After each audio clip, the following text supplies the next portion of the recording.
Right. Hello, good evening, and welcome to Majority Show's 2024 election special. We are glad to have you with us tonight. We have this. What, someone has the What's that? TV on in the background? It's not. Yes, maybe it's this one. No, it might be me actually. Right. Anyway, so please, we should be going out on the usual channels: YouTube, Facebook, and Twitter. As you know, we have the Majority Show every Wednesday live, and the results are coming in. So let's just get. I'll tell you what we'll do. We'll introduce each person here for now, and then we will run the titles, and then we'll just start the discussion. Okay. So how are you all feeling tonight? I'm here with co-host Mary Devlin. How are Hello, you? everyone. Mark Zegfeld. Good evening. And David Griffiths. Hey, how are you feeling tonight, David? I see a big smile on your face there. I think you can all imagine exactly how I'm feeling tonight. So yeah, if the figure projected for SNP seat total is anything like reality, then I feel I've I can't remember ever feeling quite as happy as anything coming up on a TV screen since maybe the days when I had to watch Rangers results on teletext. So that's how happy I'm feeling. Yes, well, it's quite something. Right. What we're going to do, we'll run the titles, and then we will come back in a minute.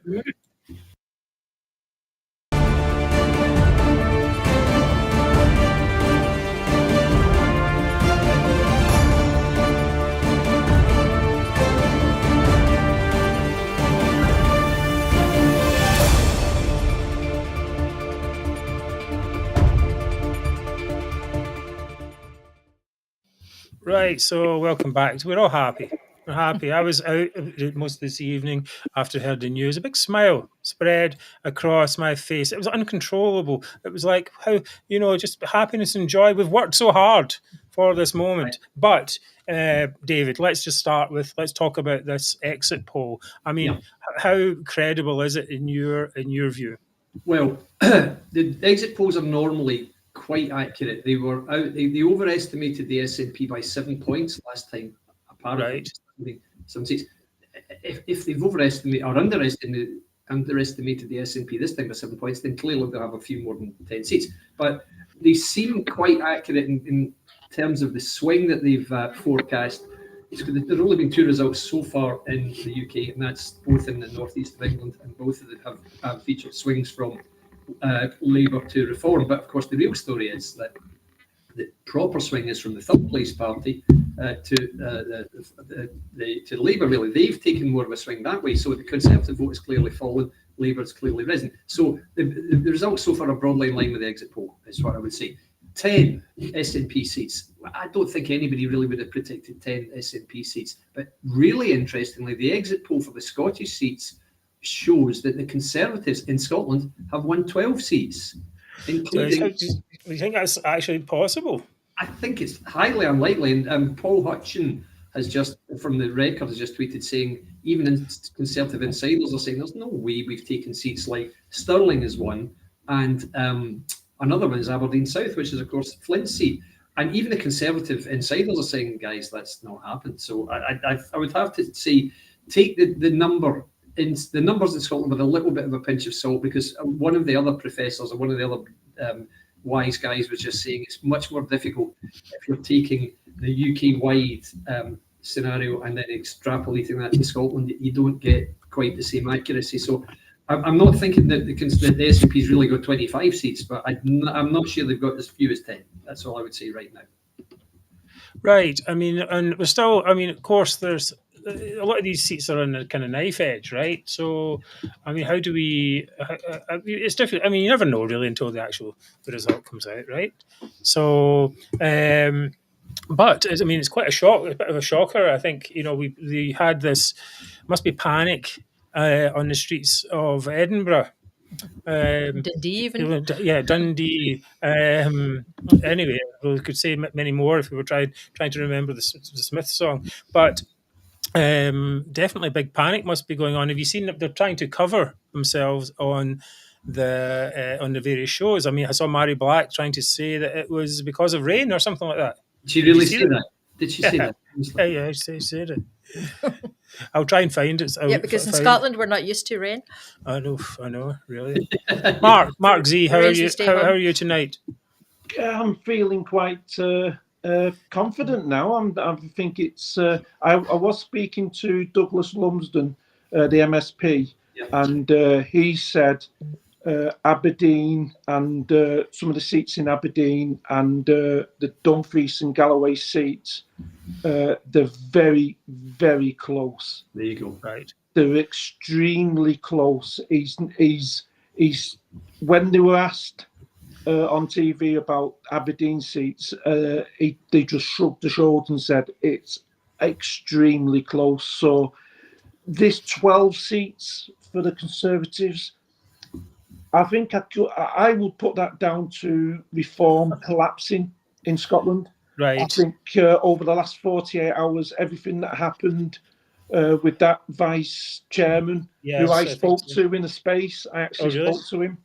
Right. It was quite shocking what he said, and we found out since there's five of the Reform all back independence. Sure. So I think the outcry from that collapsed the Reform vote in Scotland. So I think that has helped the Tories maybe win a few more seats than they were going to win. Well, I guess we have to see in the end, because as I say, over to the fat lady sings. But anyway, let's not deal with that metaphor too much. But there was, of course, this thing. I was concerned about reform to begin with, and I think we had this issue of the vote splitting. As you know, I wrote the open letter to Nigel Farage to stand down the candidates. We talked about this in our show yesterday. David noted that in Northern Ireland, they had basically made some kind of electoral pact with the TUV or DUV. I don't know. Who knows? Right. Anyway, and why didn't they do that here? And it got the impression that the UK party, even though it has Reform UK, has UK in the name, didn't understand entire UK politics, even Scottish politics. So that was the first thing. It's like, why are they not standing down here? This is an issue. And then the second thing that started to come up was all this, what's this idea of having a independence referendum in 2039? You're like, well, wait a minute, why are you even conceding that you should have a referendum at any time? As a UK party, it just seems bizarre, and that's the kind of feeling I got from them. There was a kind of a bizarreness. I asked this guy, Mark. I asked this guy in a space because I saw your tweet where you highlighted the article. So I asked him in a space, and first of all, he denied it. Secondly, he blamed you, Mark. He blamed Majority Show for stirring up trouble, and then he shouted at me for asking the question, and then he admitted, yes, I do think that he came up with that usual quote: if Scotland wants an independence referendum, we will give them one. Yeah, that's no good at all. I think that's absolutely no good at all. It doesn't, and it just shows a complete weakness in the thing. And actually, I read that article, the first one with the 2039. I read it about maybe a week or 10 days ago or something like that, whenever it came out. And I was like, I'm just going to keep this to the side for the moment. And it's not really a big issue. Reform aren't really a big problem. And then it just grew in my mind. And I was like, this is not right. And what happened actually was that some people, some guy started arguing with me about it. And so then I was like, okay, well then I'll just go to town in this. And I just felt that this guy's, why are you trying to, the guy was saying, oh no, he didn't say that. And I was like, well, of course he said that. And not only did he say that, he said this and this and this and this. And then by the end of that, I was like, these Reform people, what's going on here? Anyway, so I can only hope that the Reform vote was suppressed. Certainly some people, it certainly affected some people who would have otherwise voted for it. And I think the thing is, we have this party, we don't know the candidates, we don't know anything about their policies. And there's a lot of people voting for a protest, but they don't really know what they're voting for. So it's not the best situation. They didn't do any vetting on them. They just said Farage said, I need candidates throughout the whole of the UK. Just get me anybody and put them in. And that was their vetting. It was shocking, absolutely shocking. Even some of their members, even some of their candidates came into the space and didn't realise these guys were in their party pushing for independence. And there was one guy who'd been kicked out of Reform. Right. He came into the space and said it was a policy of the Reform Scotland to ask for an independence vote. It's actually their policy. It's absolute nonsense. Yes. And I mean, someone else pointed out that they have on their well, not manifesto, but their points. It's like the people of Scotland are sovereign. And you're like, well, wait a minute, isn't that what those salvo nutters talk about all the time? You're like, no, there's something wrong. That was the thing, something wrong, and it starts like an itch. And then it gets into like a sore, and then it becomes a wound, and then by the end of it, your leg's falling off. You're like, okay, well, this is something that has to be dealt with. And I think we're all amongst us, and certainly many Conservative voters are willing to give Reform a chance if they have policies that are pro UK. Yes. But in Scotland, this is the number one issue for almost every Conservative voter. And to fumble it like so badly, then and I think as well that the guy, as you said, David, you've met him a few times, and he always comes out and says, I used to be in the SNP for many years, and I supported independence, and he might even say I don't now. But that's not what's important in it, actually. What's important is that the policies of the party are not clear, and the people that they've got in there are basically it's not very clear, So that's the problem. What are you voting for? I mean, I can maybe take your word for it, that this guy's word, that maybe he wouldn't vote for independence, but when you read what he's saying, that's not the case at all, really. He tweeted in January of 2024, and he actually posted it to Wings, and he said that the policy of the SNP is to have to grant Scotland a referendum in 2039. He tweeted that in January. You mean the policy of Reform? You said the policy of the SNP. You mean the policy of Reform? Yeah, the policy of Reform is to, and he tweeted that to Wings. Right. And what he was saying was that he didn't believe that in independence under the SNP, but that left it open to the question about independence under Reform. Yeah. Well, that's the third thing, and I got as I delved into it a bit more, I was really like, well, this guy's really got a transactional idea of his relationship between Scotland and the UK. It's like if it's always like I'll join if we leave the EU and we do this and we do that, or if we make enough money, then it's like, okay, well, independence is okay, or if enough people want it, then it's okay. We're like, well, if it's a minority in one part of the country, we're talking about the entire UK here. It's in your name, Reform UK. Exactly. UK. Yeah. Right. And you're saying, okay, we're open to the idea of Scottish people are sovereign and they can give them a referendum, whenever they want, type of thing. And you're like, I don't think so. I really don't think so. Now, I want to just say something for people coming in. Anyone coming in, the chats are open. You can see that people are putting their chats in there, and we are going to read them, or we are reading them as they come through as well. So please do put your comments in there. You can ask us questions if you like, and you can do whatever. We've got quite a bit of time to fill. We've only done 14 minutes so far.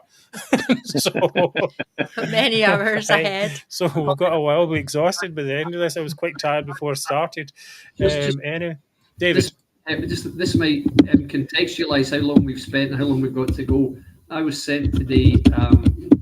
David, there's an awful lot of thumping on your. Beg your pardon. Sorry, here I'll do this. It's because I'm leaning on the desk. I'm sorry. The expected times of the declarations in the various Scottish seats. We've got a couple at 1 o'clock, but they're reading like 3:15, 3 a.m., 3 a.m., 3:30, 5:30, 4:45, 5 o'clock. It's going to be a long night, guys. Well, I think what we've blocked out to maybe 4 o'clock anyway. So we'll see how we get on there. And if there's some that are coming up after, then we can. It depends. Depends how exciting they are. Well, if I can just maybe talk about that a little. I mean, the first result we'll be expecting will be Rutherglen. And David, you had said you're expecting that in about 1 a.m., but I'd heard on TV they were saying it might be 1:30 before. So I don't know if times are getting put back a little bit, but Rutherglen would be one of the first results around 1 a.m. and then East Kilbride and Straven, 1:30 a.m., Hamilton and Clyde Valley, 1:45 a.m., and then we get on to quite a few around 2 a.m., like Dundee Central, it'll be interesting, Glenrothes and Mid-Fife and Weston Bartonshire.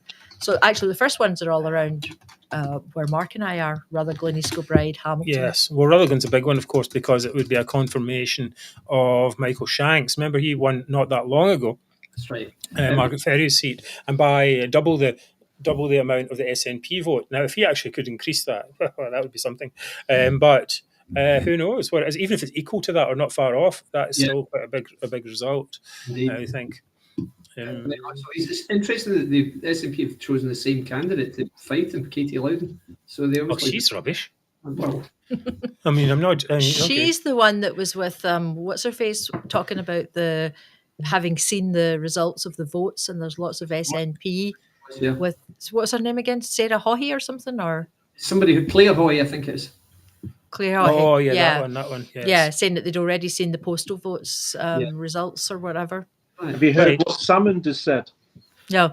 I have. He said, he's quoted and said, the demise of the SNP doesn't mean it's the demise of independence. This is nonsense. I mean, so how are they going to get independence then? What, you're going to vote for Salmond, who's got 3% of the vote, or are you going to vote for the SNP you've just been bashed? No voice in Westminster either. Right. So I mean, how's that going to work? I think this is the thing. People. I think first of all, this independence polling is a trailing indicator.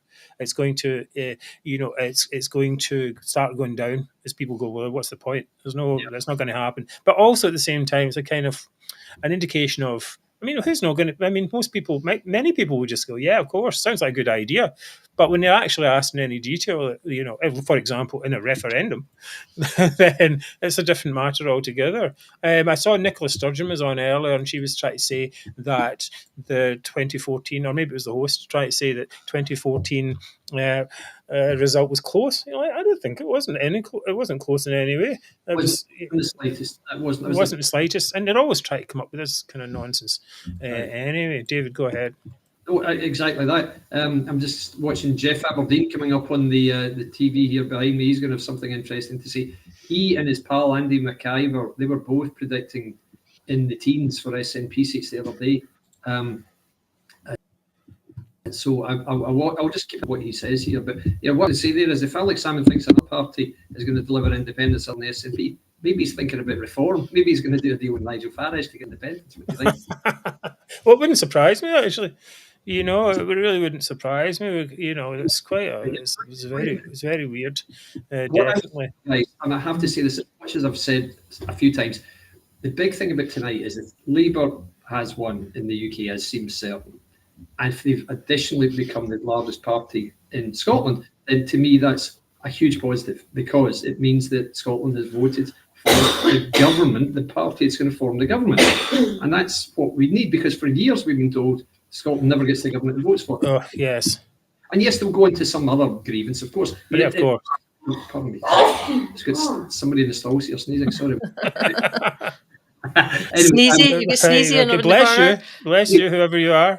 I'm certainly okay tonight, that's for sure. So, but it's God, I can't forget what I was saying there. Yeah, so anyway, no, that is a crucial point to me, because it really takes away the main weapon they've thrown at us all these years, and it will set them back massively, the nationalists. It genuinely will. I was just talking to Niall Fraser, our friend, on another chat. He was saying it's very difficult to see how they're going to bounce back in Holyrood in 22 months now until the next election, because this is going to be if these numbers are true, this is going to be a cataclysmic loss for them. All this stuff about Swinney being a safe pair of hands and Swinney having steadied the losses and all the rest of it, that's all straight out the window. They're going to have yet more turmoil. And we know that there are people with almost polar opposite viewpoints, who are the two leading people in the SNP now. That's Flynn and Kate Forbes. You know, she's Right. wee free, she doesn't believe in even sex outside marriage, and Flynn is like Gaza and all this stuff, Palestine. Okay, that's lovely, but you know, is that really, and the EU, all this stuff, whereas she's more business focused and he's all about giving freebies to everyone. They're going to tear themselves apart even more now, I think. There's going to be a long, long road back to recovery for the SNP. I certainly don't see them turning this round in less than 2 years. So something's going to happen in the nationalist movement in the next 2 years, definitely. I remember hearing a story a few months ago that Sturgeon, believe it or not, was thinking of coming back with a new party. I don't think I ever said so. I promise you. Can you imagine the hubris of anybody having gone through and still going through what she's going through and already plotting her next move? She's finishing the SNP. She can't come back to that. But I was actually thinking it must be what kind of genius decided to put her on in the results show. You know, you're like, it's like, and you know how stupid, why did she accept? I mean, this is the thing. It's so obvious that they were going to focus in right on her expression every time an SNP. I know. David, does 10 seats, if that's true, and it's 10 seats, does that bank up the SNP? Well, certainly, I was listening to the numbers yesterday. I think Mark was going through them. The short money loss down from 40. Actually, the result was, the thing was, in that discussion we had yesterday, the numbers were 10. Remember I said it was 10. Yes. I'll find it. It was £800,000 they would lose. As far as I remember, let me just. I'll find that. Actually, I've got it as a tweet, so I'll find it in my tweets. You can just continue chatting. I'll find it. Yeah. So I mean, yes, it would impact them massively financially because they are skint at the moment, as we can see. Because you don't see any SNP ostentatious campaigning at all. No helicopter, none of that stuff at all. All you see is Stephen Flynn going down and going on loose swimming. I mean, this is just laughable. How do they ever thought this was going to win them an election campaign? I can't believe. And as we know, the SNP and Conservative campaigning was all pretty much the same, but reversed. So the Conservatives saying, look, only we can beat the SNP. Here's the figure from 2019. The SNP saying, look, only we can beat the Tories. Here's the same figure. I mean, I think the same advisors or something, these two. It's been awful, terrible campaigns. It looks like he's going to lose his seat, doesn't it? That's what it looks. If that projection is correct, Mark, the exit polls say that the 10 that I recommended, they're all going to go Conservative. Apparently, all of the seats I said they'd come first to second, plus 2 I originally said they would, and then change because the polls and betting sites just didn't back it up. And those 2 are Aberdeen South and Stirling and Strathallan, which I'd said were 50-50, and right up to the last minute, I said it's too close to call. But I thought, well, I've got to say something. So I thought, well, Labour looks like they're going to do it, but according to the exit polls, Conservatives. But remember, those are the 2 that take up to 12, and even Conservative insiders are saying we're not going to win 12, guys. There's no way we're winning 12. So if the Conservatives aren't winning 12, then the SNP aren't just going to win 10, unfortunately, unless Labour really has swept the boards up here. But right, I found that tweet. Sorry, we got. If they lose £814,000, right? Basically, if they lose 38 MPs. Well, basically, I mean, if they do lose 38, they've basically lost about 80% of their seats. Yes, so that's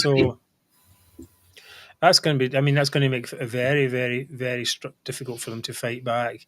Yeah. In any way, it really is really going to be an issue. Does Sweden survive this?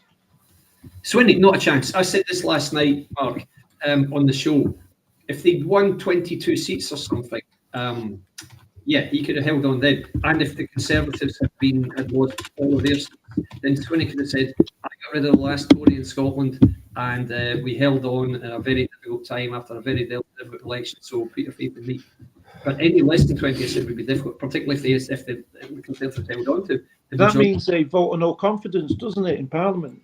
To be honest, I think he's nothing if not self-aware. I mean, he actually is quite. I'll give that. I'll give him that. He is quite self-aware. He knows he's not the right guy to lead this party. He knows that. As old as I am, he looks absolutely exhausted. He looks like he hates every minute of the job. And he's got 2 very young, half his age guys who are very hungry, in the wings, just waiting. You know, Flynn feels he's right now. If he's lost his seat tonight, Flynn will take over by, he will be announced as the next, or now he won't be announced, but he will be the leader going into maybe not going into the 2026 election. Just depends. Depends whether Forbes really wants it or not.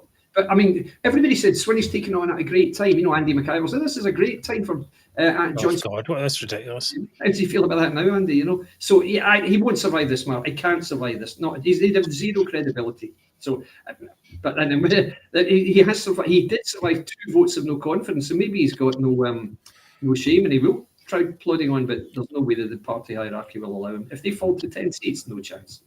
No, it's not good. Right, what we're going to do, we're going to take a very, very short break. We'll do a thing, and then we'll come back, and we're going to start with our first guest, Aidan, who's going to come in. We have a chat with him. He's based in Aberdeen, actually. So we'll have a chat about that. Give us a second. Get rid of this. Okay.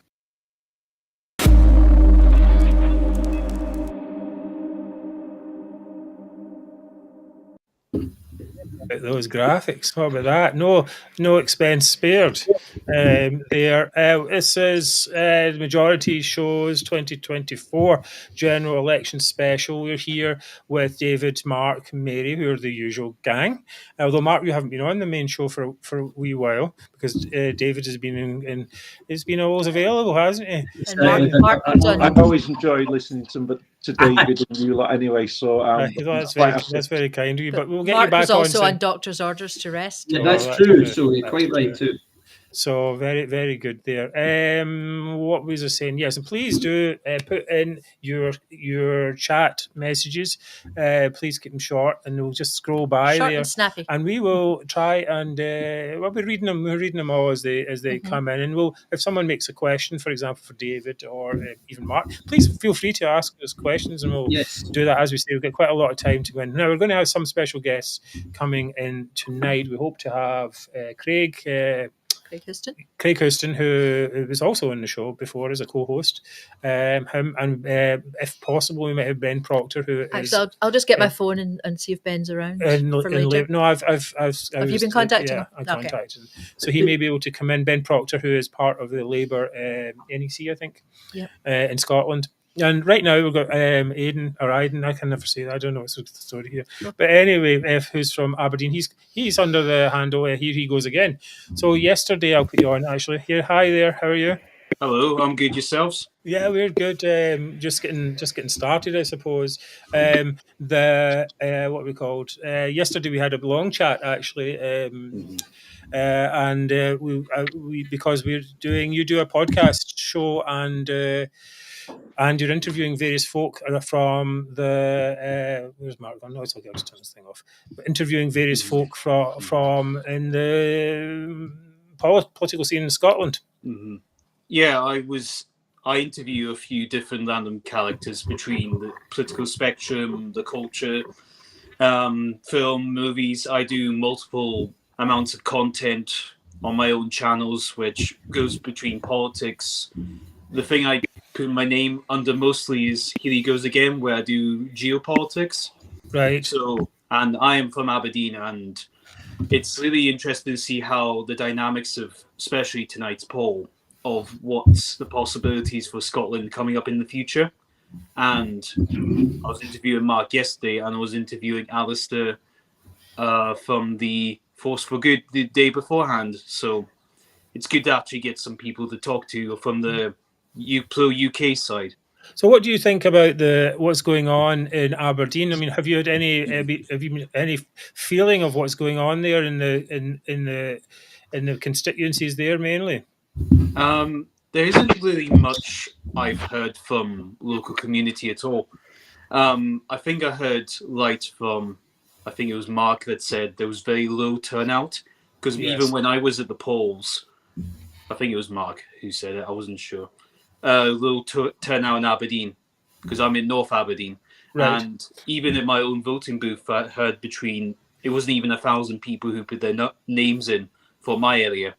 Right. So the only time I've actually seen what community thinks is when I was with the Forum UK campaign with David Bull, when he decided to come up to Peterhead to support Joe Hart, which is going against Douglas Ross's seat.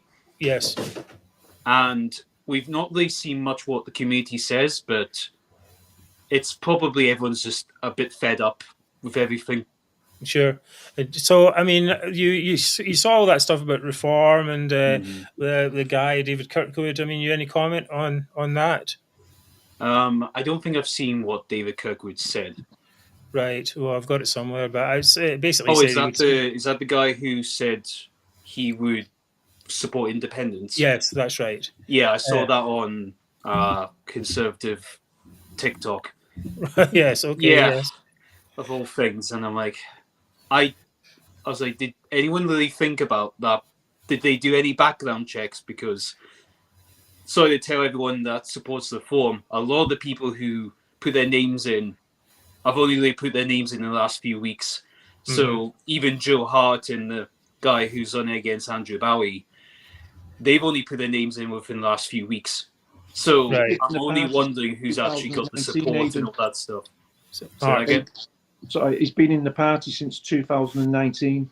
Yeah, just as a candidate, though, maybe. a bit, guys. I've known David Kirkwood since about 2020, and he's been involved in reform all that time. And in all that time, he's been incredibly open about having been an independent supporter. So while I think your point is absolutely right, there's been very little due diligence about practically all of the reform candidates this year. Believe me, not one single person in reform was under any illusions at all about David Kirkwood's views on this matter. Yeah, I mean, as I said earlier on, I think the issue really is not so much that; it's the policies of the party that come from that, and perhaps vetting. If you're vetting someone and it's maybe not even a question you ask. Now, someone said to me yesterday, "To hell with your purity test," and I'm thinking, well, if you're a pro-UK party, maybe it might be a good idea to have pro-UK policies as a test. And not invite another referendum or talk a load of nonsense about that. That's fairly straightforward. And the fact that they didn't get that together before this election, I mean, it was going to come. Something's going to come up. And the people like us who are like, well, this is an important issue, and we managed for that letter, for example, open letter to reform. We got almost every single major pro-UK social media account to come in and co-sign. Right, that means a huge amount of people, or they represent a lot of people, and not just. I think it was like they represent 850,000. Yeah, it was 850,000 followers, but some people have said, well, okay, people are combined, what follow a lot of different accounts, but okay, then it's reinforced. Imagine you followed 19 accounts, and 19 of them came to you and said, well, actually, don't do this. So it's just an enormous amount of people, and so everyone was really fired up about this, and we put that out. We didn't hear a single thing from Reform, even though we knew that they had seen it. So it wasn't until and even when we put up this stuff about Kirkwood saying he wanted to supported independence, then we still didn't get proper response. They weren't prepared for the type of response as well. I mean, he could have come out straight away and said, right, we are a pro-UK party, we don't countenance the referendum, blah, blah, blah, but no, nothing like that. Rubbish, I think. Okay. Sorry, is it Aidan? Is it? I can't get this. I can't get my mind around it for some reason. I don't know why. It's a common name. I know it's a common name, but I just can't get my mind around it. I've even got the Scottish spelling. I mean, come on. Yeah, I know. I just sorry. So please excuse me there. Is that the Scottish spelling, Aidan? Yeah, A-N. Yeah, A-N is the Scottish spelling. E-N is the Irish one. Right. Okay. I just can't get it. Anyway, right, Aidan. Okay. So you so what do you think of this 10 seat thing going on? Exit poll. I would really hope it to be true. I wasn't expecting to be that low, but when I'm looking at all the different seats, I'm surprised to see a lot of the Conservative 12 seats to be there. Yes, but I'm expecting more of Labour to that number. I was expecting Conservatives. I'm surprised. They've got 130 of all the seats, but the 10 for the SNP. Yeah, well, I mean, if that's true, I mean, Well, it's true. It's true. We're dancing in the streets. Certainly. Yeah, I mean, go and get the champagne. Come on, it's just. That reminds me. Do you have any champagne? Forget waiting for the actual results. We do, Mark. Yes. Oh, right. Okay. Well, I'll do that when we get. Would you like it in the fridge? Yes, it's a good idea. Can do that. Right. Okay. So we'll keep you on a little bit here, Aidan, and then we'll go back to our chat, and then you can come back in a bit later. So I don't know. We'll just pop in and out. I mean, it's like it's not a big thing. Well, we'll all have to do that because we're here for like 4 hours or 5 hours. That's very true, mate. That's it. You probably get bored of me anyway. So I've been asked to go on a few shows anyway, so I'm like, I'll try. Right. Well, there you go. That's good. That's good. Try and fit us in. Thank you for coming on here. I did my first show. I did my own show first. Then I did I think it's called Lasmataz. Lasmataz. Okay. Yeah, it's a. I don't know why you picked that name. Then I'm on you guys, and then see what happens after that. Because I think this will be very fun to see the structured Tory party. Thank God. Well, yeah. So I mean, I think we're all in agreement that the Tory party is a disaster now. Some people say it's not a disaster, but it certainly seem to have failed in the areas which people really care about, and it just seems like no action in immigration. In fact, immigration being even worse over the past few years, and highest taxes ever, and just this whole idea that the Brexit. I think many of the people who voted for Brexit, who are Tories, and of course many Labour people voted for Brexit as well. But those who were Tories are like, well, why aren't you defending this properly? This is your thing, This is the thing.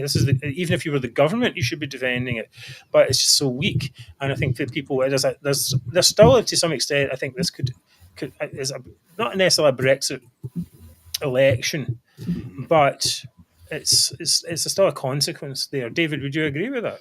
Definitely. Into Brexit? Yes. Yeah, absolutely. I mean, Brexit has destroyed the Conservative Party, guys. It's as simple as that. It's fallen apart. The Conservative Party has always been at war with itself over the Europe issues since the 70s, is the real truth. And obviously they came together, they coalesced under Thatcher because they were all getting rich and privatising everything for about, 80 years. But then the big battle started again. And the Conservative Party can't grasp the fact that they had a populist and charismatic leader who was a bumbling oaf as well and a bit of a liar, let's be honest, and a bit of a gaff maker, but he won elections, and they couldn't accept the fact that they couldn't get used to that. This is the thing. I've got a theory about this as well, which is just that there are these bumbling type leaders, and they're like the Trumps and the Borises, and people look at them, like the elites. Let's say that they look at them and go, "Oh, that's not the way it should be done." Yeah. But the thing is, when it comes down to it, generally those bumblers actually make pretty good policy and make the decisions that are important.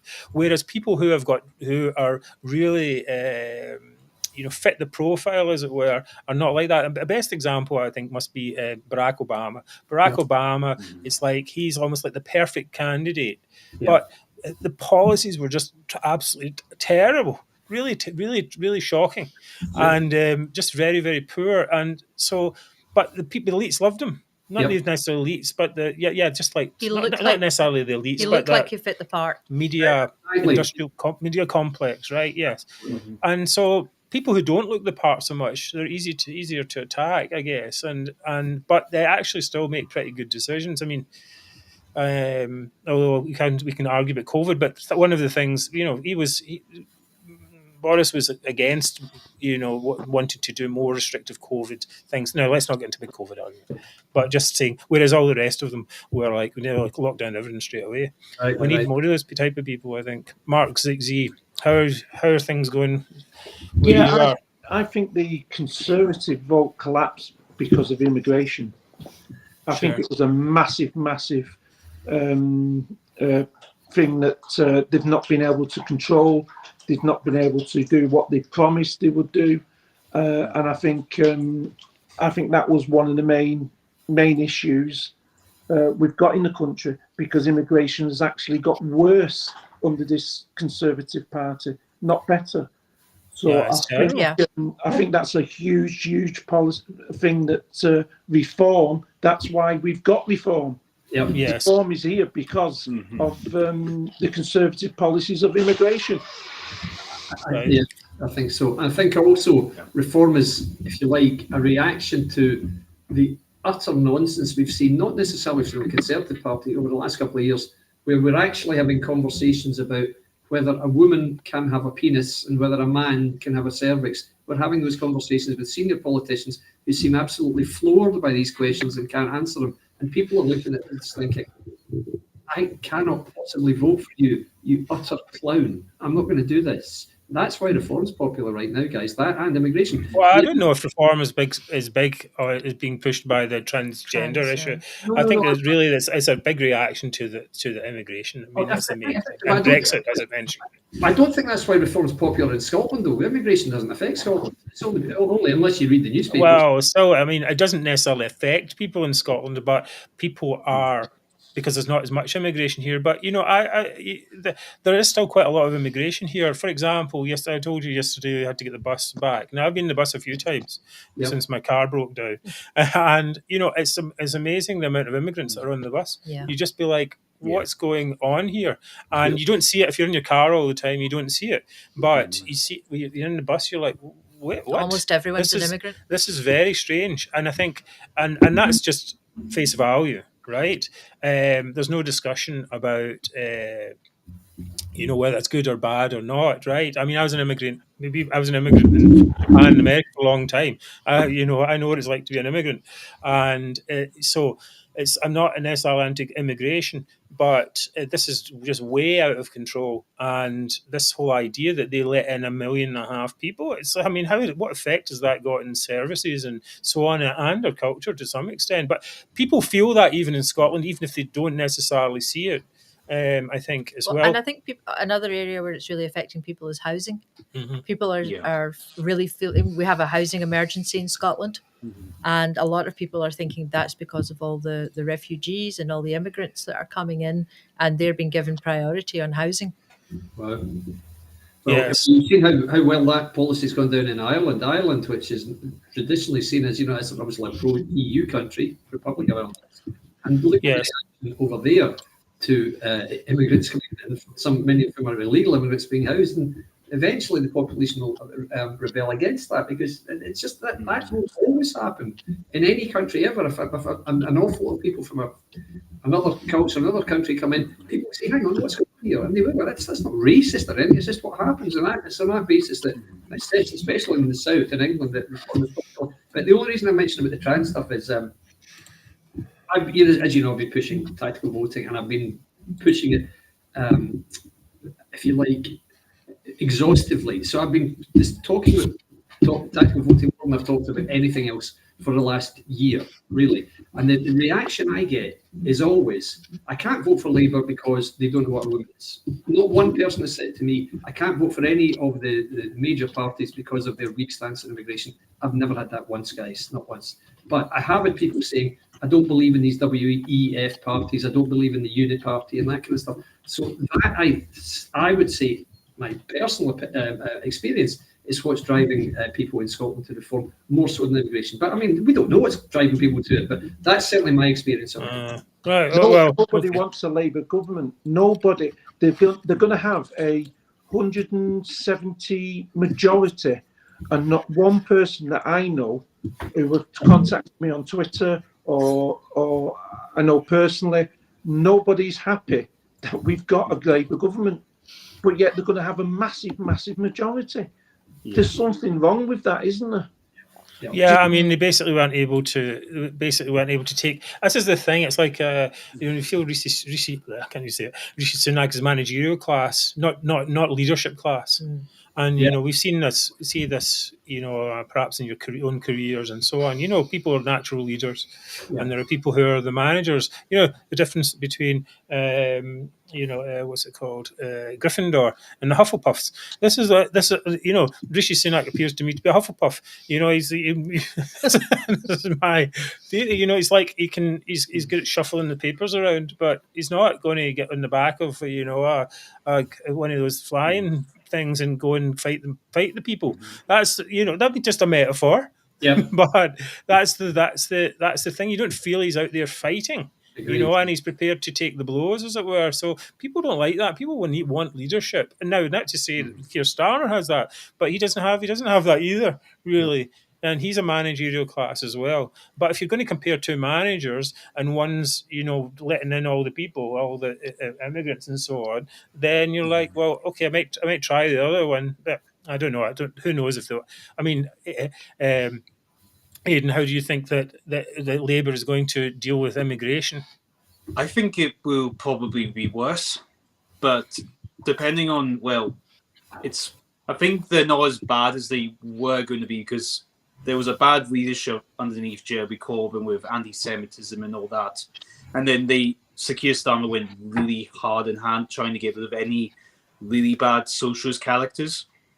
But now we're kind of going to be seeing a full-on Labour government. But when it comes to the immigration stuff, like you said, they're just changing managers. That's why Nigel Farage has gone, just saying he's the man. He does have the charisma, but that's why he says what we're trying to get rid of is this Blair-like paradigm that we've had since '97, where the Tory party has just kept it on. Even David Cameron said in 2012 that we were just going to keep the same things going because people like it. So we've never actually had people who think different from the government that's been in charge. The only thing is the Tories have just been slower on implementing things like immigration because it's good on their GDP and their salaries. But if Labour's going to go in, they're just going to do whatever. Like, anyone know what that noise is? Sorry. It's definitely not me, guys. Not me. Not me. What does it sound like? Sounds, I don't know, some kind of mechanical thing. Like grinding. Not me. The grinding noise. Sorry to interrupt you there, Aidan. Anyway, okay. Right. I think it's a thing there. Now, I think we've got some kind of guy. Oh, Jesus. We've got some kind of nationalist on the thing here. What is this guy? I'm going to block this guy. Exactly. All right. Block views on YouTube. There he goes. Okay. England out of Scotland. I mean, really, for God's sake. Yeah. What kind of thing is that? I'm sick of seeing that. There's a bridge on Bleakin that's actually got that still face painted onto the bridge. Really? Yeah, like you don't see it, but it's outside of Bleakin on the A90 where it says England out of Scotland, Scotland's worth fighting for, and it's so washed off. And you're like, it's quite disgusting to look at that where every time you drive past it, and it's like, and the other side's just as bad. But I noticed this, they put the yes flags over the bridges the last few days to try and promote themselves saying yes independent stuff. But I'm like, doesn't this look really sad when you have to go around putting your same flags onto bridges and take them down to promote your thing? I think that's a bit sad. No, it's not nonsense. I've got this thing here, which just bringing this in for a second. We have Jim Murphy. Oh, why is that there? That's weird. Oh, that's a different page. It's supposed to be sharing this page, sharing this tab instead. Oh, yeah, it says update from my old seat in East Renfrewshire. Whisper it, but Labour may be about to come from 3rd to 1st. That was 6 minutes ago. There was that. Now, what we're going to do is we're going to have... Get rid of that. We're going to do that, and then we're going to have a wee break, and Mary's going to host the main part. Is that the cat that's making that noise, Mary? No, cat's over there. Oh, really? Okay, all right. Is it coming from us? Can everyone check their microphones or whatever and see what's going on? Right, okay, but then we've got the thing back there. Mary, you're in the main part. Okay, very good. Right, I think I'm going to David, you're going to take over here and have a wee chat for a minute because I need to go to the toilet. Right. Actually, what we'll do is we'll play the interstitial. Aidan, we'll get you back a bit later then. Thanks for coming on so far. Thank and you. and to meet you, Aidan. Speak soon. Same as Right, well. okay. Thank you. All right, see you Thank you. soon. Okay, do that. We'll do the interstitial thing. And I just wanted to say to people, you probably see my head going all the time. I'm looking at my TV to see what's going on. I'm So doing the very same. That's why I keep. that's why looking left. yeah. That's okay. Now, at some point, we will. No, yeah, when the results come out. No, why is that like that? When the results start coming in, we will. We can switch over to TV. Yep. For example, Yep. that's. For example, we do have this. I'm seeing that Nicola Sturgeon is saying that independence is off the immediate agenda. There you Well, go. she did it, didn't she? Well, here's. Well, job done. This is- Well done.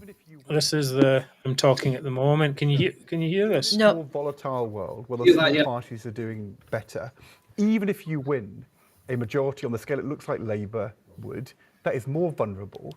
In 1997, when we won a majority of 170, from the outset, we thought we had 2 terms. And you could plan on 2 terms. You could think about the economy, public spending, the National Health Service over 2 terms. Anyway, I'll bring her back in. When I see Sturgeon talking, we'll bring her in there. So, okay, I'm Well, going Mark, to. you wanted to go off, but David has gone off as well. He's gone off I'm too. here. Right, No, okay. don't worry, I was just doing that before Mark. Yes, this is what happens when you drink a bunch of Red Bull before the show. But Susan Aitken there is on the BBC. Unfortunately, their system doesn't really work with the BBC, so I don't know what she's saying there. So, David, you can tell us. I'll talk you through it here. Right, so you do that for a minute. I'll come back in a minute. That's fine. Talk that's about fine. Stephen Aitken. Yes, not Stephen Aitken. I think Aitken. Well, right, so guys, we have Martin Geisler, that most devastating and ruthless interviewer, who's interviewing Susan Aitken right now. What's gone wrong? She's saying if the exit polls are correct, and obviously we still have to find out the accuracy of them, but if they are correct, then this is a terrible night. This is clear that it's been a very difficult night for the SNP, blah, blah, blah. The same old stuff you can imagine. Not completely unexpected, she's saying, though. The party's been through a very tough time, blah, blah, blah. Party leader's been very candid and open about that. We have some work to do, just the usual complete hogwash. She's not going to blame anybody, but it's certainly not going to blame anybody in the party. But now we have to rebuild trust and reconnect. She's just giving it all that stuff, the stuff you would imagine they would say after they've been given a thrashing. But it's great to see them all on the back foot. That's what really makes it for me, is they've been so cock-a-hoop all these years. They've been so convinced that they're on this path, this unstoppable path to separation. And it's been made clear tonight that that's not what the people of Scotland want. And what's great about it is, of course, they've made it abundantly clear that independence is page 1, line 1 of the manifesto. Well, the answer to your manifesto is we don't want it, guys. So I'm really, where do they go from here? So that's the premise on which they've stood. Are they going to now say, well, okay, fair enough, we didn't get a mandate this time, but we got one 3 years ago. So really, we should go to that. I mean, what an absolute joke. They've got nothing. They've backed themselves into a corner here by saying, vote for us for independence. That's it. And people haven't voted for them. So how did they then extrapolate that to say, well, of course, the people really do want independence. It's just that they didn't feel like voting for it. They thought they'd vote Labour instead. Because for months, they've been saying to their own voters, don't bother voting Labour to get the Tories out. You don't have to. England will do it for us. All you have to do. That will send a strong message. It means we can take strong representations into Westminster. And the people of Scotland have listened to that saying, right, so you're saying it doesn't really matter which way we vote as long as you get into power. No, I don't think so, guys. The interesting thing, David, isn't it? It's that their whole campaign has been to get rid of the Tories. That's it. And now the Tories only had, 7 seats? 6, but then they were given another one. That's right, yes. So it's obviously the SNP's internal polling and internal numbers showed that they were only going to get, 10, 15 seats maximum. Exactly. So their fight then was, well, we can't beat Labour. Yep. So let's at least try and beat the Conservatives. I can get the glass of water. And they've even failed, if the exit polls are correct, they've even failed to beat the Tories. Absolutely right. It looks like the Conservatives, it's possible the Conservatives have actually taken seats from them, which would be incredible. So, but to have that as your campaign aim, okay, there are 6 seats here, so let's win those 6 seats. Is that it? Really? That's what you want out of this campaign? That's going to be success, is it taking 6 seats? So I really don't. I don't know who was advising the SNP, and I don't know who's advising the Conservative Party. But that being said, if the exit polls are even halfway correct, the Conservative Party has been actually quite effective in Scotland. I don't think they've run a good campaign. I would have to say at least some of the Conservative Party successes down to tactical voting, guys, because I'm not sure they would have got this otherwise. Oh, no, yeah. I mean, people tactically voting for the Conservatives. Yeah, This has been my point for quite some time. And I'm not Yes. talking about Labour voters. I'm talking people who would normally stay at home or people who would vote Reform, right? So, yeah, indeed. So yeah, I think we have seen tonight. What it appears we've seen tonight is a very resounding acceptance of the fact that tactical voting absolutely does work, because that's the feedback I'm getting at the moment online. Is well done. I mean, people are congratulating me. I didn't do anything. All I said to people was, if you realise if you vote this way, you get much more of a chance of getting the SNP out. And The number of people, David, that have got that, I posted a tweet early this morning saying about tactical voting, and I'm going to vote now. Yep. And the number of people contacted me and said, I was going to vote. I went to vote and I voted Labour, but it was really, really difficult. oh, yeah. And it made me feel sick to do it. But it was the only vote I could vote for to get rid of the SNP. so the tremendous amount of people, I think, have done that. exactly. So the message landed, Mark. You've pushed this. Both of you guys have pushed this as much as I have. I mean, we've all Yes, I mean, of course. clear to people. This works, and I mean, some of the people are closest to you in your space, Mark. You know who I'm talking about. Say, oh, it doesn't work. It never worked. It does. It absolutely does work. 100% works. It's proven to work if you just give it a try. So it was difficult getting the message across sometimes, because it just seemed a lot of people on our side just thought, no, it doesn't work. No. I get once it doesn't work. And we had to defend all the time. But as also, of course, that we got a lot of pushback from the Reform people saying it doesn't work, because they were trying to say, well, you vote for us instead. And you're like, well, you're actually going to split the vote. We'd rather not do that, to be honest. Stand down. I mean, we still don't know. I mean, basically, it wasn't just that. This was a thing to help the Conservatives. It would have helped Reform too if they cause, and it's still a possibility, if they cause the loss of a seat to the SNP, that will cause them serious reputational damage. Yes, it will. It shows that basically people like ourselves will just be like, well, you just let the SNP in last time. Why should we trust you ever again? We've got people, and you've got all the other issues we talked about earlier on in the show. I mean, so I think this. I mean, still remains to be seen in these seats. Yeah, it does indeed. Yeah, you're quite right. The point is correct there. The presence of Reform, for example, could have taken away several thousand votes across these Conservative seats. We know that the real purpose of Reform in this election has been to take votes away from the Conservative Party. But as you referenced it earlier, they're not standing over in Belfast right now saying, we don't care what the impact is on the Sinn Féin vote. Everyone in Northern Ireland has a right to vote Reform, because that would be ridiculous. But they're doing exactly that in Scotland, and that's just as ridiculous. So the damage that is done to the pro-UK cause by standing a fourth plausible anti-independence pro-UK party in a constituency first past the post election in Scotland is every bit as pronounced as it is in the same thing in Northern Ireland. So it's been naive to me. We talked about it last night, Mark. I mentioned this to a guy today who's planning to be with Reform, and I said, I get the feeling it's taken you by surprise a little bit. And he said, well, it did a bit, yeah. So I don't know, it's difficult. Every party has a right to stand, but if you really have any pretense at all or any aspiration to be pro-UK, you don't stand in a place which makes it more likely that an anti-UK party will win seats. Otherwise, you're destroying your own pro-UK. I do think, though, David, that the last 48 hours have made a huge difference with the Reform votes. Yeah. I do think it has. In Scotland, Mark, yeah? Yes, you're talking Scotland. Yeah, agreed. I mean, this is like, I will say this, like David Kirkwood, okay, everybody's down on him at the moment. The guy must be thinking, guys, I have been absolutely open about this for years. Yeah, but it's not the point. Yeah, but he's standing for a UK party. I agree. He's taken this strategy of this is how he's going to present himself, and is stuff he's said down the years is no different to the stuff he's saying now.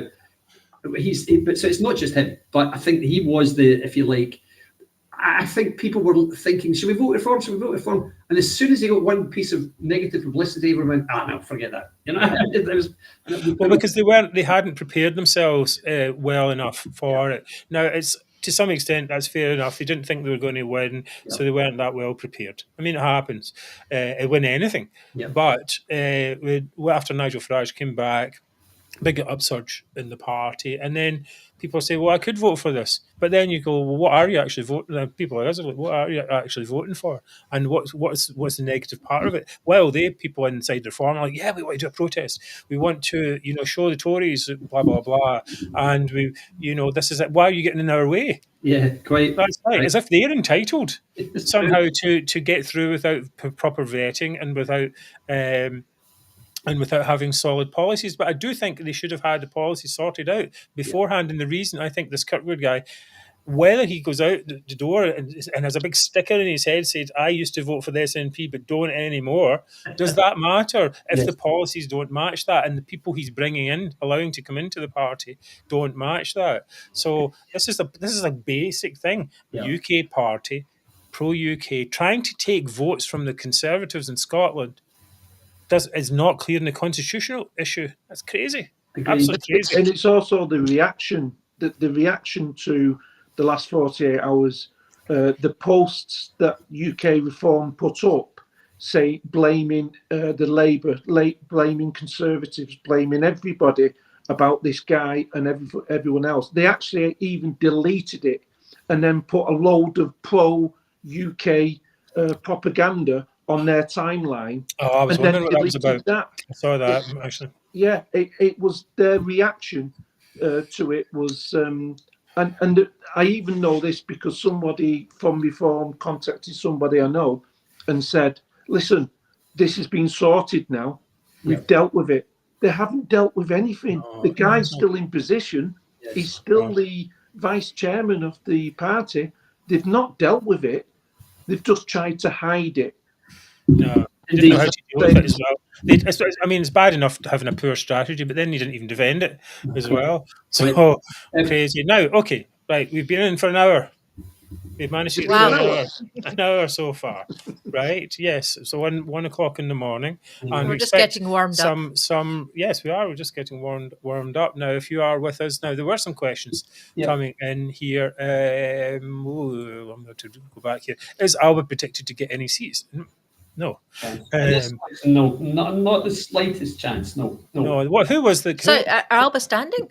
Well, there was what's his name? He became an independent, didn't he? I guess Neil is standing. I go through this. I could actually do this if you like, guys. It's talking. Go ahead. At some stage, we'll go through this, and I'll highlight. I sent you the email with Mark. I don't know if you got it. Just saying. Yeah, a big spreadsheet. Yes, exactly. The spreadsheet. Yeah. I've got it in front of me. Perfect. Right. So there are a couple of.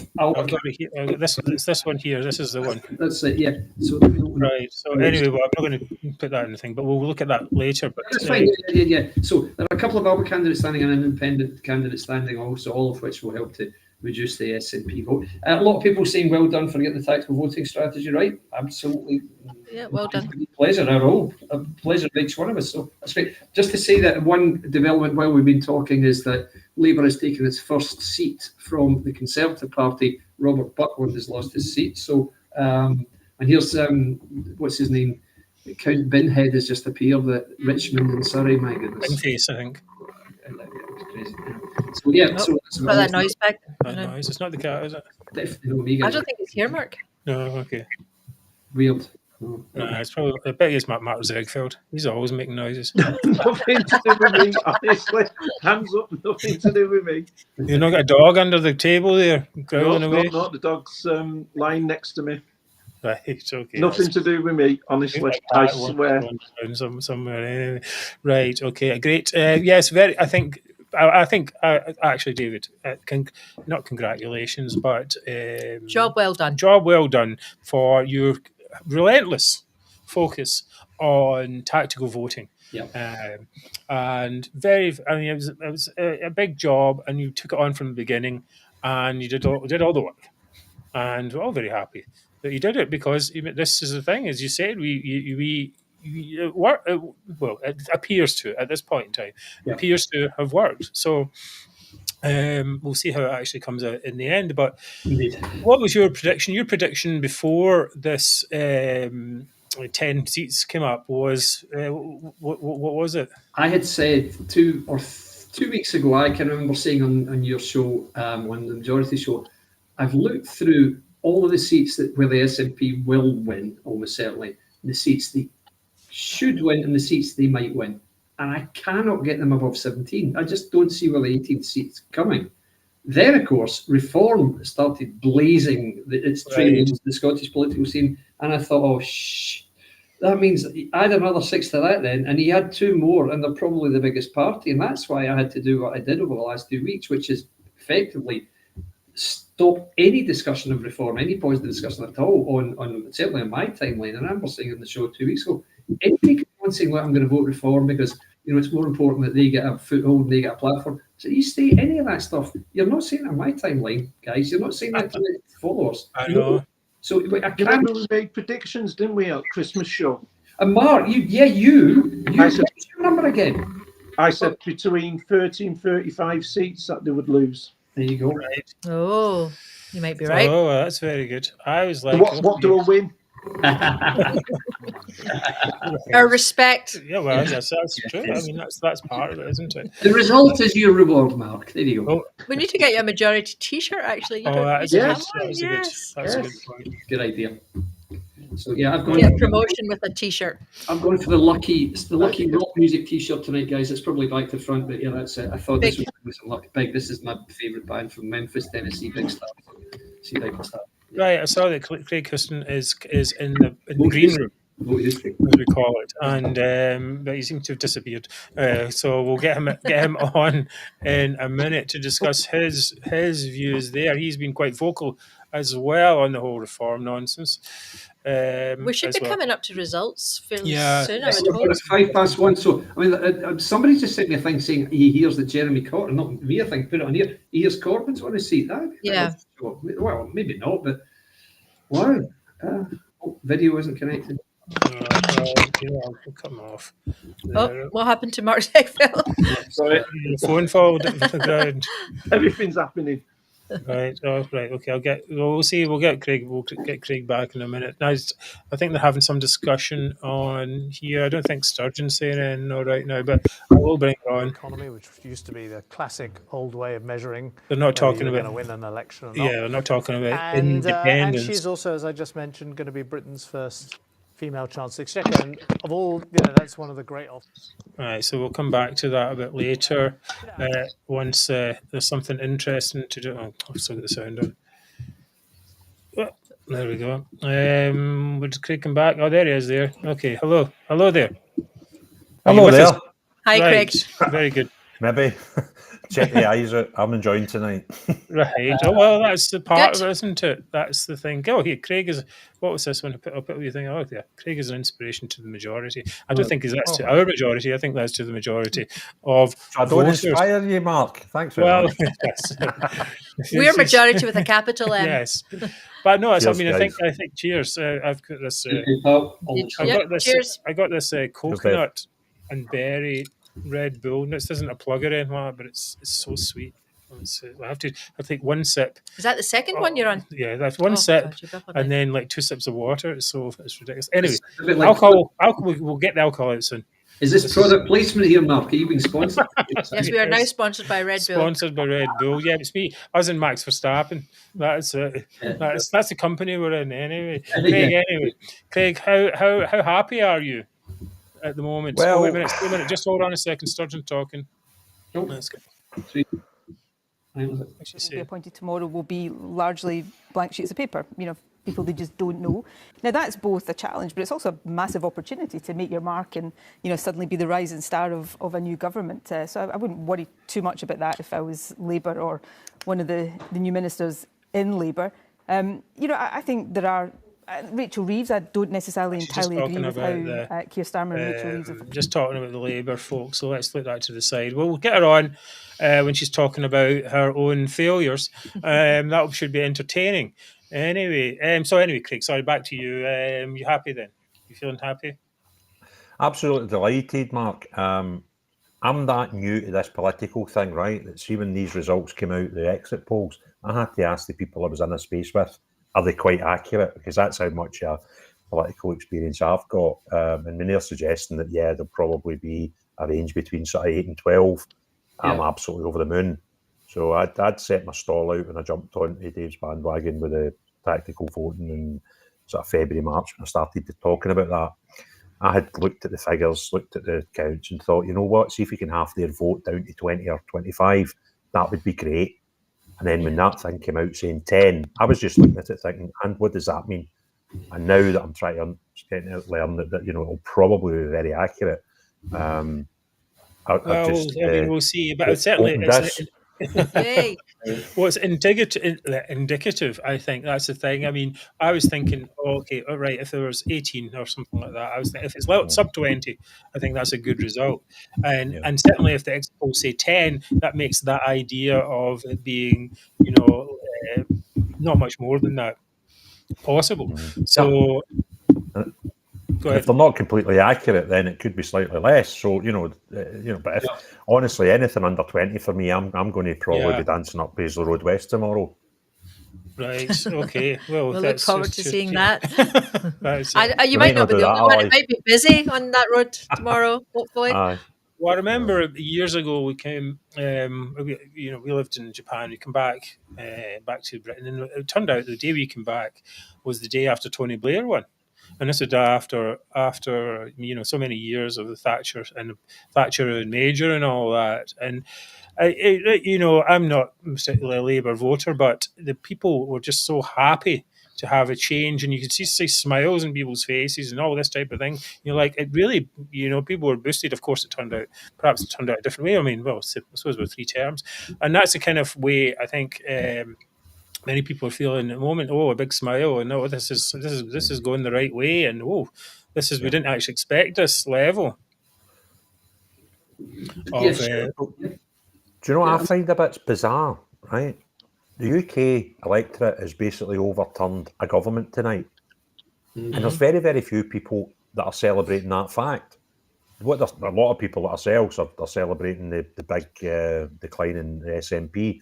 But the fact, if you can imagine this in any other country, in any other situation where the electorate were so pissed off with the government that they got rid of them in such large numbers, you would think there'd be street parties up and down the length of the country. And the fact that it's not that is total. I'm thinking, and I don't want to ruin your broadcast by bringing my sort of vernacular into it, but it is so much to me like your people have been deciding between a shite and a jobby, right? It's like, great, we get rid of them, but we'll get more shite coming. I mean, come on. This is a very Scottish way to compare things, yep. Really? Yeah. Right, I find... Sorry, I was going to say, Craig, another way of phrasing that is, who's your favourite dictator? Is it Stalin or Hitler? That's very true. But I think that shows you how bad politics is UK-wide.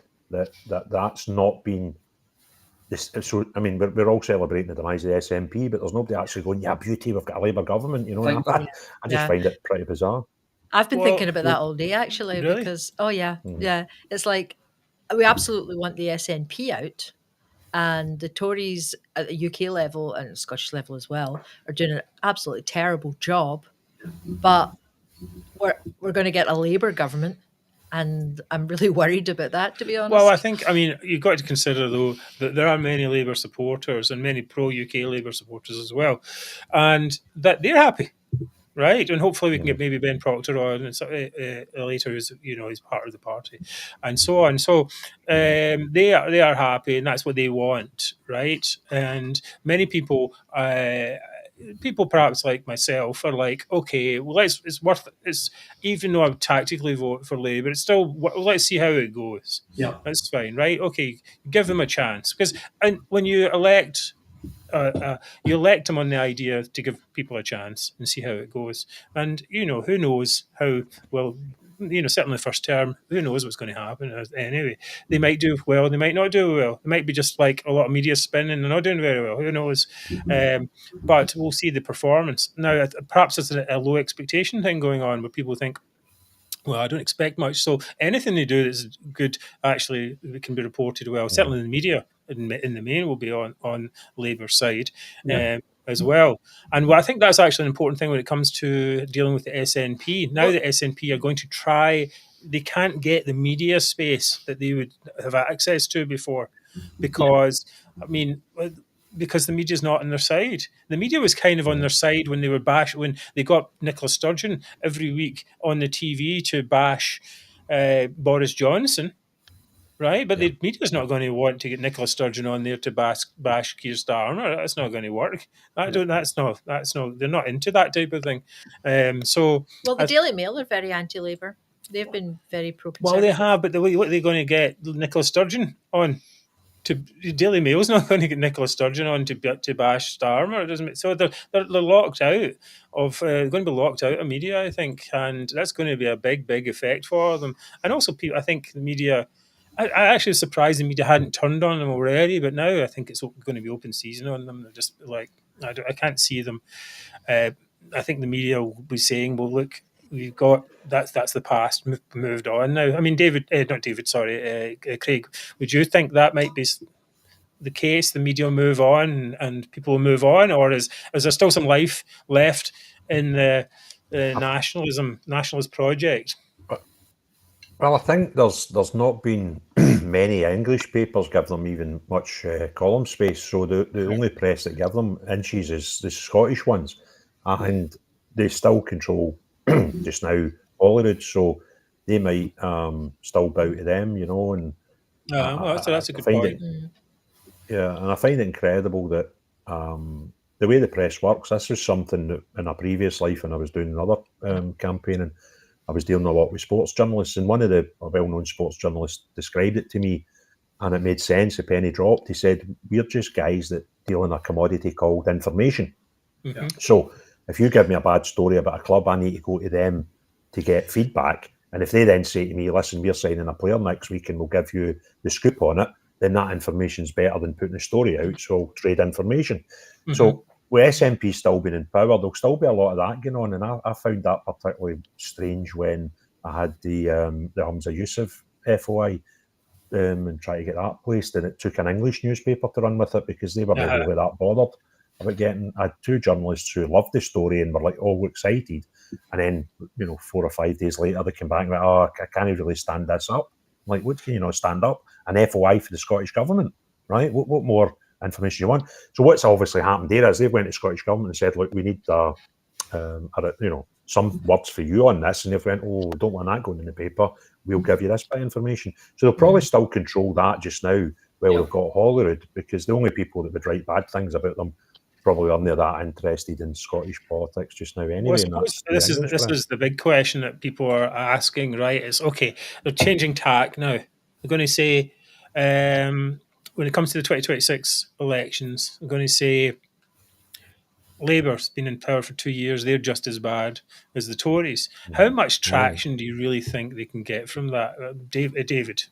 Well, I think it's limited, to be honest, because Labour's now going to be the party of government for the first time since, 2010? So the first time in 14 years. For the first 2 years, they can just say, it's all the Tories' fault. Well, that's true. That's a good point. But what I would suggest they do, and I said this, we talked about this, and Sean, a couple of people made that point, there is the potential that Labour comes in straight away and starts doing swinging cuts in public spending or massive tax rises or all the stuff that Thatcher did, to control of the money supply, all the stuff she did from 79, and she was massively unpopular straight away. As long as they avoid that for the first couple of years, then they should be okay. Because people in Scotland who have been voting SNP hitherto and have now started voting Labour again aren't just going to jump straight back to the SNP again in 2 years, unless something pretty awful happens down in Westminster. Now, the SNP can try and spin it as being, oh, look at Labour, we told you they were no better and all this stuff. But remember, the SNP hasn't really got that hold over the public anymore because they've been seen for years we never get the government we voted for. Well, aren't they, actually, they've been running this campaign like that, right? They've been running this campaign. The Tories and the Labour are just the same. That hasn't worked. Hasn't worked. I don't know Their arguments how have been much traction they can get in that. Mark Z into saying this part. Yeah, I think where the newspapers are going to smell blood now with the SNP. I think they've been holding back a lot of stories about the SNP because of the power that they had and the power that Sturgeon had. And I do think now it's open season because they are so weak. I think they see the weak, and we've got to remember, branch form's got to come out. Got to come to a conclusion soon. We've got the ferries, we've got education. There's a lot more to come out about the Scottish government, and I think over the next 2 years, I think we're going to see more and more stories, more and more of the press hammering them because they've got a weak leader now. They've got somebody that's so dour and so he's got no charisma, he's got no power, and I think it's going to be open season on him with the media. I really do. But isn't Swinney going to go soon? Do we think Swinney's going to hold on after this? He's going to. No, it depends on the scale of the losses tonight. I mean, we still don't know if it's just 10. If it's anything like the normal margin of error, which would take up to about 12 maybe, he can't survive winning 12 seats from 48. How could he?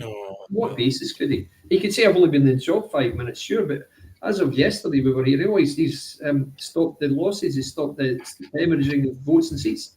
No, he hasn't. So, no, I can't see that. He was always only a stand-in anyway, we know that. James says he's a caretaker leader, he's an undertaker leader. Right.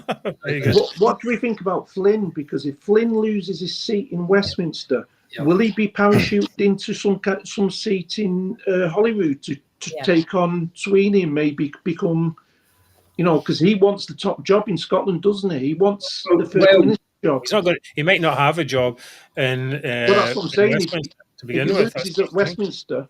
If he loses at Westminster, will they kind of try and parachute him into if there's a such thing as a safe seat in Scotland? Well, it's not. He got on the list, so it is. Well, he's matured. Hang on a sec though. The list is only if the MSP standing down was elected via the list. So that's why Douglas Ross, for example, when he does step down, his seat will go to the next guy on the list because Douglas Ross is a list MSP. Whereas, say, I tell you who might step down for him is Michael Matheson, of course, and Falkirk. That's possible.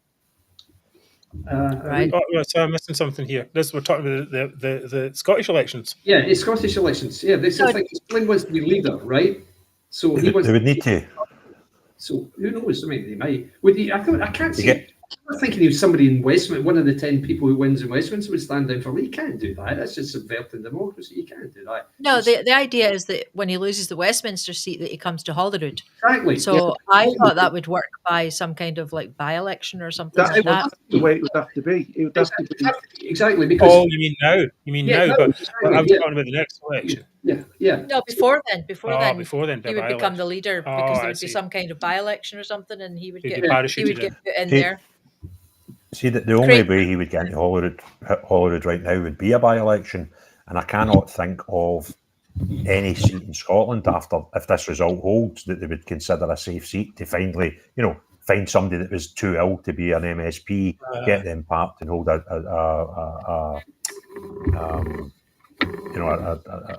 election. I just don't see. I can't even see it. Just high risk because at the moment, let's see Matheson is damaged goods anyway. They could persuade him to stand down because his career's finished, as we all know. Right. How safe is that? How convinced would they be that they would get somebody to replace him from the SNP? Exactly. I would love them to pull a by-election anywhere. Could you imagine, Craig, if they tried that and he lost? Yeah. And Flynn actually lost. Listen, see if they tried that, I'd probably buy a house in a different area just for a laugh, right? Exactly. Stand against them. Well, I think one of the things and I'm sure you would win too. Yes. Well, this is an interesting question, though. Is should the pressure be put to bear on the Scottish Parliament after this result for it to dissolve and have a Scottish election as well? That could happen if the easiest way to do that. Dave, let's talk to Craig first of all. I think the easiest way to do that, there's two routes to having an early election. One is have a budget fail, which I think would be probable now, and the other one is a vote of no confidence. And Sure. if they're going to have a vote of no confidence, you've got to expect, well, who would support that? I think Labour right now, because of the result that's going to come through just now, they would be really confident about having an early election. We're looking at what's happening tonight. But would anybody else support that? Would the Lib Dems support that? Would who else? I mean, the Greens won't. They'll just sit there and try and hold on forever. So you would probably need at least two parties very confident that they would increase the amount of seats at Holyrood in a snap election. And I think Labour would be confident, but I can't think of anyone else. But if Lib Dems feel like, Lib Dems, to be fair, they do it as if they're doing no bad tonight. So maybe they would go for a vote of no confidence. And but it's still not enough. I don't think. I still don't think there's enough. They've only got 4. No, it depends on how the rest of the MSPs in Holyrood view their own outlook, given that 30 plus of their supposed colleagues from Westminster are about to lose their seats. Several of whom will be looking at coming up to Holyrood very shortly. So you just wonder, are they going to want to? How will the MSPs and the SNP MSPs in Holyrood view tonight's events? Will they think, right, that's us knackered then, or are they going to think, right, whatever else happens, I'm going to hang on to my seat? So it's interesting. Swinney, I think that the pressure will be intolerable after tonight if these results are anything like what is predicted. I suspect he will realise the gig is up. As I said last night, he might not resign straight away, but he'll make it clear that he will be stepping down to let somebody else take over to fight the 2026 election, is my opinion, because there's not the slightest chance of Swinney fighting that election. None, whatever. So not after tonight. So somebody's going to have to take over. So something will be said quite soon by the SNP, I would think. And it'll be something like... Oh, the Greens the Greens could agree to, if the Greens increase their vote share in the UK in general, then they might agree to do it because they might get more seats. Can I ask David a question? Can I ask David a question? I've just seen Catherine here saying Slanty, Craig, and Slanty to you, Catherine. But is that Coke or Coke Zero you've got, David?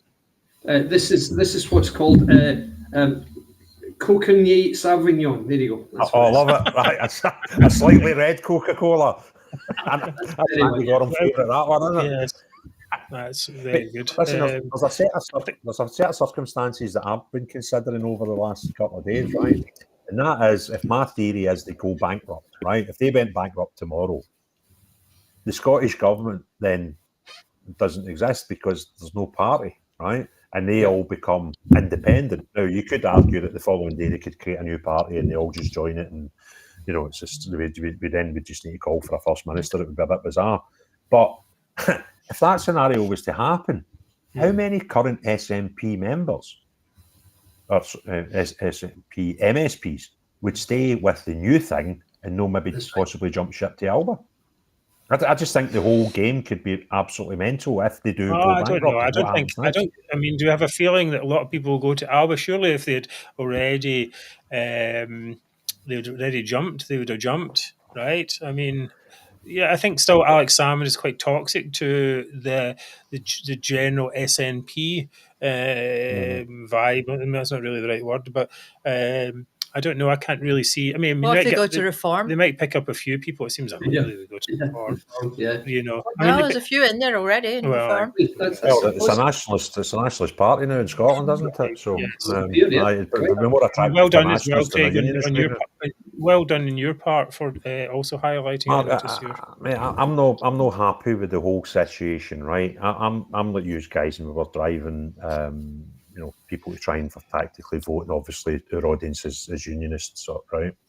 Yep. So that thing that happened yesterday, we should have been dancing in the street because we're going, that's brilliant because more people will go back from Reform to tactically vote because that seemed the only two options for unionists. But it really saddened me. It genuinely, because the unionists in Scotland have been crying out for a body to get behind for probably 10, 12 years, right? And they represented an option. And I must admit, I took the Reform thing into consideration before I decided I need to tell folk to tactically vote. And then I had a rethink when Nigel came along because I thought that's going to increase their vote. Am I still telling Scottish unionists the right thing here, and I did, sleep on it for a while and consider that. But I actually considered, well, there was two things I had to consider after this election. Do I want to stand for Holyrood in 2026? And I have to say yes or no to that. And if I say yes, then what do I do? And I had three options at that junction, and that was to stand for a party that had got a great manifesto, the SDP, who have already asked me to stand for them, or do I go to Reform, who haven't, and say, look, would you consider me as a candidate, or do I stand as an independent? So that's where my head was, and I thought, decision-making process, I don't need to make that decision just now. We could have 2 years. But what happened in the last 24 hours ruled out two of those options. One of them was I could not stand behind a party who I know I've spoke to a guy who was a nationalist, and he's telling me when he went to these interviews with him, he told them that he would vote again for independence, and they accepted him as a candidate. That just blows my mind. So that was out of the equation. And I've got a real problem. I really don't like party politics. I don't like this notion of voting for a rosette. I like voting for people.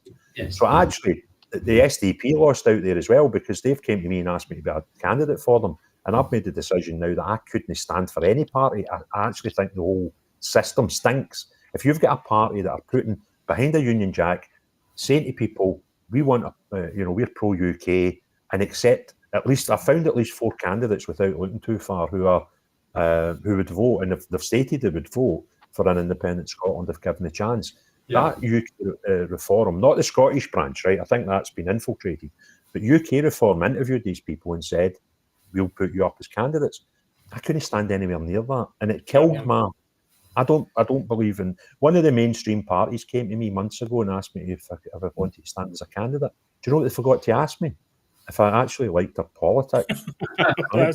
And I thought, how fucking, excuse me for language, but how bizarre is that you've got a mainstream party asking you to stand as a candidate when they've not asked you if you agree with their politics? So that I have a hatred for party politics. And because of what happened in the last 24 hours, I told the SDP, look, deal's off. I can't stand for you. I just don't want to be involved with party politics. So I will be standing, and I will be standing at Holyrood as an independent candidate. And I don't know. Pretty good. Good for you, pal.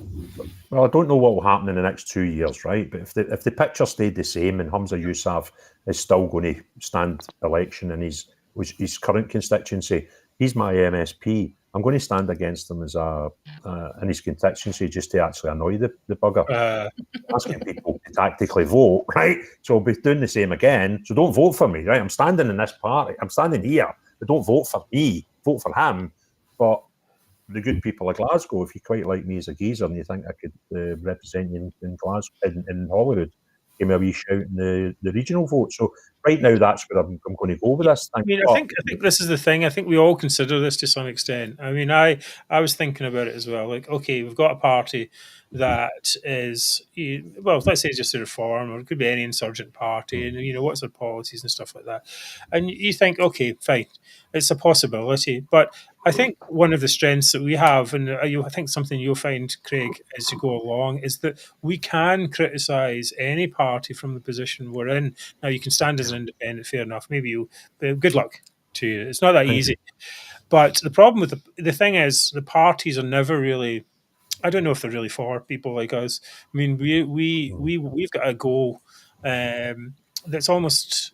I mean, you think the Scottish Conservatives would be all over all this stuff, but they're not. And I think one of the things I've realised is that they're actually, I think they're just very amateurish, and they don't have much money, and they just, they're not really that great. And you think, oh, if I went in there, I could fix it, but it doesn't work that way. No, I think that the whole Reform thing, I can see a very distinct difference between North of Gretna and South of Gretna. I totally understand. If I lived in England, I'd have probably voted for Reform. Oh yeah, when you take that unionism north of the border, we've got other factors to consider. And in the space of 24 hours, they've gone from somebody that I was actually quite keen to represent and go and ask them if they would allow me to stand as a candidate to somebody that wouldn't even stand beside them in a puddle. No. Right? I genuinely... That's what's happened in the last 24 hours. And what I feel is I've argued with many unionists down south over the last 24 hours. I'm saying you need to actually appreciate being a unionist in Scotland has been a tough gig for the last 10. 15 years. It has. It's been It's very tough. and I mean, this is they've just I think, pissed up her leg. yeah, I think that's the big problem. Is like, haven't you figured this out? Now I don't think they realise that we've got a different battle going on here. Yeah. We're very much involved. But they should. We've got a battle that they don't even. They should really know realise about. that that's the thing now. That Tice guy, Yeah. I remember him, whenever it was, saying Scotland should have a separate immigration policy. I'm just like, what? Sorry, you've got you called Reform UK. This was a while back. Mentioned it in our show and stuff like that. But you're like, have you actually had thought about what's going on above? The border, and how can you call yourself a UK party if you don't even understand? You don't have people at the top who are doing it. Now it needs a root and branch reform. The Reform Party needs a reform. In Scotland, I've had dialogue with their UK Reform UK Scotland, right, and they're telling me you've got nothing to worry about because we've sorted it. It's like, well, what have you done? No, you've done nothing. You put out a video with this guy saying I'm a unionist, but 10, 12 weeks ago, that same guy was putting out a video saying, I'd vote independence. And since then, I've spoke to a guy who's an absolute crackpot that they had put up as a candidate for Ayrshire, right? And it turns out they binned him, right? But I spoke to him and I said, see, when you wanted to stand as a candidate for reform, what process did you go through? Because you're telling me you voted independence in 2014. Now, see, if you voted independence in 2014 and you've changed your mind, I genuinely don't have a problem with that, right? That's an allowable stance. But where are you just now? He says, I'd vote independence again. Did you tell the party that? He said, yes. Now I'm going, hold on a minute. So it's not, I went in the space of 24 hours for thinking there's a couple of crackpots infiltrated them, right? To then, well, this guy that's second in charge of Scotland for UK reform is the guy that's saying all this, so the sort of Scottish bit's a bit buggered up. To now having the evidence in front of me that the actual UK body, the main body, have accepted candidates that have said to them, yeah, I'd vote for independence, right? And I'm thinking, what is unionist about that? That's like me going to SNP and say, can I be the candidate for Glasgow, please? Right? Yeah. Why would I do that? And why would they accept it? And now I've got sort of plenty of evidence to suggest that there's a guy in Edinburgh. Now, I might be misquoting here. I think it's Edinburgh East, but it's one of the Edinburgh constituencies. He's very active in an independence group right now. We've got the guy Kirkwood, who's a crackpot. We've got the guy I've spoke to that was at Crackers. They ditched him, who told me that they had accepted him, telling him he would vote independence. We've got the guy in Edinburgh, and we've got the guy in Rutherglen, because I think the boy Caird came out and said, look, he stood up at Husbands and said he'd vote. So that's 4. That's without us doing a deep dive on it. Yeah. Well, that's Sterling guy. I don't know about him, right? Now, these are things that we're just stumbling on. Now, see if I wanted to spend a couple of weeks on it, how many out the X amount, many candidates have they put up? 30, 40? I don't know, right? But we've found 20% of them. 57 in Scotland. Right, so we've found, 10, going on 12, 13%. 5 anyway. Aye, so we've got already, that's without looking. And you're thinking, and they come up with this crazy thing. They're taking a company to court who charged them £140,000 to look into their contract. Now, see if you work that backwards, they've paid just over 200 quid to a company to find out everything they need to suggest their candidates. The 140 sounds a lot of money, right? But when you go, well, they've got about 600 odd candidates. That's true. So it's 200 and odd quid. What do you expect for 200 quid off a business? It's getting fucking loads of employees, right? They're absolutely bonkers. And I'm thinking, I was considering 24 hours ago to get in bed with these people, right? They think you can find out everything with somebody in 220 quid investment, and they're quite happy to give 5 people that we've already found out between us that are nationalists. And you're telling me you're the party. The Scottish Unionists have been crying out for a decade, right, to find a home of something that's right of centre and something that's unionist, right? And we all actually thought we might have found something. And it's turned out to be a bucket of shite, right? And that's the bit. I'm not upset. My thing, your thing was to tactically vote. It was the best bit of news yesterday, right? However, I was still depressed because I like unionists, right? Because guess what? I'm a unionist, right? And I like Scottish unionists. And I feel bloody sorry for all these people. And I felt sorry. They were trying to argue with me. And I'm thinking, you're not arguing with me. You're trying to justify why you're still going to vote reform in the morning. Yeah, that's right. Because so much justification. Thing. Yeah, and I felt sorry for the 55% of unionists in Scotland that could have had this thing that would have been brilliant for us going forward, and they've burst it. Yeah, I think it was a real problem there. I mean, this thing here, Mr. Tommy Boy says Tice, Farage, and Nor Habib have come near Scotland in this campaign. They were scared to come. Yeah. Actually, they said that we're scared to come, Yeah. and that's not what it's about. It's like you come and you fight. That's the thing. Yeah. Well- And I always had this, remember about, I wrote a whole article about this, when the Scottish Conservatives didn't want Boris Johnson to come up. I was like, for God's sake, that's just capitulation. Bring him up, let him fight. And that's what the grassroots Tories wanted at the time. And they're like, no, we have to hide him away. And they would go, the Nationalists were like, Boris Johnson's the greatest recruiting sergeant. You're like, no, not at all. The point, it doesn't matter about that. It's like, but you're throwing away all your support. Exactly. Who could be bolstered.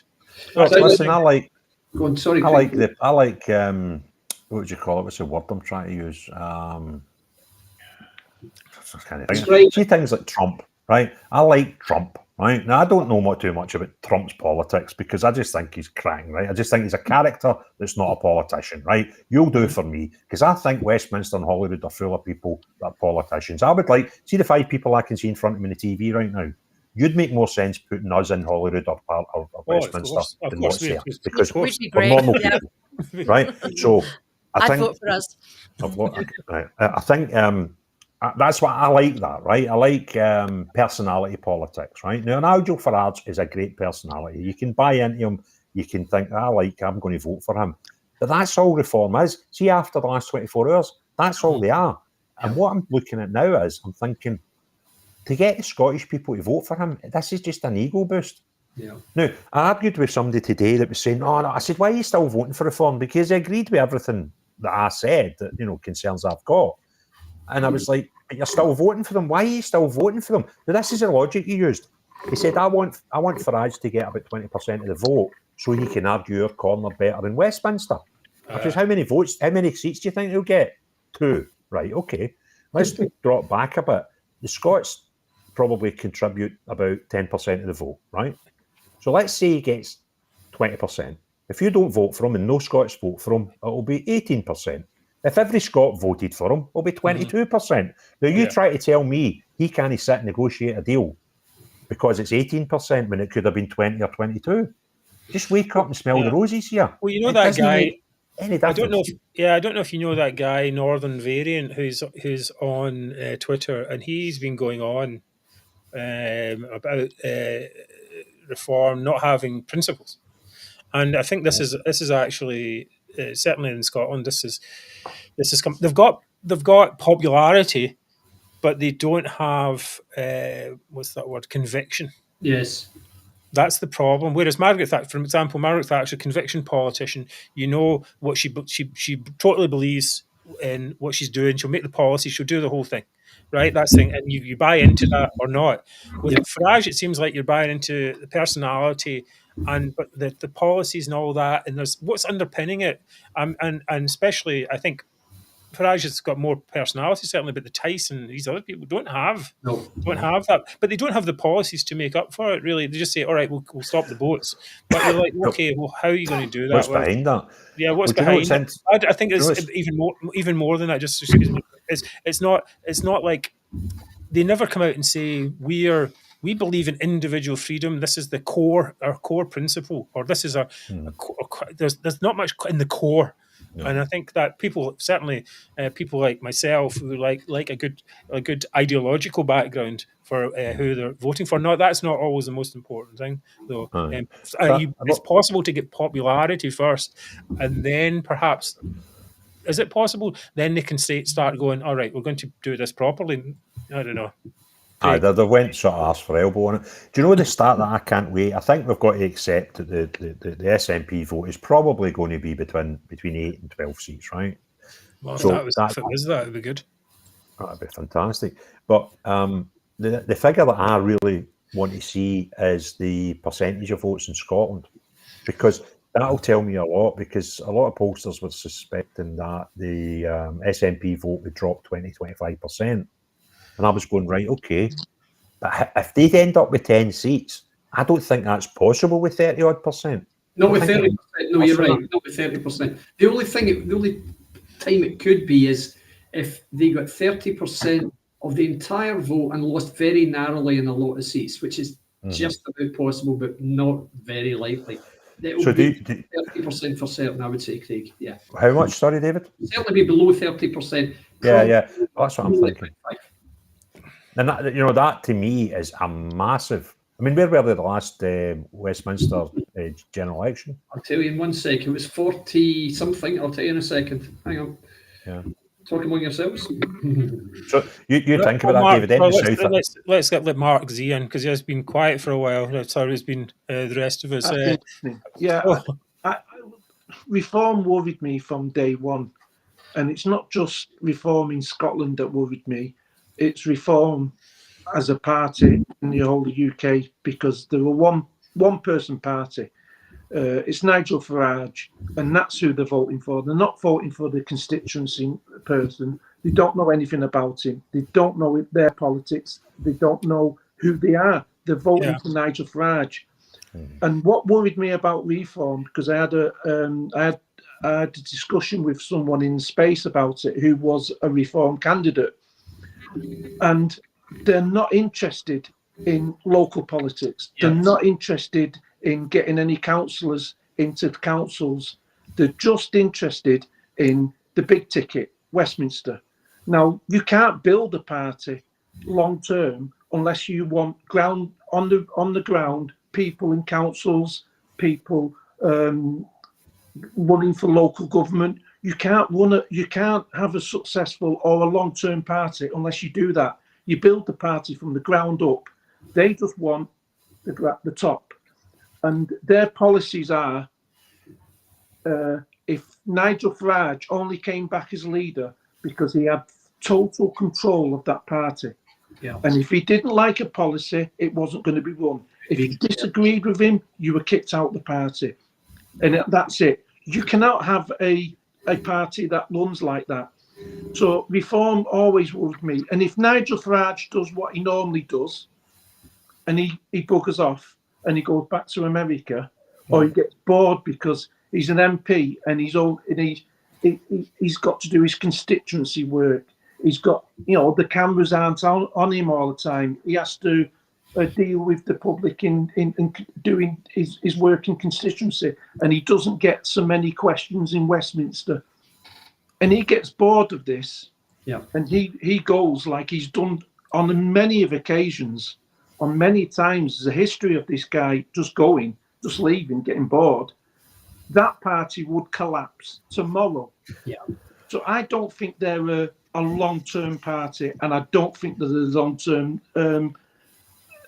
Everyone's saying, well, in 5 years they'll be the opposition or they'll be government. I don't see it. I don't even know if that party will exist in 5 years' time.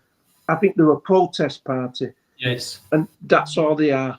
Well, in my opinion. Sorry, can I just bring in this comment from Kevin Robb? He says, Nigel Farage wants to replicate what Reform Canada did, and that was taking over the Canadian Conservative Party because it went too far left. Every chance, that's his game. Yes, but there's also the chance. I mean, okay, that's one way to do it. The other way is that the party itself reforms itself and gets its own leader and uses and doesn't bow to external pressure and does its own thing. And that's not. I mean, that's not with the realms of possibility at this point. I was reading this thing while that was on here. There was this article here. It's in the National. Okay, it's exit poll analysis by what it means for independence. That's the key thing, yeah. Right, okay, and it's by James Kelly, who you might know as the guy who does polls every now and again, and he uses the most independence-friendly poster. This paragraph made me laugh a little bit. It says, at the very least, though, the SNP will hope to reach 12 seats for psychological reasons, because that would make it the fourth best Westminster election result in history. Oh my God. Is that what they're clinging to now? Yes. They want to do best than they did in 1974. My God. Well done, guys. Yeah, anyway. Mark, how long have you guys been on there?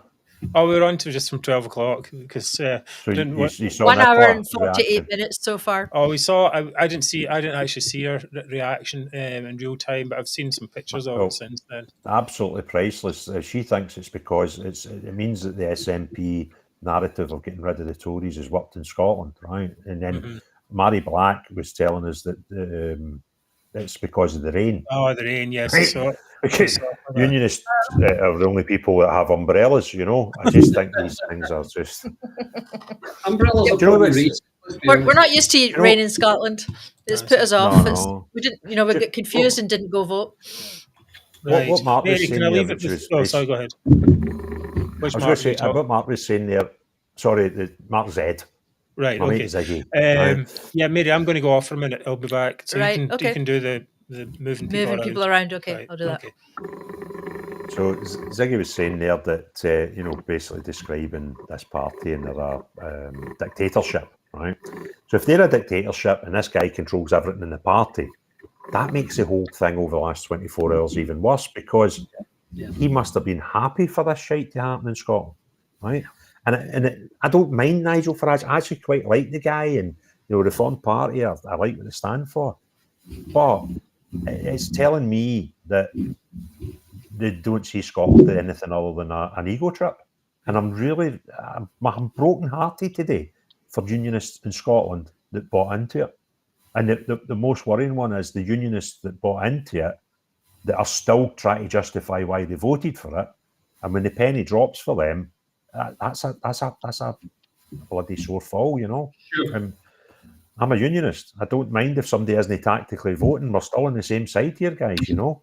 So it's just I think they've just pissed up the legs of Scottish unionists, and I'm really, really disappointed about it. It's disappointing because it was a potential outlet for a lot of Scottish voters who have felt disenfranchised for a long time, thinking here's a party that's speaking a lot of sense and I can get behind them, and within 2 days it turns out they're all nationalists. Okay. Do you know what? Do you know what I was told? I was told Nigel Farage told the party to put a candidate in every single seat in the UK, and it really didn't matter who they were because he wanted he wasn't so bothered about MPs, getting MPs, because he knew he wasn't going to get, because of the system, he knew he wasn't going to get a lot of MPs. He wanted votes. So if he puts somebody in Scotland, a candidate in Scotland, and it doesn't matter who it is, if he gets 100, 200, 300 votes, that adds to the UK reform total, and that's what he wanted. He wanted a big total to turn around and say, I need to change the system now because look at how many votes we got. So it didn't matter to him who it was. I understand that logic, Mark. But if they get 20% and nobody in Scotland voted for them, it would end up at 18. And if everybody voted for them in Scotland, it'd end up at 22. So the reality is, the Scottish folk meant nothing to that narrative that they're trying to drive. And I think the most, hindsight's a wonderful thing, right? But if they just said, you know what, we understand Scotland's got some particular difficulties there right now, we don't put any candidates in, they wouldn't have gained or lost any seats at Westminster, and they would only have lost or gained 5 or 10% of their total vote in the UK. So it actually doesn't matter, and I think that would have been a far better thing for them to do. That just said, you know what, we understand Scotland's, or even the same in Northern Ireland. Did they put candidates in Northern Ireland? No, Reform. No, they did an alliance with the TUV, Craig. Right. So they didn't try and get 650 candidates. So what difference would it have made? Craig, do you think they're finished in Scotland reform now? Listen, Dave and I know through previous campaigning, the most fickle buggers in the world are Scottish unionists, right? If you put two in an island, you'd have 3 options in everybody thing in life, right? So are they finished? There'll still be Scottish unionists that say, I want to vote reform, right? I think anybody that takes a step back and understands what's happened over the last, or not, it's not what's happened over the last 24 hours, that's not true. It's what has become visible over the last 24 hours. This stuff's been going on for not even 6 months. This guy whatever his name is, I can't remember, the David, was it Wilkinson, whatever. He's been in their party for years, right? David Kirk, With those views. Right, so this isn't although it's came to light and it's not even came to light. I've been given evidence that this was on their website 6 months ago, and they deleted it and tried to hide it. So this isn't new stuff. Although we're only becoming aware of it in 24 hours, this is what they're saying in Scotland. So I think if people sit back and look at all the evidence, like myself, and I've went for a guy that genuinely was considered maybe 48 hours ago to approach Reform and ask them if I could please be a candidate for them, to now saying I wouldn't stand in the same queue with them. That's a big step, right? And that's only because I can see what's in front of me.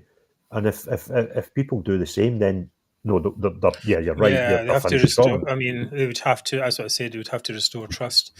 I've had contact with their Scotland branch today, Mark, and they've told me it's okay. We've sorted it. I was like, well, what have you sorted? You've sorted nothing. But if you believe you've sorted it, then there's no hope for you. So that's where I am, you know. But yeah, you'll still find unionists. They'll still go, no, I want Reform and that'll be it. So they're not finished, but anybody. Well, yeah, they need to fix themselves there. I mean, you done? See, you done about 2 minutes ago, Mark. I think I need to do the same just now. What's the? Yeah, that's fine. Just go off, and we'll see. We'll just come back on a little bit. Icon, Craig. What? Sorry. Okay, there you go. I'll just turn you off. Okay. All right. Here you go.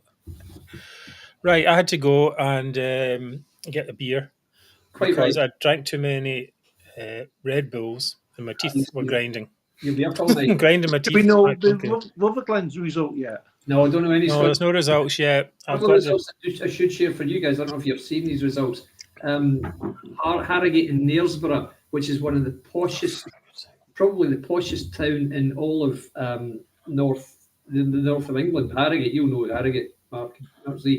That's gone from Conservative to Lib Dem. So far we've got the Conservatives have dropped 3 seats. Labour has gained 2 from the Conservatives, and the Lib Dems have gained 1 from the Conservatives. So for Harrogate, 2 of the Lib Dems. Any big names gone yet?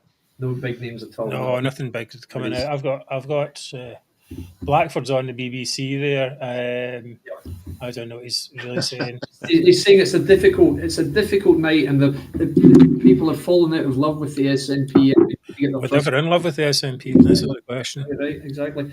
Listen, there was one question that was asked earlier about a seat, and one about Reform. One question was: Is Farage just not really bothered about the regions like Wales, Northern Ireland, and Scotland? I'd say absolutely. He's not bothered at all. He's coming in here with both feet, thinking he can just ask one guy locally to mastermind it all for him. You can't do that. It's not possible. So that hasn't worked. One guy was asking about Caithness, which was likely to go.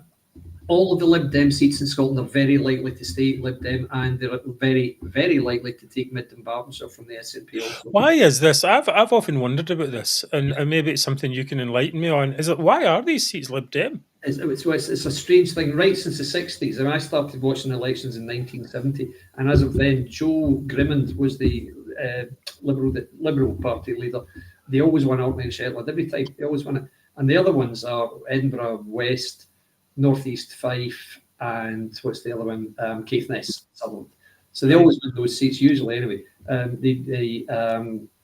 Why do you do it? I mean, there's clearly an element of tactical voting there because people who wouldn't normally vote Lib Dem are voting Lib Dem there. It's just weird. But I know, but in the islands as well, Lib Dem, because Lib Dems aren't that strong a party, nationally in the UK. I mean, you wonder why they have that. It seems a bit strange. Anyway. Yeah.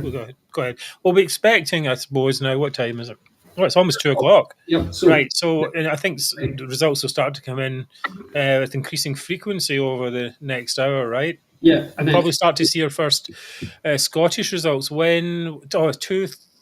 Didn't see any time. I mean, a couple were expected between 1 and 2, and there hasn't been any yet. Oh, here's one. Hang on, no, it's Leeds. Sorry. I thought Rutherglen was about 1:30, 2:00, wasn't it? Here's Rachel Reeves' declaration. Obviously, she's going to get in. She's going to be the next chancellor. She looks very smiley. So that's in Leeds. She's going to win there. I know it's boring. Yeah, this is Paul saying lives in Orkney and it's been Lib Dem for so long. Why Lib Dem? Very weird. It's a weird thing. I don't know. I don't understand that. I have to do some. I have to get some Why would it more be? information. Craig is going to come back. You okay to come back there, Craig? It is. I think so. Right. Okay. I don't know where Mary's gone, but need a glass from. Can you hear me okay? I think Yeah, you're good. my laptop Do we cameras think- come on now as opposed to my slightly more expensive one. So is my microphone working okay? Can you hear me? No, we can hear you fine. You're a wee bit grainy. Well, not grainy, but pixelated. But it's probably okay. I wouldn't worry about it too much. Now, do we think? Do you think? And I keep coming back to. I keep thinking about this. Do you think the next couple of weeks, if they get the hammering that obviously they're going to get now, do you think the SNP are going to start saying, "Well, we weren't really wanting to be in Westminster now. The powers were Holyrood, and it's always been Holyrood, and we're not really interested in Westminster. We were pulling out." Well, and yeah, that's an gonna be excuse? yeah. I think that's an interesting possibility. Yeah, where they say, some people, I think the Alba people are like, yeah, we shouldn't be in there anyway. We need to withdraw. Like there's the Sinn Féin, is it, MPs, or they won't sit in Westminster like that as a protest. So that might actually lead them to try and do that as some kind of publicity stunt. The thing why I say this is because we had a spate of people all in Blackford and Black and all this saying, well, we're leaving Westminster now. We're not going to be running at the next this election, so we're leaving that. Do you think that's going to be, well, they were leaving because we want the power in the Holyrood. We don't really want the power at Westminster. So we want, if we win in 2026, because I think this is going to be their campaign. If we win in 2026, that's a mandate in Holyrood, and we can become government again. That's our mandate to lead the UK, because Westminster is irrelevant to us now. Do you think that's yeah, I think it's a very good point, Mark. I think it's definitely something to consider, and I think another thing that might be an issue with this is this ridiculous idea of the Scottish Conservatives forming their own party to fight it, which would basically make every if exactly as you say, it would make every Scottish election into a referendum, basically, and that's no good. So basically that's not going to work. Labour, I think, really have to work. I think this is a thing that I don't think Labour necessarily understands the danger of resurgent SNP or SNP, so they have to kind of crack down on them in different ways. Now, I don't know how they can do that. It's probably something we need to have a chat with people in Labour more about, but they're not a benign.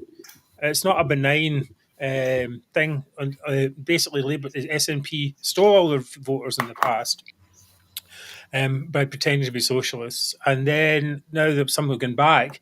Now, I don't think the ones that went back will go back again to the SNP, as that seems unlikely. But there's just that idea that for example, in Holyrood, as you say, that they can say, "Oh, we're more Scottish than the Labour. We do more that way." So Labour, I think it could actually be quite a big battleground actually coming up. I mean, David, you any thoughts on that? Sorry, I was looking at results there. Tell me what we were talking about. I'm really sorry. Just tell me what you were talking about. So we haven't had any Scottish results come in yet, have we? No Scottish results have come in Nothing yet. No, that's not Everything's a bit later than expected. It's due from now. There is suggestion of voter fraud in Glasgow. Have you seen this, guys? That's what I was going to say, David. We have got one result for Glasgow, and that is the fact that the cops have been called. So Right. Okay. Well, is that unsurprising? If there's any kind of party in Glasgow, the police are called. Well, but what does that mean? This comment about the removal of 2 out of the 4 ballot papers. What does that mean? But it might mean ballot boxes. Maybe probably boxes? 4. But yeah, when I went to vote today, our address was our area was split into 4, so there was 4 ballot boxes. And what that suggests to me is 2 out of the 4 in this particular polling station have been removed by the police. Boxes rather than papers, though, do we think? Yes, I think I'm reading that Well, as 2 out of 4 two would suggest boxes. boxes, yeah. Well, maybe Yeah, I'll 'cause- see if I can find an article about it. You guys talk amongst The yourselves. results seem to be taking a bit longer to come in than expected. It's always the case, though, Mary. It's always like that. Do you know what was funny, right? When the what do you call it, the exit Can you poll take came over out, for a minute, Mary? I was on a Twitter space with Basil, who a few of you'll know. Basil's from Sunderland. So we were having a laugh today about this. You know, they have this race between Sunderland and Newcastle to try and get the first result shouted. So we were having a laugh about that. That one came out. And then I think it was the second or third Sunderland result came out. And the result was a Labour win, Reform were second, and Tories were third. And if you added together Tory and Reform, Labour would still have won, but it was only like 800 to 1,000 difference.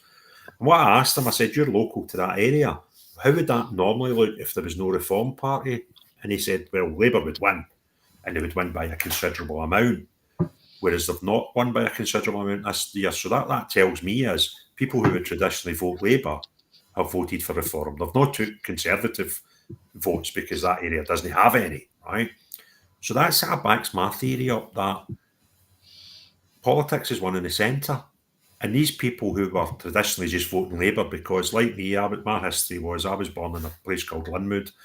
The car factory shut, and I was taught as a young kid to hate Maggie Thatcher, right? Which thankfully I was educated after that. But Sunderland's a similar area. So, you know, nobody votes Conservative in that area. So the fact that there's a massive push towards reform, it's not right of centre they're scared of. It's this name. It's this name Conservative.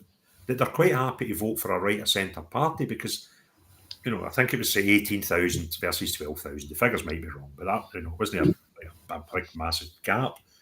So the thinking people in that area are all left wing is totally ridiculous. They were just anti-Tory. The name is buggered. The brand is buggered, and it probably has been for a generation. And I found that just very. But not the policies, perhaps.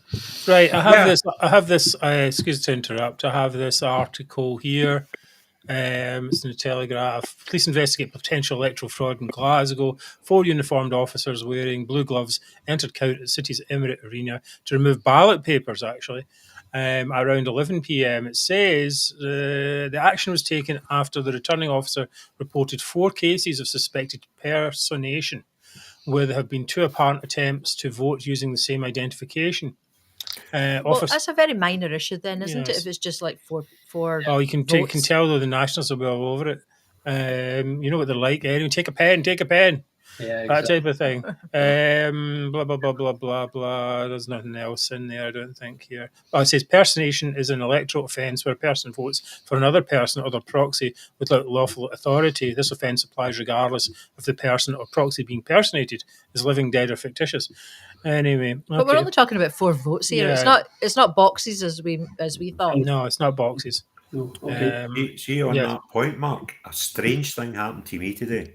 Okay. I was planning to vote later on today. I thought I'll go out and do some things I need to do. I'll go home, I'll pick up a polling card, and I'll go and vote. But I was actually passing the polling station, and I thought, I've not got my polling card, but I've got my driving licence. I'm just going to go in and vote, right? Uh-huh. So I didn't pick up my polling card, right? And my current situation is my mother died about 14 months ago, and I'm currently sitting in her old house just now until we get it sold, right? Right. So I'm registered here, and my dead mother was registered here. So I went in and presented my driving licence. She went through the record, an address order, and in my address was showing 2 people able to vote, me and my dead mother. Goodness sake. And I thought, okay, do I go and try and pull on a Mrs. Doubtfire? Right. But I thought, why is that? That to me is really, really peculiar. And I don't know if that might be normal. It might take more than 14 months for somebody that's dead to come off the voting information. I think it can take a little while to do that, but yes, you are able to vote just with your ID though. Anyway, right? Yeah, I managed to vote, right? But the point was because I had to run through the list and not just take my polling card off me.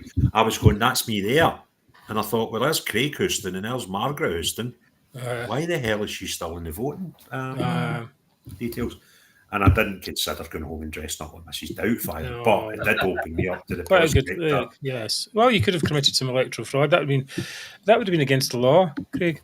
Do you think there's Just going to letting be you know. Well, around Craig the would never postal consider it, but some other people might. Well, I mean, Yeah, it seems it's probably an edge case. I mean, but yeah, I think No, it takes. there's probably a lot of dead people, and then someone else tries to do their Well, vote. do you know, because the situation, I don't live here all the time. I'm here most days recording videos because you can see the scenery's the same. But so the mail could, I might have missed a polling card in the mail, but if somebody got that polling card and just, if I was of a certain race that maybe we all looked quite similar and I wanted to cheat the voting, then it just opened my eyes and I thought, I mean, there always will be people who try and cheat stuff. Now, some people are complaining about, you need voter ID to go to play. I mean, it's not that difficult to get ID.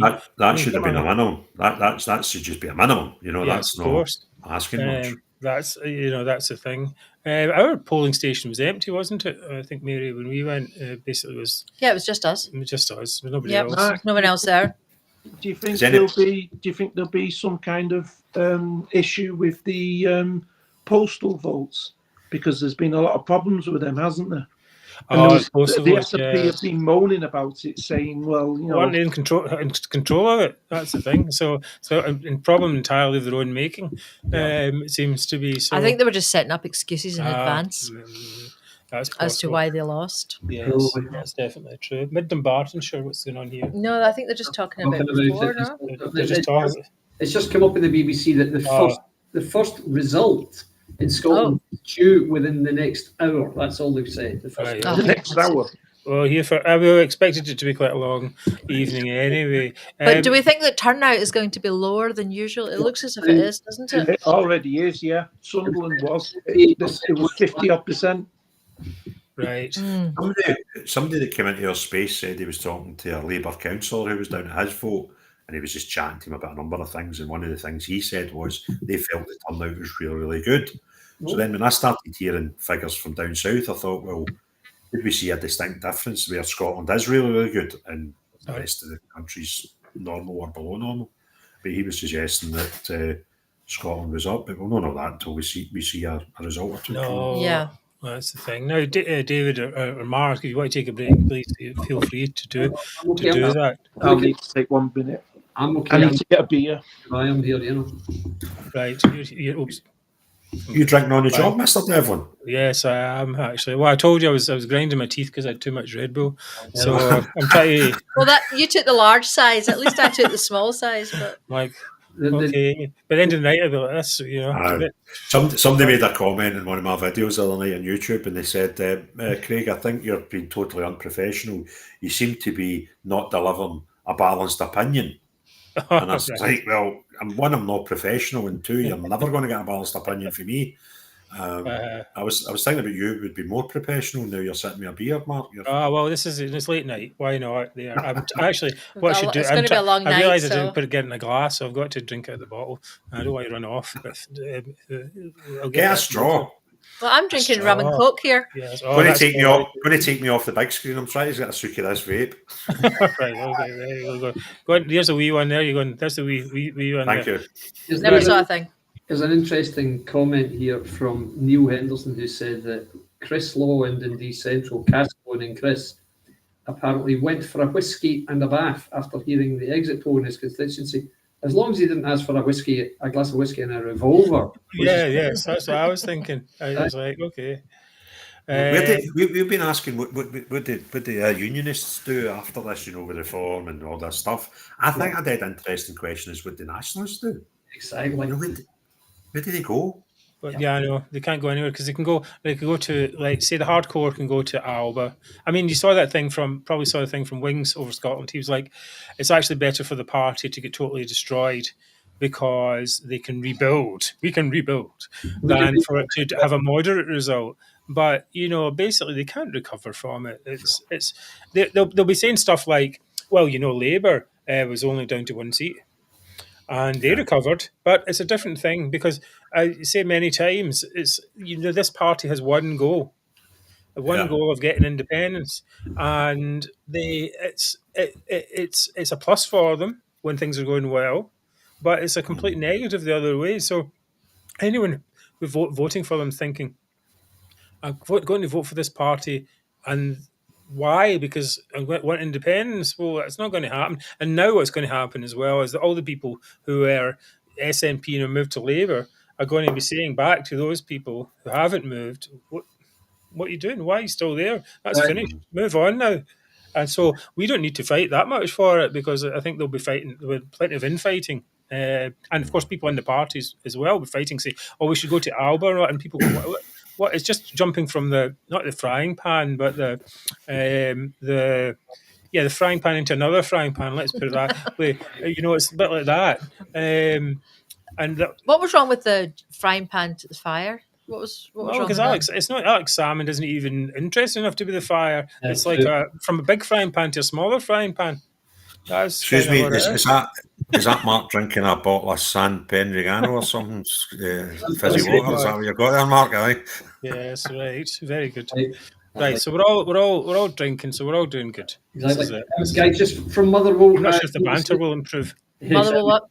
Motherwell, the lady BBC reporter is down there. There are 4 seats being declared in Motherwell, and she's just summed up her report there by saying some very gloomy SNP faces and Labour faces looking very relaxed. Right, well, that will probably come up. But that should probably come up fairly soon. If So it does come up, let me we'll have put a that look. onto the big. We'll go onto the Sky. When was Motherwell supposed to be declared? We're expecting Motherwell to come in around 4 a.m. God. Oh, she said the first one will be in the next hour and a half. So the first one should be about 3:30 from there. And then who knows? I mean, Hamilton and Clyde Valley will be reported from Motherwell. Well, that's ours, isn't it? No, really? Ours Yeah, is- we're Hamilton and Clyde Valley. Are we? All I right. bet you that will. No. Yeah, I'm pretty sure it will, because Hamilton's so close to Motherwell. But Hamilton and Clyde Valley was supposed to be at 1:45 a.m. No, 3:30. No, I don't know. Hold on. Anyway, should we just talk briefly at any stage about the people who might lose their seats in the SNP? You ever want to do that? Yes, please. I'd love to talk about that anytime. See if you see me disappearing quickly, it's because words came through that Stephen Bonner's lost his seat, and I was just want to go to Coatbridge and dance in his garden with a flag. I think that's going to happen. All right, guys, it's going to happen. I'll just very briefly talk about this, if you like, guys. We're looking at. Well, actually, maybe it'd be easier to say who's staying. Who's likely No, let's talk You about got the short ones. a list there, David. Sure, exactly. Well, I'll go through the ones that I would say are most likely to retain their seats. David, are you No, making... he's typing to figure it out. I think Oh, that's God, exactly. it's such a loud thump. right. I'll be back. Actually, no, I have to listen to this. Okay, fine. No, So I'll go away for a the second ones again. that it seemed were most likely to win their seats. In fact, I'll get it from the tactical voting guys, so I don't have to. From the exit poll, I should say, so I don't have to type here. Hang on a Hold on, second. wait a minute. Sturgeon's speaking. Let's see what she Uh-oh. says. So let's hear that. It's much more interesting. Speak up. Information that is second-hand. Look, I mean, first thing I would say is John Swinney's leadership is under no threat, regardless of the result tonight. He will lead the SNP into the 2026 Holyrood election. The same Because might we've got not nobody be true else. had Hamza Yusuf still been leader tonight, but that's not the situation we are in. And I think the mistake opposition parties will make is, if this is the result or anything like it tonight, is just assuming that the SNP is dead and buried for 2026. Yes, the SNP has to re-establish trust on some of the core competence and government issues. We've been in government for 17 years. This is a really difficult time for any party of government, but that doesn't let us off the hook. We've got to do that, and John is, absolutely the guy to really take on that challenge. And, as I was saying earlier on independence, the independence issue has not gone away, but we need to, focus hard again on making it relevant to the issues that concern people in their day-to-day lives, which shouldn't be beyond us, but that is the challenge. Independence is not some abstract goal. It's absolutely about how we build a better country, raise living standards, make people better off. So these are the challenges for the SNP. It will feel, coming out of tonight, if the result is anything like the exit poll, that is a mountain to climb. But we should take a bit of time and refocus ourselves, and I don't think it is game over in any sense for the SNP. Final point I would make is about the aspiration and in tune with young people. I think the party's got to watch that. We have, for a long time now, enjoyed majority support amongst young people. we've got the ending of the deal with the Greens, what appears to be a slight softening of our commitment on climate change. I think we've got to be very careful on that and not fall into the trap of moving perhaps a bit to the right, although the SNP will never be right-wing, but a bit to the right of where we have been. I think that would be a mistake. So these are you can just see on the right of your screen there that Lee Anderson has just walked on, of course, defected from the Tory party to Reform, is the candidate there, and they are about to announce whether he has won. This is an important result. He's going to win this. As follows. Lee Anderson, Reform UK, 17,062.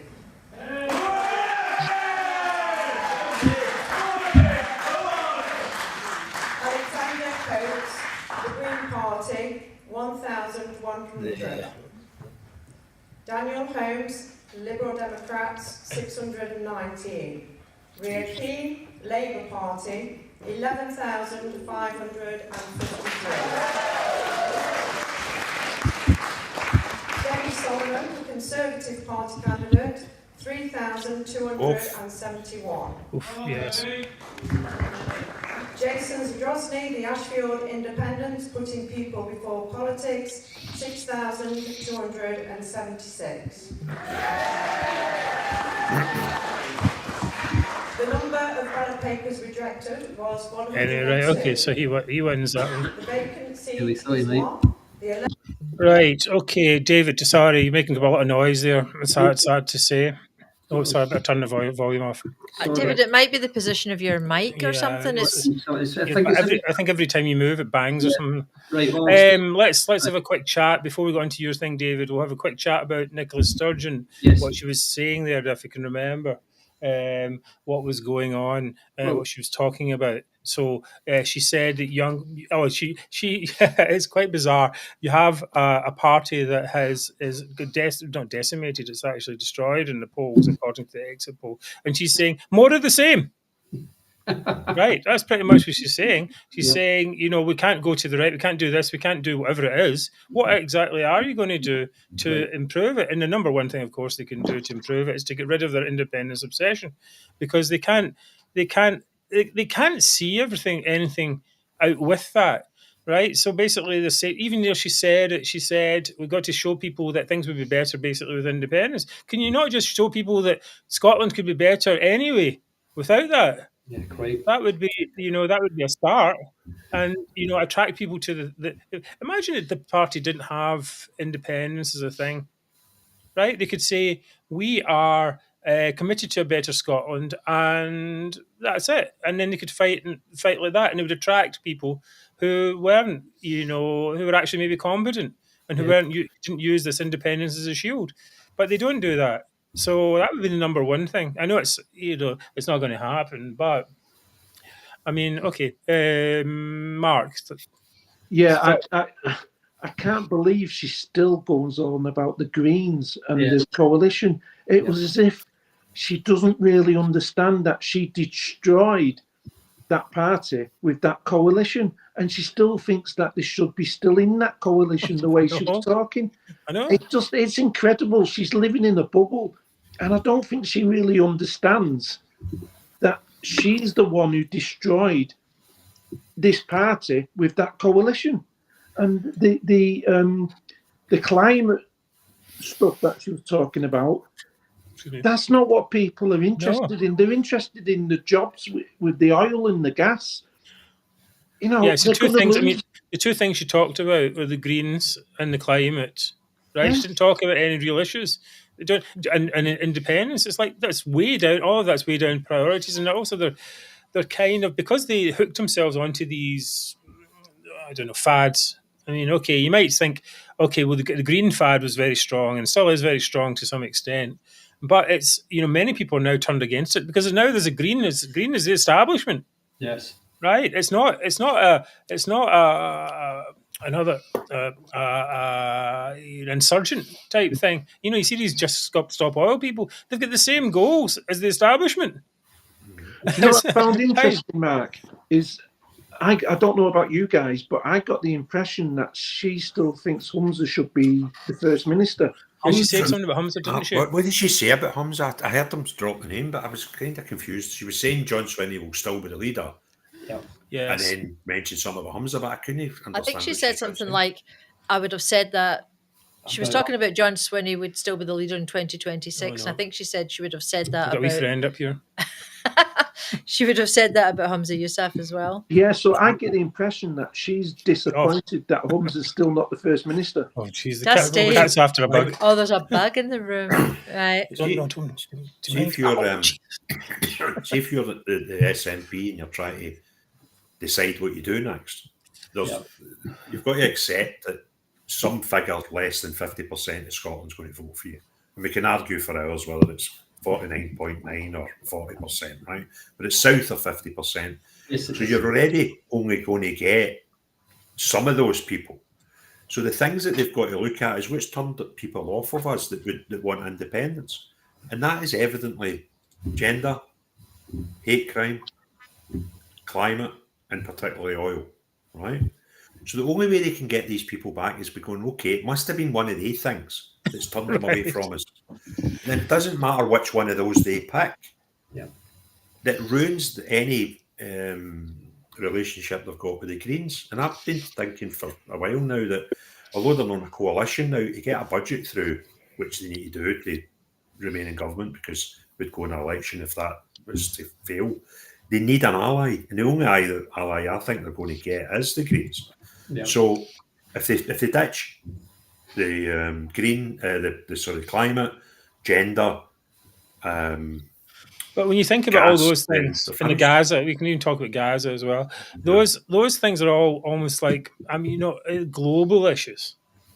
But that's the only things that can alter that. They're not Scottish issues. Yeah. Right. As much as you want to make them, they're all pushed in generally, and I mean, they're pushed. These are many, and they're pushed by Americans in many cases. It's American influence that's pushed the green agenda. It's transgender thing. There's let's say global Islam and so on as well, slightly different. But these are all global things. They don't actually have that much appeal to your ordinary person who wants the potholes fixed. Yeah, but that's what I'm saying. If the only other big ticket issue they've got is independence, and they obviously can't even consider that. No. So if they want to win back people, and I said this for weeks, that in a catch-22, they either appease the electorate or they appease the Greens. Mm-hmm. They can't have both, because the electorate definitely doesn't want the gender thing, doesn't want the issues with gas, and that's what they've really got to change to attract any of the voters back.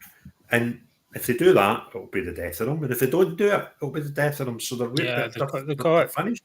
Craig, do you think they'll get a budget through? Well, I don't know. But the thing with the budget is they only need to please one type of those, either electorate or the Greens. They only need to please the Greens to get a budget through. So the Greens will have a field day come the end of the year when we're into discussions about budget, and they'll be able to write whatever the hell they want into a budget, because if they don't, they'll not get it through, and you and I are going to poll for a Hollywood election. Yep. They're almost checking. So I've got a cat now. Right. I thought you'd grown a beard there for a minute, Mark. This is Dusty, by the way. She's usually sleeping at this time. She's like she saw that bug. She doesn't know what's going on, and she thinks it's around here somewhere. She's trying to find the bug. Neil Henderson said, "I wonder how Flynn's obsession with Palestine's damaged his chances in Aberdeen South." Well, somebody, I don't know who it was in our chat earlier on, was giving us some sort of live data. I don't know how they do it. Parties get more data than anybody else, I suppose. But it was suggesting that his seat has fell considerably. And that would just be, apparently it's close between Labour and Conservative. He's not even. I don't think he's even seriously. They're saying it's a three-way marginal now, Aberdeen South, because I've been told really that Labour's going to win Aberdeen South, which nobody could believe at first. I didn't believe it, but polls and betting said they would. So it's a three-way now, apparently. It's just saying now, guys. The latest news: Peter Smith, the very respected journalist. He said that about half an hour ago, he said the SNP think they're going to lose all of their on the Edinburgh seats apart from Joe Cherry's. And then 7 minutes after that, he said actually they now think they're going to lose her seat as well. So Well, That do you know that would be brilliant. that's the interesting thing. See if you were to tell me at the start of the night that the SNP would have one seat and you can get to pick who keeps that seat, Joe Cherry would probably one of the ones that you would consider for that. I don't understand. Certainty, yeah. I've never really understood her position. I mean, she said not Don't know that why long she's ago, there. about a year ago. Yeah, about a year ago, she said that Labour were trying to get her in there, and she should have gone back to Labour or somewhere because she's she's not. I don't know. I mean, how daft do you have to be to still be in SNP after all that? Do you know what I think? Do you think it's funny, right? And this is a remarkable thing for me to say, but somebody that I became quite warm to over the last few months has been Alex Salmond, believe it or not. Why is that? It's because he's crackers, that's why. Right? He'd done a series of interviews one week, right? And one of them, this is impressionable. It was a Burns supper, I think it was a Burns supper. He was at, and some random news channel wanted to do an interview with him, so he was doing a Zoom call. And he just left the party in the room next to him to come in and open his laptop and do this interview. And he was blutered, right? He was absolutely blutered, right? So I've been thinking about him, and I did an interview with Neil Hanvey, who's an absolutely cracking guy. I do a lot of time as a person. He's a nice guy. He's just, one key ticket thing that we disagree on. Yeah. And I was talking to him about it as well, and I said, I don't know why, but I find myself warming to this character that I hated for large sections of my life. And I've been thinking about it, right? See, once you've got potentially, where did they end up? Is it 4? I know they get 40 voted in the last election. They've now got 43. 43. So if they end up with 10, they've got 33 redundant parliamentarians, right? And I've got this vision of this queue turning up at Alex Salmond's office tomorrow, right? And you know that sketch for what's it called again? The Scottish sketch show, Tune the Fat. Good guy, wank, good guy, wank, yes. Right? Alex Salmond gets to do that tomorrow morning because they'll line up. I don't know if they'll go though, because I think they're still big enemies, really. And I mean, again, they'll be like, we're going to a smaller frying pan to say the same thing as earlier on. It's like, okay, I lost, but am I really going to demean myself by going to Alex Salmond, kissing Alex Salmond's ring? You can't get lower than an SNP parliamentarian right now, Mark. Well, maybe you can't. Well, what about an Alba one? Well, this is the thing, but I just, and I'll tell you another thing that I find I'm really looking forward to. I've got 2 ex-SNP MPs told me before the election or during the campaigning that once the election's over, they want to come and sit down with me and tell me some home truths about the SNP. That's only 2, right? Yes. So if that's 2 that I know, how many other people are there that will go? I think one of the things that could happen, but of course, maybe it's just wishful thinking, is that we actually begin to find out what happened in the Alex Salmond case, and what the SNP did and the SNP leadership did to basically prosecute him in the courts. Now, I'm no fan of Alex Salmond by any means, but it seems clear that there was definitely something going on there, and that needs to be uncovered and at some point. But we don't know how that's going to happen. I mean, maybe we've been hoping for a whistleblower for a very long time on that in an inner circle type thing, but we haven't really seen it. It would be nice to see if some cracks started to open there. I think it'll come out when he does this because he's suing him, isn't he? Yeah, but that's a civil thing. It's a civil thing. So if you've got a civil action, there's less issues with it than if it was a criminal action. But will the information come out, Craig? What? Sorry. Will the information come out what Salmond says in the civil case? Yeah, it'll be public. Aye. But I've just to decide. See the whole Alex Salmond thing, right? I've just to get clear in my mind. He's either as innocent as O.J. Simpson or Craig White. I think it's somewhere in between. Well, I think the thing is that that basically he self-admitted. He admitted in the case that he acted inappropriately, and even before it all came up, he had been involved in the famous Sleepy Cuddles incident, and he reported himself to the governing body at the time, or Butte House or whatever it was, and asked if the lady involved was wanted to move somewhere else, go to another job, and so on. That's all matter of fact. So we often get these Alba people who say, "Oh, he's innocent," because he was proven it, because he was innocent of the charges, the criminal charges. That doesn't mean he didn't do that particular incident. So his inappropriate behaviour towards staff is an absolute fact. Yeah. But whether it rose to the level of criminality, I think it's not difficult to say. It's actually, given the evidence, it just seems. I mean, a lot of these things were, he brushed a woman's hair. Yeah. You know, and you're like, that's not really assault. Even it's weird behaviour. If that's not your wife or your daughter, no, that's pretty strange behaviour. I know, but it's not assault. It's Certainly not not sexual assault, not criminal. So why is it even been handled that way? And but think about it. Even let's just say that was the one. I think it was 10 altogether. If that one was proved, you could have gone to jail for many, many years for that type of thing. And I think the idea was that they tried to lump in all these different charges at once. And one interesting thing about the Salmon thing is that the media hasn't reported on it very much. They were quite happy to report on him being accused and all the charges, but it's actually very, very difficult to find a list of the charges and then why they were rejected. I had to actually make my own sheet for it because you can't find it in any of the newspapers. Mark, there's one charge that was not proven. Is that correct? Yes, one is not proven. That's right. That's right. And the other 13 were not guilty. Yeah, not guilty. But so the question though is not so much about that part. It's really about why it was elevated.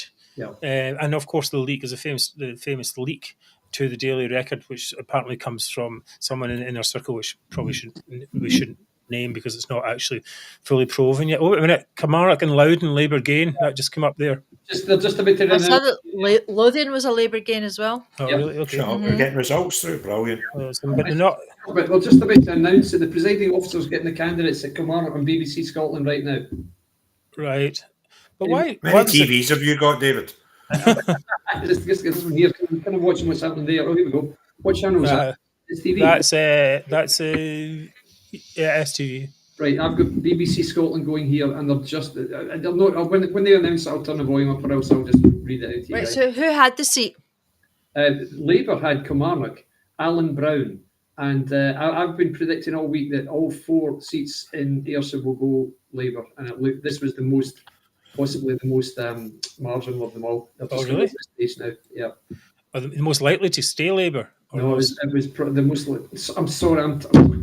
SNP the seat. Labour only had 1 seat the last time. SNP had the seat the last time round. Sorry. Let me. I'm trying. I'm not sure what the seat is. I'm going to just. SNP. I think Labour's about to win it. Here we go. Right here. He's just about to Galloway, get him right out the door.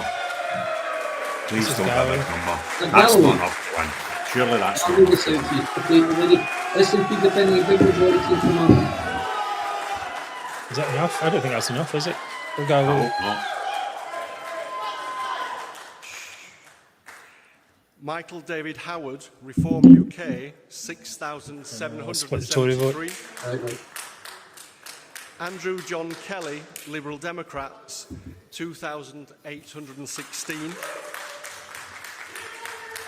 Martin David Savin, Green Party, 1,212. Paul Waugh, Labour and Cooperative Party, 13,000. Yes! There we go. Absolutely brilliant. Didn't Galloway just win this not long ago? 6 months ago. That's a wee shame, that, eh? I know. Well, of course, we're all a little bit grumpy with George. Come on, guys, you want to hear it? Hang on. Come on. Okay. Right.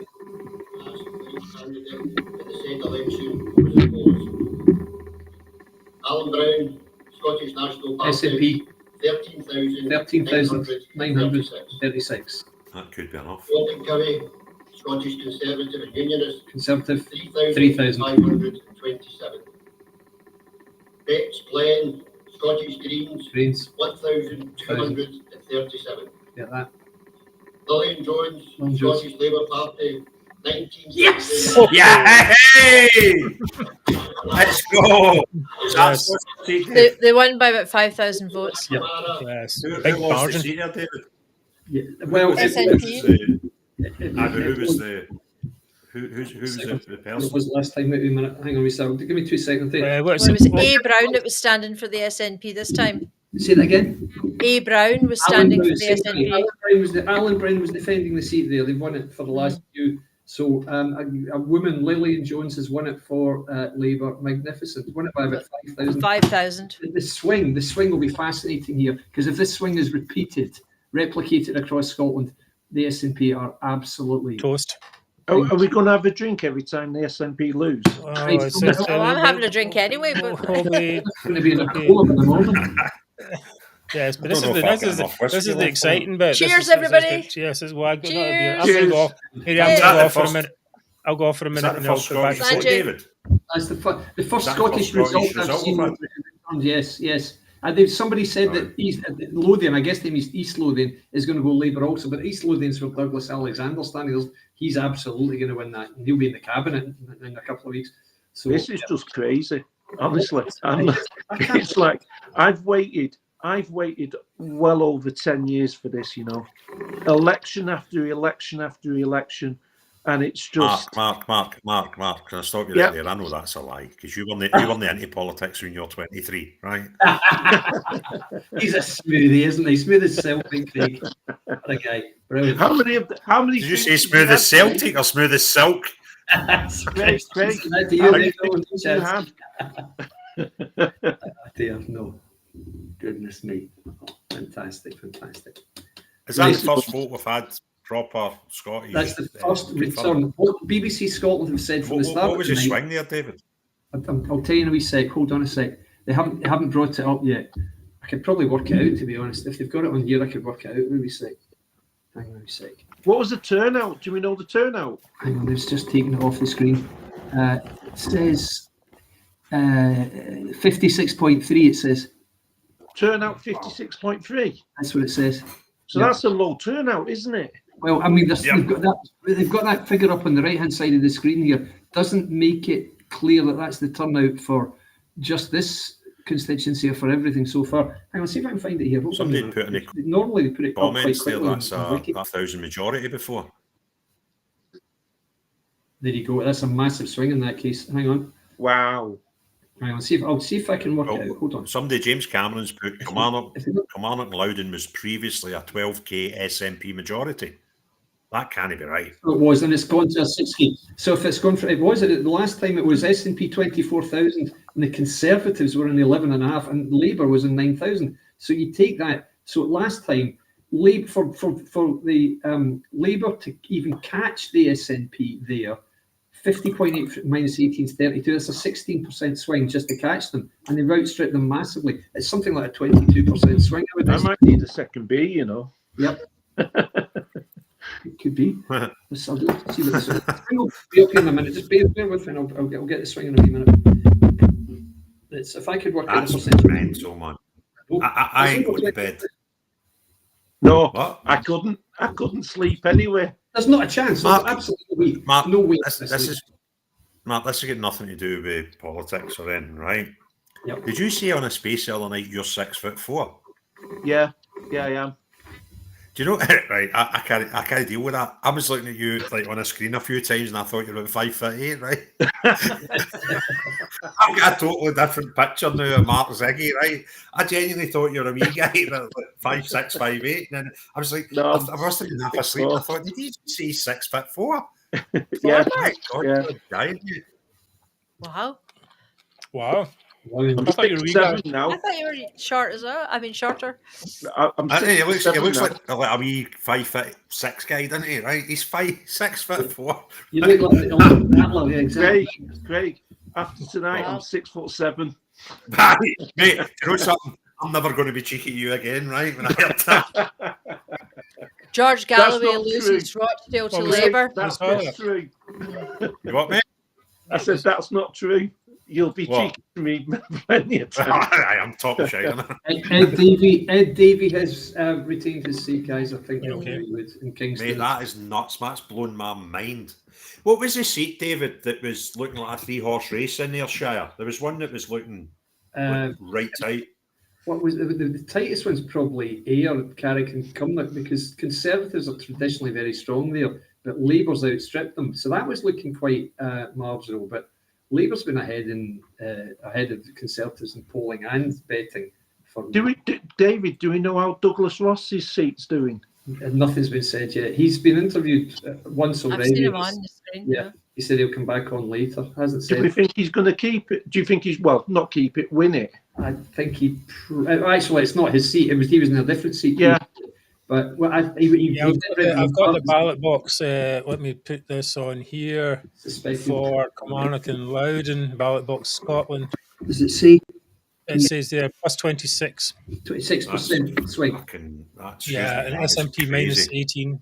I mean, that's bigger than the by-election, guys. That's enormous. Conservative minus 16, which means that the Conservatives tactically voted, I think. For Labour. It's disappointing though. Reform UK had 3,400 and exactly. What is that percentage? I'm struggling to read it. What was the Reform percentage? 8.2%.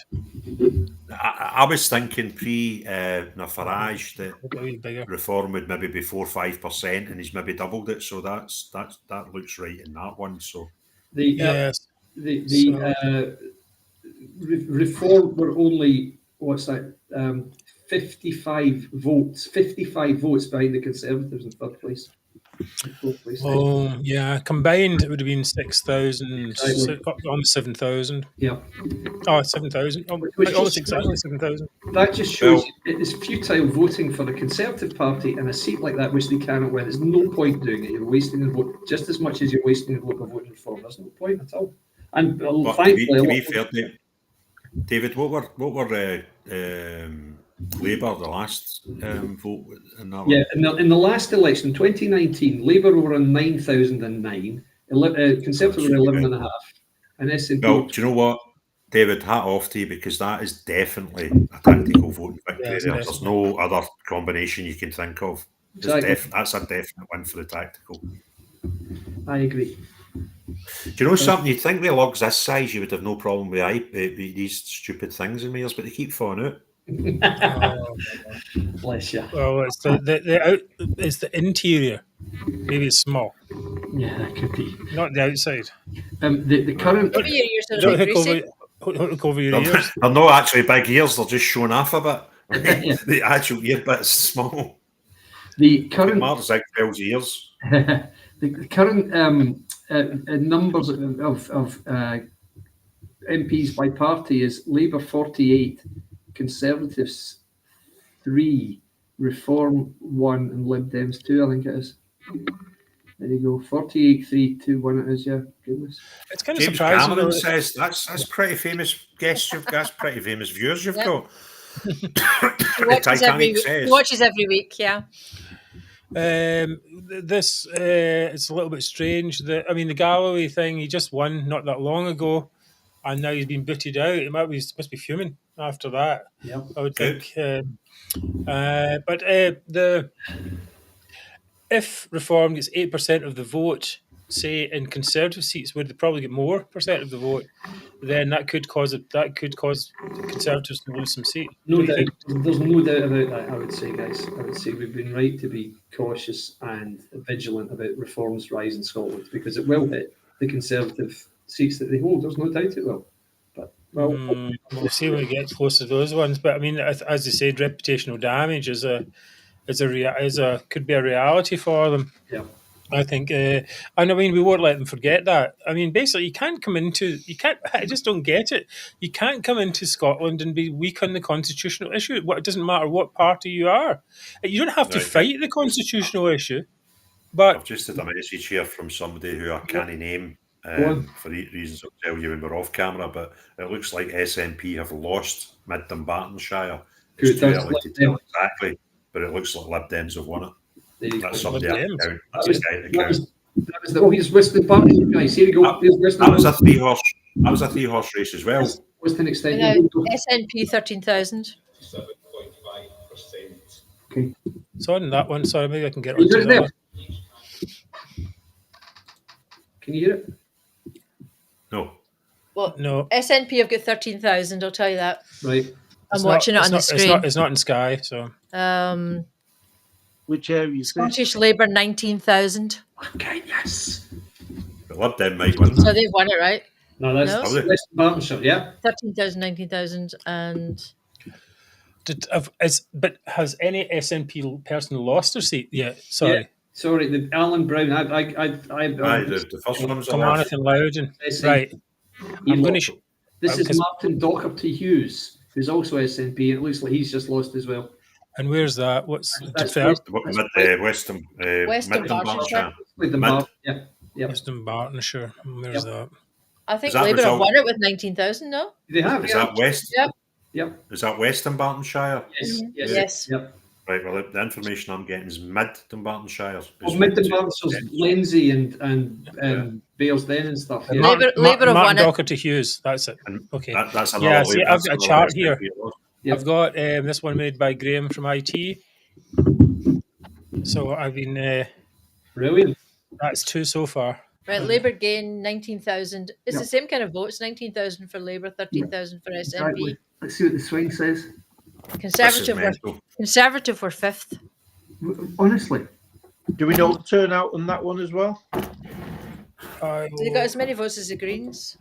The majority 6,000. Back to Twitter. Turnout is 57%. See, it's kind of low, isn't it? Low. A lot of SNP votes. It's higher than the English seats. Is it? So it is across the board. Then it's a low turnout across the board. Well, the ones I saw earlier were like 50% and 52%. Because it's normally on average it's about 67%, isn't it? Yeah, it is exactly. They're expecting it to be a historical low in turnout. Goodness. Yeah. Because a lot of people don't want to vote for anyone. Well, I'll tell you my story, that's a right? big issue, isn't it? Yeah. I think that's going to be a big issue. Yeah. Well, I'd resigned myself to the fact I was having to vote Labour today, and I managed to control my emotions with that. And I went to. How did that make you feel, Craig? Well, what I'd done, Mark, was I thought it through, right, and I thought, right, if I don't tactically vote and I wake up in the morning to an SNP MP, I will be gutted that I didn't give it a go. Yes. So even if I vote Labour and they get a Labour seat, I'll be like, okay, I've done a good thing. Yeah. If I vote Labour and we get an SNP MP, at least I think, well, I tried.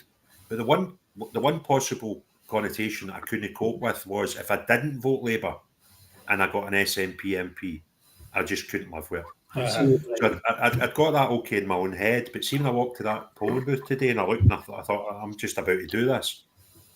I then considered what would I do if I wasn't tactically voting. Sorry. So just to see the swings, guys, 22% from Labour from SNP to Labour in Kilmarnock. Hold on. Has held a seat in Aberdeen North, but I am reliably Sturgeon informed saying that Flynn has held a in seat. Aberdeen South. Okay, now we have enough real results. From the early counts, our psephologists are telling me we are ready to move from the exit poll to our first ITV News forecast. This is about analysing and modelling information from real results to refine the exit poll's initial projection as the night goes on. So the first ITV News forecast shows an even bigger Labour landslide than the exit poll. Oh, come on. All right, I'll take that. 130 and Labour with 414 up by 4 from the exit poll. Yes. The Lib Dems on 60, Reform on 10. That's That down could be 3 close. from the exit poll and the SNP on 11. Colin, you can explain a little more how we moved from exit poll to forecast. Well, when constituency results come in, we obviously look at the results themselves, but then we think about the kinds of places that they've come from, the sort of population who live there, comparison with previous elections, and then we model them against seats we haven't heard from. Remember, we've only heard from about 10% of constituencies, even at this late hour in the morning or early hour in the morning. But by modelling them statistically, you hope to be able to make a judgment about what is likely to happen through the rest of the night. So this isn't an awful long way away from what the exit poll forecast initially said, but this is now our own ITV News forecast. bringing in the skills of the team we've got working upstairs. Okay. Can I just double check something? Nicola, are we sure Stephen Flynn's back in? I am reliably informed. Told by people on the ground. I may be misinformed, but I'm being told by people on the ground. I haven't got any information to the contrary, but I are these kind of people who only tell you when they're absolutely sure they're right, or are they people? I hope so. Okay. So there we are. A Labour landslide. That much hasn't changed in the course of this evening. It's going up. We're very nearly at bigger than Blair majority, unless I'm misreading that. Tom, Two more. Tom, do you think Tony Blair likes this result? It's a great Labour win. Moving away from that. Yeah. Sorry, where's the thing? Okay, right. Yeah. Okay, back there. Right. It's like I'm not sure who's creaking. Oh, sorry, I better the sound off. So now we've got the 11 seats. It may go up a little bit. Who knows? I think that could be Flynn's seat, couldn't it? Well, she seemed to think that Flynn's... But how can... They don't know. Nobody knows the results beforehand. I love what the guy asked her there, and he said to Nicola Sturgeon says, I'm hearing from a reliable source that he saved his seat, and the guy says, but is it somebody that's normally right? And she said, well, I hope so. Right? So, right, yes. Aye. I think what she's done is she's done the equivalent of a football fan on transfer deadline, buying into somebody that nobody's heard of before, saying somebody's signing for your club. Right. She went, I'll just grab that because it suits my narrative. Yep. Right, I've got the Dumbartonshire result here. Is it West or Mid? West? This is West. And that's a plus 20 for Labour. SNP minus 16. So that suits the minus 18 they had in the last seat.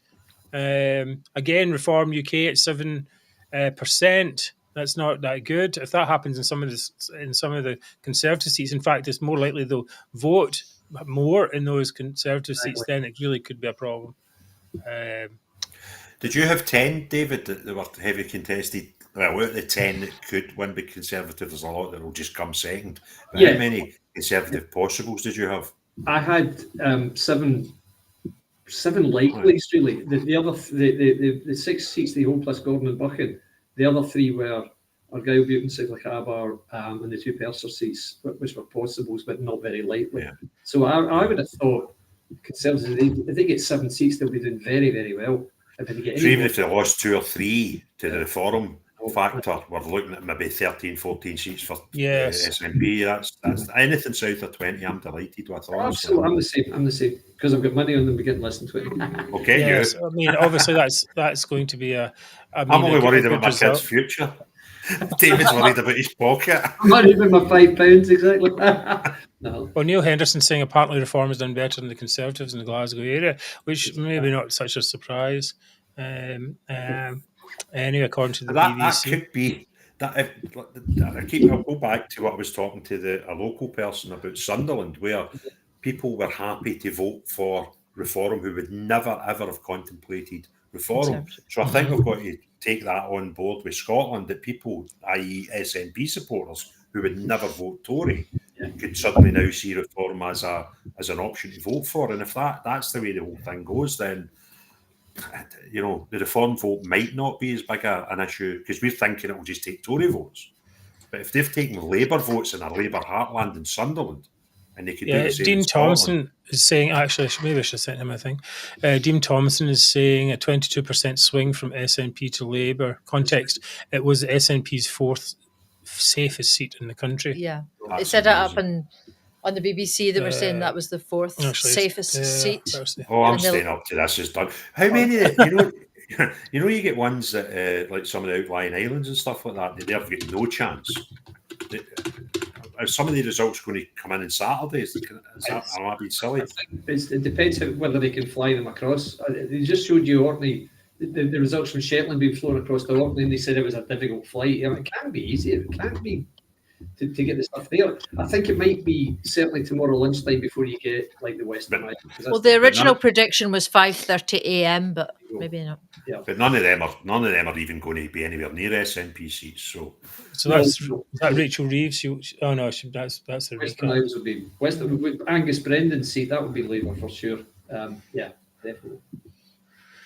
Okay. This is good. I mean, this is the exciting part, and the results start to come in. There should be quite a few more. I'm just wondering why some of those ones that were supposed to come in at 1 a.m. and 2 and 1:30 a.m. like Rutherglen and East Kilbride and Straven and Hamilton and Clyde Valley. We're still not seeing any of those yet. To be honest, at 3 o'clock. I don't really know when they're going to come in. Ordnance Shetland's Lib Dem, Paul Halford, yes, absolutely it is, no question about that. So I said today earlier that the SNP, I just put a tweet up saying, if the SNP loses any of these seats, guys, 10 seats, they're in real trouble. And I think they've already lost one of them, so yeah. And was it, somebody said, I don't know where you got the info from, but one of the that seat they've lost was one of their 4th safest seats. Yeah. It's on the BBC. Dean Thompson was it said that. All right, here we go. Hang on. Dean's in one of the groups that I'm in on Twitter, and he was absolutely stunned when it came out that it's 10. He couldn't believe it. He actually said, I'm not sure this is true. Yep. He said, I'm not sure this can be true, that it's 10 seats. Labour gained Western Barton. Quite stunned. Oh no, that's the old one. Sorry. Right. Mary, get with the programme, darling. I know. Have a vodka.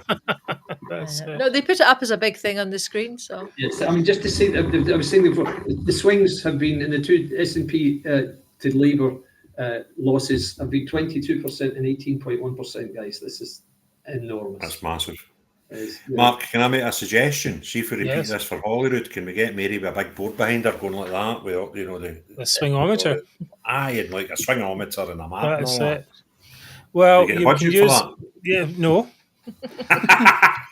But talking of budget, we'll take a little break here because we're going to sell some t-shirts. I'm going to sell some t-shirts. If you like the t-shirts, please get a Majority t-shirt. They're available at the Majority store for very reasonable prices, and some of the price goes towards the running the show. If you do like what we're doing and you're drunk enough, please do give us a donation. Dig deep. If you're really drunk, make it a monthly donation and we get money every month. Dig deep. Or if you're watching on YouTube, please just give us a super thanks or super sticker or whatever it's called. And that would be great. Because, look, it costs a lot. At least there's beer money. That's what we're looking for. Thank you to everyone who has donated in the past and who watches the show and who supports it. That's great. We are having a bit of a laugh here, I suppose. It's serious. And Catherine's saying this is much better than we could have dreamed of. Well, that is very true, Catherine. So far, It is very good. John White, not the young one, I think. Well, I don't know how old this one is, but he says the SNP's 10 is looking like 8 now so far. I don't know. We'll see. It's got a ways to go, but certainly 10 seems to be the baseline from which the discussion is going. More or less. I think it might end up with a bit more than that, but it's going to be less. It could be less than 15. And I mean, for us, that's dancing in the streets. Yes. That's Mick Jagger and David Bowie having a party on every street in Scotland. Yeah, that's what that's like. Starmer's held his seat, guys, as if we doubted it. Starmer has held his seat in Holborn and St Pancras. Oh, it's nice there. I lived there for a wee while. I like Holborn. It's nice. Very pleasant. Yes. Does he actually live there? No, he's going to be living in Downing Street, I suppose. Yes, anyway, Aiden, we're going to get Aiden back in for a wee bit. Hi, how are you? Hello. Good yourselves? Yeah, we're doing good. We're all in the beer now. Yeah, that didn't last long, did it? Well, I had the problem. I was drinking too many Red Bulls and my teeth were grinding. Yeah, it's not good. I don't normally drink stimulant drinks, but whatever. No, we've got these to celebrate, so we're good. Yes, we are. How are things with you? But you said you were in some other groups and stuff. Yeah. Did you? How is the mood in those? I was in the, what was it, Razmataz's Discord. That's his name. Don't know why. Right.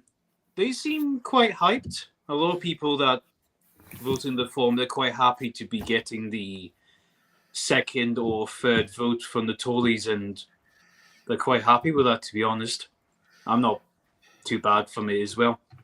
We know there's Labour gains, but they're happy just to Reform being that second place in almost so I think we're nearly every seat in England. Yeah, anyway. we're kind of a little bit concerned here because the Reform percentage seems to be 8% or so. Yeah. And if that happens in some of the Conservative seats, then the Conservatives may well lose. However, against that, we're starting from a baseline of maybe 10 seats. So let's just say of those Conservative seats, 3 lose, just say, then it's still 13. It's still quite an impressive result and possibly quite good for Reform. And we maybe mentioned earlier on, maybe this is the point where you could say to Reform, tidy up your act in this and going forward, this way you approached this was not the right way. And I have to say as well, if Douglas Ross loses, it's no great loss, to be honest, but much work would remain to be done in that case. So but if it had been the case where it would be 20, the baseline was 20 SNP seats and then Reform put that up to 23, then that could have been big difference. Now we'll still have to see how the results are going to pan out, but certainly 8% is probably enough to lose a couple, I would think. You think? What were you guys on about? There was a safe seat for the SNP. It's the fourth. Yeah, there was the fourth safest. The last one safest seat, and it was went the fourth safest seat in Scotland. 18%. Right. So so it's a disaster. I see. Okay. Right. Okay. Yeah. So we're expecting some more to come along fairly soon, I guess. We'll see how that's going here. Have you heard anything about the police thing at the Emirates? Police thing? What, sorry? No, there's a story going on about some ballots, multiple ballots being done perhaps by the same person or something like that. I don't know why anyone would do that. Usually, the point is they would get found out pretty quickly. It seems to be a bit of a. It's just we're talking just a few ballots. Whether the Nationalists will get on top of that or not is a different matter. We'll see. I think the Nationalists want to argue about more than ballots now. Even if they'll use any excuse they can. That's the thing. If our objective was to get nationalists back to the point where it was just the cranks and nutters that populated the party before the 2000s, even. Well done to Paisley. Right, well done, LG Farge. Patiently waiting for East Wren. Had to hold my nose and make a tactical vote. Well done, LJ Farge. I love all that. Or Ferge. Right. Okay. Guys, Labour have taken Paisley. Paisley South. Yep. You know what that was? That was because of the SNP Out billboard, which was crowdfunded by majority followers, and it was right there in the very centre of Paisley. Neil Henderson suggesting that Renfrewshire results on BBC. I'm not seeing it. Up with the I'm watching it. Paisley one. 19,500. Won. It's not on Sky, unfortunately. 19,500 Labour got and SNP got 13,000. Everywhere it seems to be 19,000 Labour and 13,000 SNP. That's been the previous two results as well. I'm going to take a second and bring Dean in. Again, Reform were third and Conservatives were fourth. How's this going to work? Dean, I'm not too sure how you're going to appear in the screen there. Oh, there you are. Put me off for now. You don't mind? I've been drinking quite heavily tonight. Well, I remember in 2015 I was at the Glasgow Count when my uncle lost Glasgow to the SNP and the party with Labour, or we were defenestrated. And I fully intend to enjoy tonight. Yes, that's good. The wheel turned. Yes, indeed, David, you're making a lot of noise again as usual. Control yourself. Someone said, I remember someone said East Wren. I know on paper that's a three-way marginal and all that, but the Tory, and I know the exit poll said that the Tories will win it. That's how it's 10 SNP. That's bullshit. It's not happening. I think it's odds on it's going to be Labour who win East Wren, with Tories coming a very poor third voting tactically. And the reason is because the Labour candidate in East Wren was a very good choice. It's Blair McDougall. Yes. My Substack, and he ran Better Together.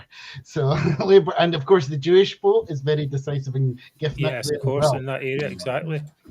Well, yeah, it's a thing, and also Sandesh Gullian, I think, is not the best candidate for that, because I think he voted for the GRR. Is that correct? He did indeed. He did. Yep.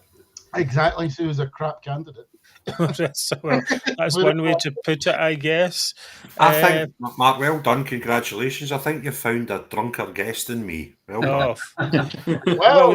Well, first of all, there's still time. We will get there.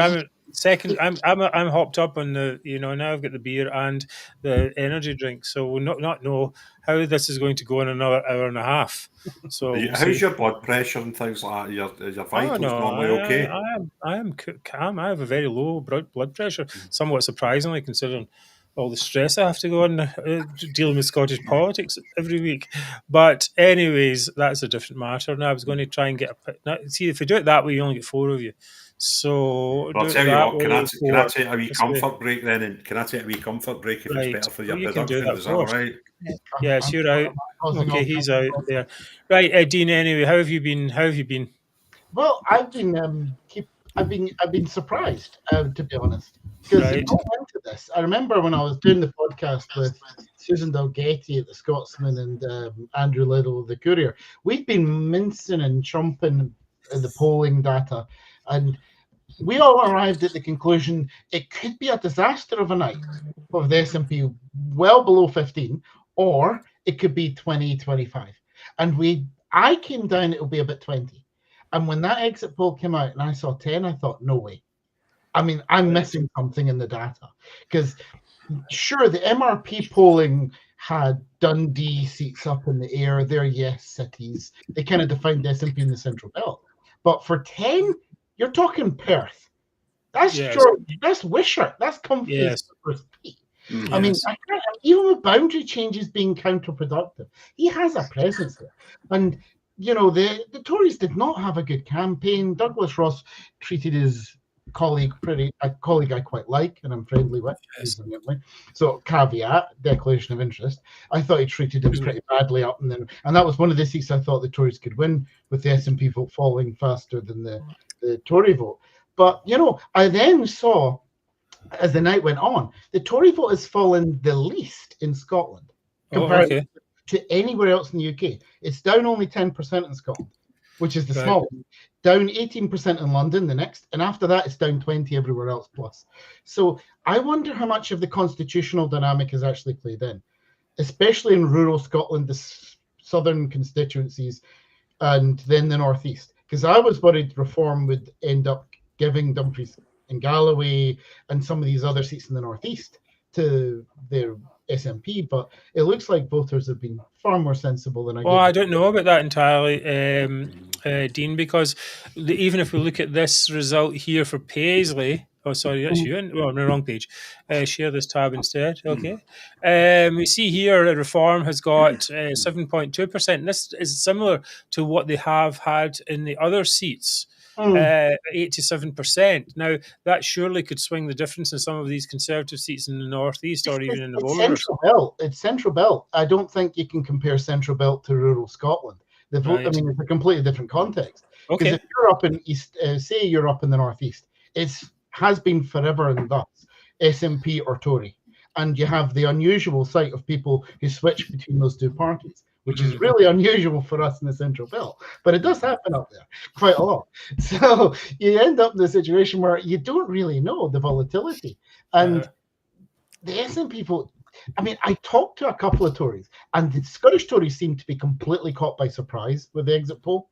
Because I said 10, I don't believe it. I contacted a couple of people, as you know. Okay, I'll just interrupt you here. We've got, what was this, East Lothian? What's that, Mary? Mary, Oh, come on. What's that one, Mary, you're talking about? The East Lothian vote is coming up now. Right, okay. What have we got here? That's no, it's just talking. These ones are the ones in Skye are mainly English ones. Reform 3,000 votes. Sorry. Well, that's not the same thing. The Liberal Democrats 2,600 basically.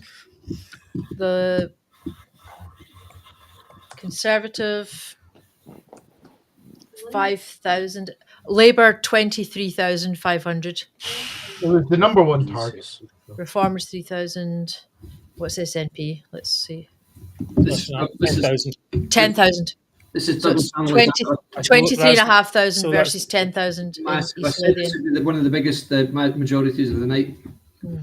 Yeah, that's a stonking result. Yep. It really It was is. the number one target seat. I'm not surprised. The question is, does he become Scotland secretary? What is? I mean, he's going to be in the cabinet because the Labour Party badly need for the union dynamic in 1997. Donald Dewar, Gordon Brown, Robert Cook, all these great Labour people. Even Tony Blair pretended he was late Scottish because he went to the Eton of Scotland. They don't have it. Labour was lapsed it in 2015.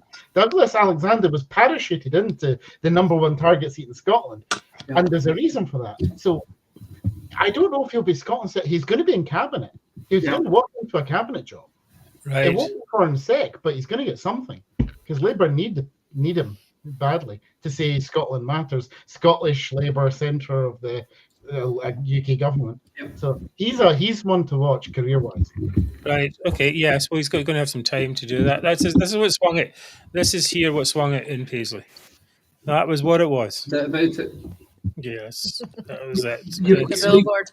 Douglas Alexander got 49% of the vote there. Fantastic. Oh, you see that 49%, SNP 21%. They're still getting some votes, though. Unfortunately, not the best situation. The Craig will be low 20s, between 20 and 25. The SNP vote share will be, I think.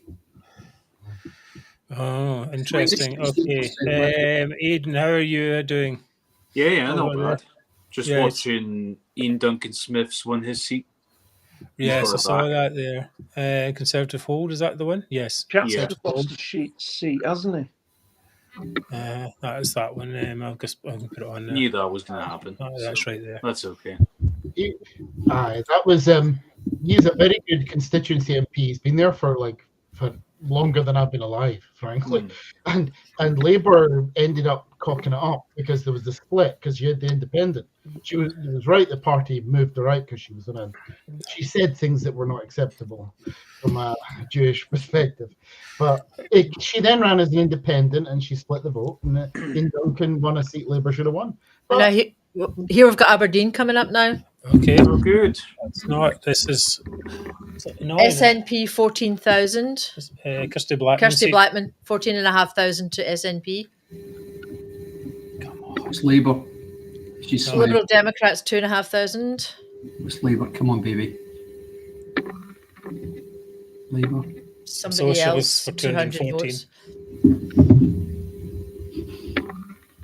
Greens 1,207. Reform 3,700. Family Party 352. God, they were a thing. Oh, shown there. The Tories 5,881. Right, so the SNP have got 14,500 and Labour have 12,700. Blackman won. Told you she would, guys. Sadly. Right, so that's one of the 10 that they were expecting. One of the 10. It's the 10. Yes, exactly. Oh God, that's rubbish. God damn it.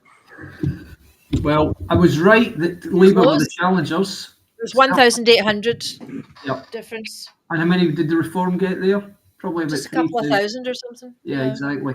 Aberdeen's size was Mid Dumbartonshire.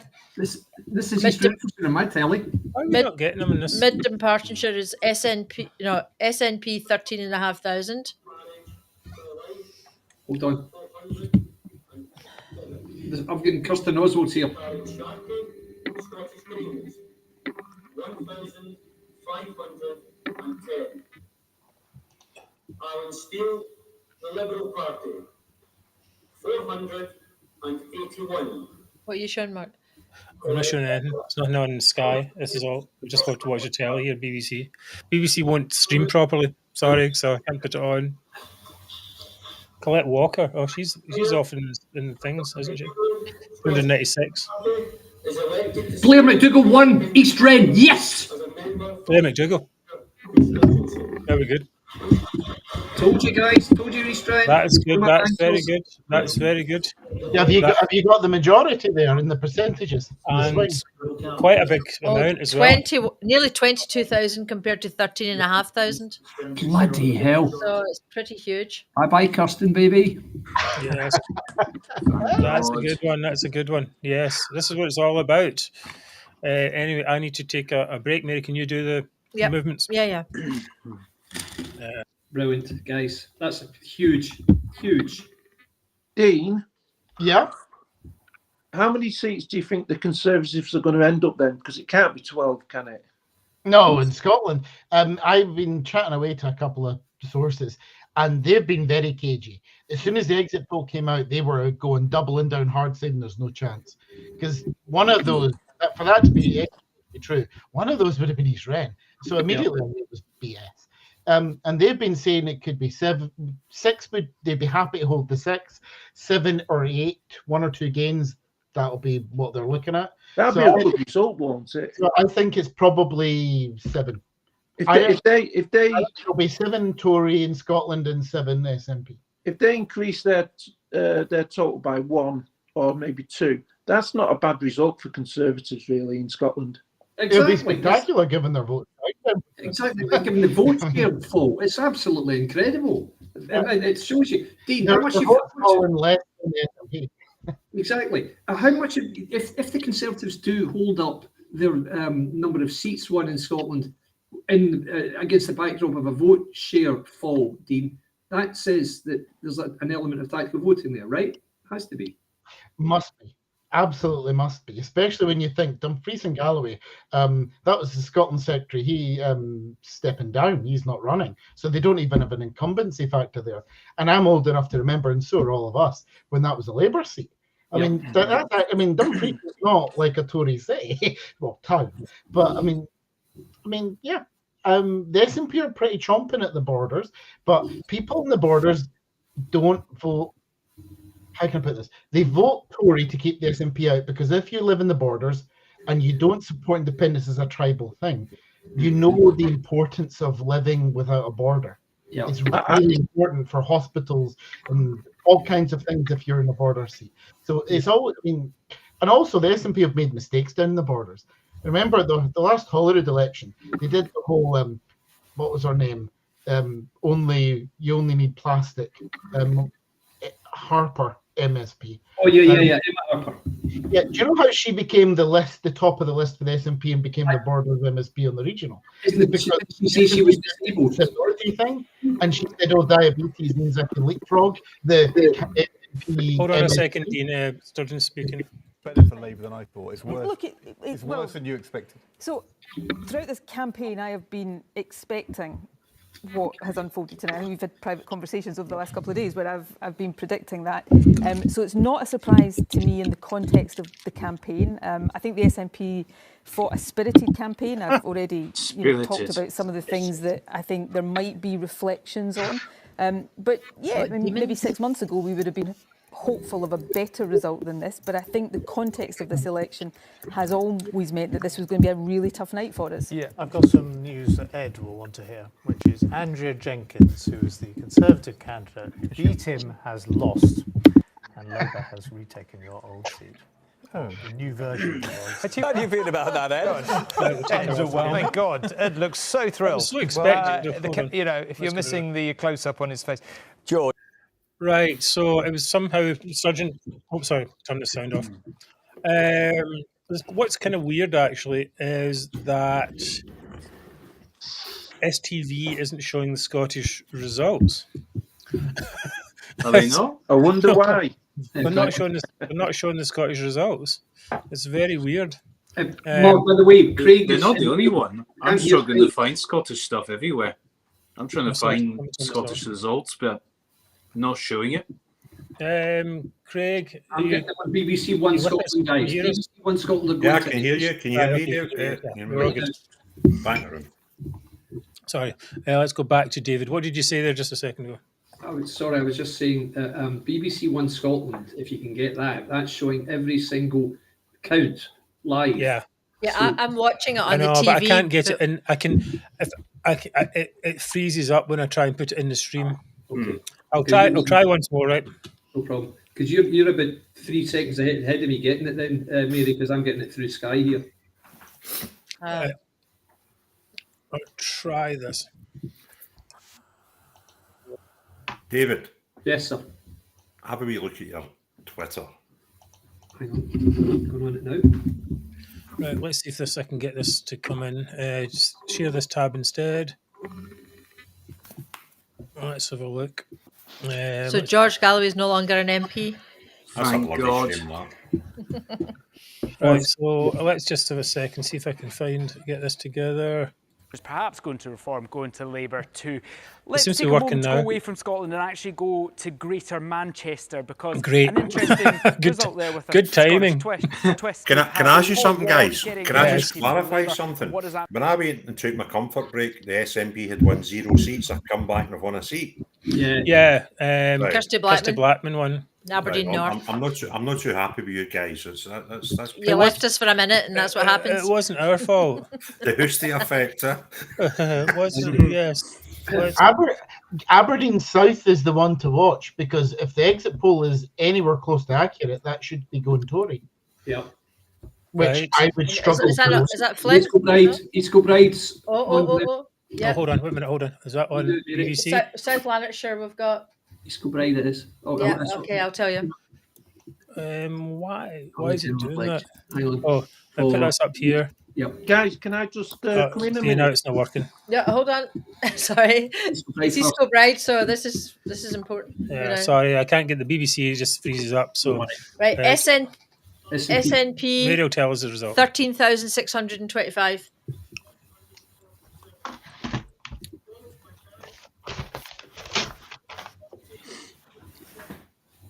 The Conservatives 3,547. You're way ahead of me, Mary. Oh yeah. Yep. I'm just getting the Reform guy now. No, Reform is just coming up for me now. I'm ahead of you. Okay, hang on. Jimmy Reid. 22,000. Get in, baby. That's Jimmy Reid's granddaughter, incidentally, guys. Right. Okay. Can I come in for a second, Mark? What's me? Yeah, 22,000. Yes. Okay. Go ahead. There you go. I've had a message from Douglas Lumsden. Go on. And he's told me that Flynn is going to hold his seat. Aberdeenshire, West and Kilcadden looking good for the Conservatives. Aberdeen North, very close. Gordon, neck and neck. Wow. And he says the Reform vote is hurting them. Yes. SNP could have been wiped out if it wasn't for Reform. I agree with every word. Yeah. Well, we did our best, Mark. Mark, myself, Craig, Basil, all of us. We really tried to push this Reform thing. David as well, of course. We really tried to push this, and it's going to be. I mean, they're going to, as I said, they're going to suffer serious reputational damage, and perhaps by letting the SNP in, we can. I mean, they're just not strong in the constitution. That was the thing there. Could you imagine if they'd have been wiped out completely if it wasn't for Reform? Well, we'll see. We'll still have to see what happens. See, the thing is, but guys, I think asking an SNP supporter to switch and go to Tory is a massive ask. Yeah. To ask an SNP supporter to go for Reform is a possibility. So if you added Conservative and the Reform together, it doesn't mean you would win, because some of them just wouldn't have done Tory. I don't understand this STV coverage. I wonder if it's actually ITV they're showing. It was STV earlier. I know, but it's rubbish. It's just all English seats. What's that? No, it's just Islington North, and on the BBC they've got Anna Sarwar. You know, he's in East Kilbride. Yeah. That's annoying. Very annoying. Sorry. I don't know what you're watching. I'm BBC Scotland. I'm on East Kilbride. Yeah. I know, but I can't get the BBC to stream on here, so we can't watch it. And STV are not showing the Scottish results. It's bizarre. It's somewhat bizarre. I did dive into Channel 4 News for a short while, and it was a real when I tuned in, it was when 30p Lee won Ashfield, and it was the quote left-wing Tory Rory Sure, and he and he did that gibbering incoherence that he always does, where he say, "Oh well, master," and I thought, well, you're not exactly in tune with the grassroots. As much as I don't like 32 it is interesting though that he won Ashfield from a reform point of view, because that was not one of the top seats that the exit poll said reform would win out of those 13. Oh, really? Yeah, it wasn't. It was not one of the top ones. So he won that, which is quite weird to me, because people were, and of course you had Sunderland. Some of the is this? I've got Clapton up. Yeah, this is Farage. He got 21,000.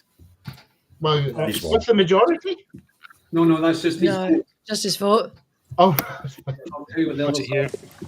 I'm now going to declare the results of. Okay. I'm now going to declare the results of the Clacton constituency Member of Parliament. Glasgow West, Labour again. I, Ian Davison, being the acting returning officer at the election for a Member of Parliament for the Clacton constituency on Thursday, the 4th of July, do hereby give notice that the number of votes recorded for each candidate at the said election is as follows. Bensilem Matthew, Liberal Democrats, 2016. Farage Nigel Paul, Reform UK, 21,235. Yes. That's a winner, I suppose, isn't it? Bloody hell, yes. Jameson Craig, Climate Party, 48. Mac Tony, Independent, 317. Osborne Natasha, Green Party, 1,935. Owusa Nepal Jovan, Labour Party, 7,448. Challenger. Pat Anastu Tassos, Heritage Party, 33. Pemberton Andrew, UKIP No to Illegal Immigration, 116. Watling Giles Francis, the Conservative Party candidate, 12,820. So Farage is in. The number of ballot papers rejected was 111. Farage is Therefore, in. do hereby declare And they're doing Midlothian. They're doing Midlothian, the BBC. Midlothian, I'm hearing. Yeah. So we've got none of the big results yet. Reform and Liberal Conservatives and Lib Dems. And Trustee McNeil. So what have we got? 21,480 is Labour. That's a winner. Yeah. Yeah. It'll be about 12 or 13 probably. It usually is. Excuse me. Bless you.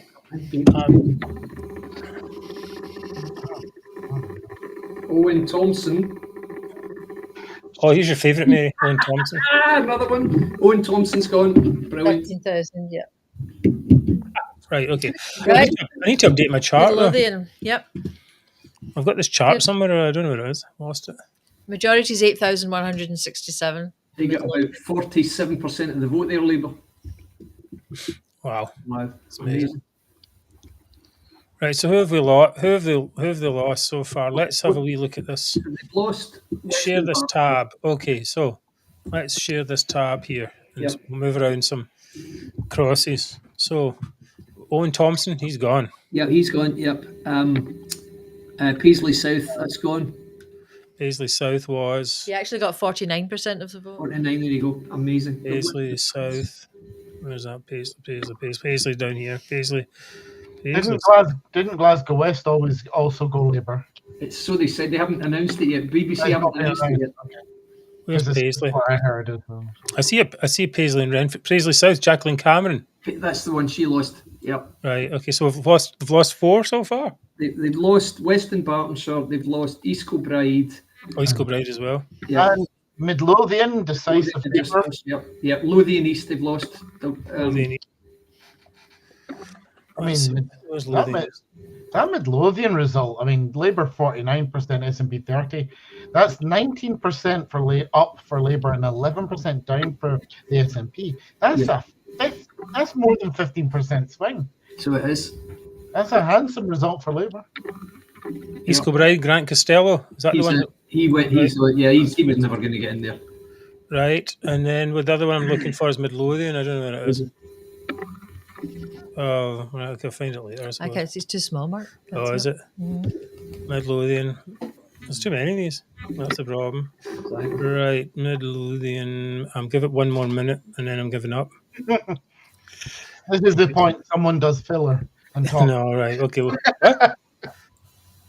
Leave it there, and you might see it later. Right. We'll see it later. Okay. Moving on. All right. Okay. Very good. Right. Can I just say I'm surprised at the size of Nigel Farage's victory, because by my what was it? Reform's up 46%, and the Tories are down 44%. And the most interesting thing for me is if you look at Sunderland, where the Reform are coming handsome 29-30% in some seats. If they get 6 MPs, is it 6 MPs? Yeah, it is. 6 MPs means you get access to funding officially, which means £1 million for your party, which means six is the magic number for Reform. Then they get £1 million plus for party funding. So if they can unlock 6, then they can use £1 million to start putting councillors in Sunderland, where they're on 30% behind Labour. Fast forward, if you think Labour, Rachel Reeves, Shadow Chancellor, she's basically said there's no money to spend. So Labour's going to do a 1997. 1997, we did what? We're going to do Tory spending for 3 years because we're terrified of losing power to them. So that, I mean, people are going to be disappointed with Labour. And you're going to have a foreign policy situation. Islamic voters are not happy over the Israel stance. You're going to have Labour, so foreign policy is already hurting Labour, and foreign policy defined Labour in the new Labour years. We're coming into power, and what? You're going to have Le Pen and the Nationals in France. You're going to have Trump potentially in Washington. It's not an exactly friendly atmosphere for Secure Starmer. And it's going to be very interesting how Labour have to handle all of that. And there you've got Farage comfortably in the House of Commons with the Banquo's ghost haunting the ruins of the Tory party that he's helped administrate. I don't know how that goes. The Tories could either jump into Aberdeen South. Sorry to interrupt. Oh God. Here we go. Do we lose Craig? Yeah, he's trying to get back in. Oh, okay. All right. Well, it's up to him, I suppose. But 15. Right, Stephen Flynn, 15,213. That's no. Please just go. I bet this is going to be one where he gets in by the Reform. Yeah. Yep. Labour Party, 11,455. So he's in. That's not good either. No, because it's a Tory seat, right?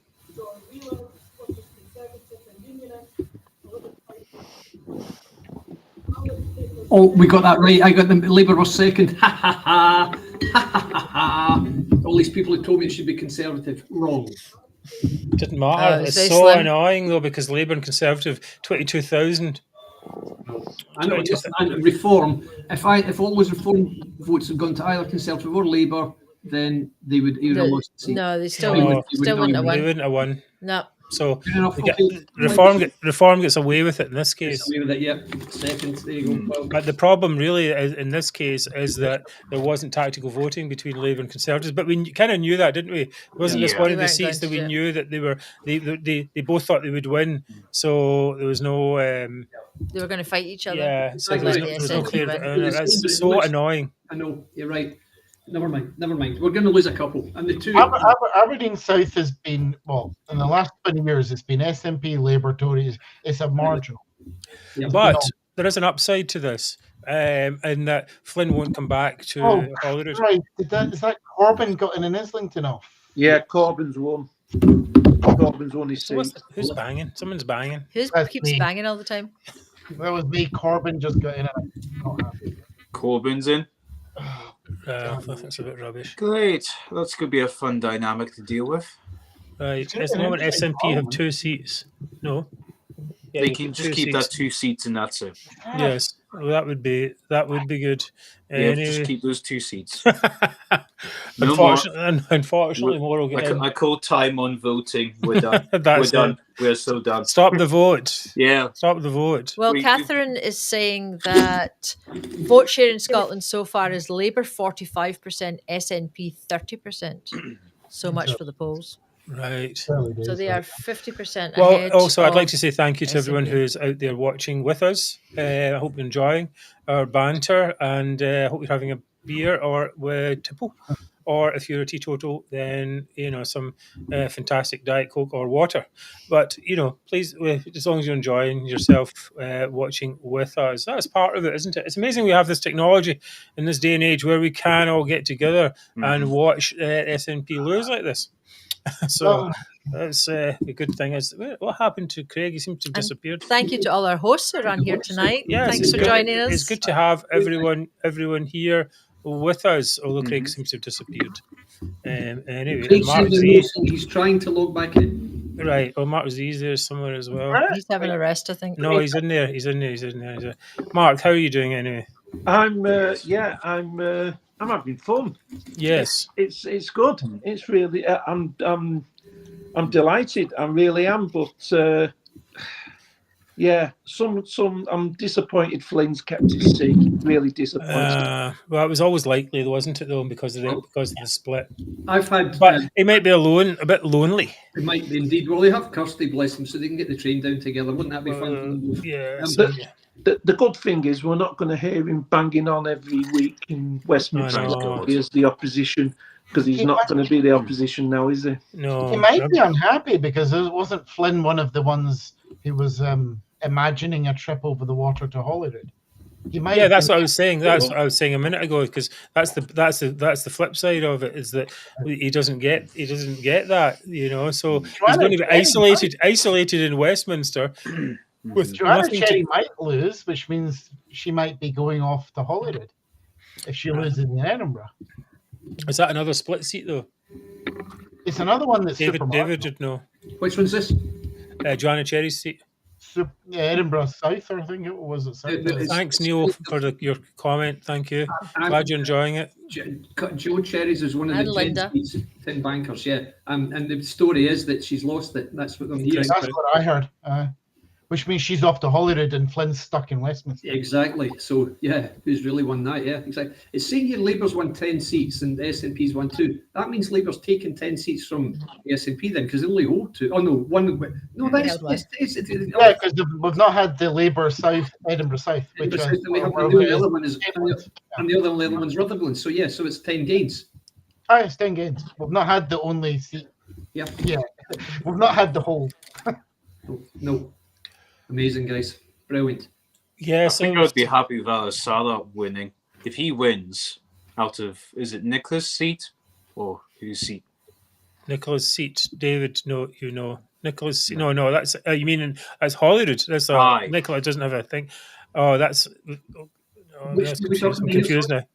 I'm all about the Nicola Sturgeon, wasn't she a Glasgow constituency? Yeah, she's a Govan Hill. Oh, it's different. Mm-hmm. But Anna Sarwar's got. I don't know. He's got. Is he on the list for the? He must be Pollock Shield. He stood against Sturgeon. He stood against Sturgeon in Glasgow South and came second over the list. Yeah. Reform obtained Great Yarmouth from the Conservatives, 14,328 to Labour second place. Is this a thing?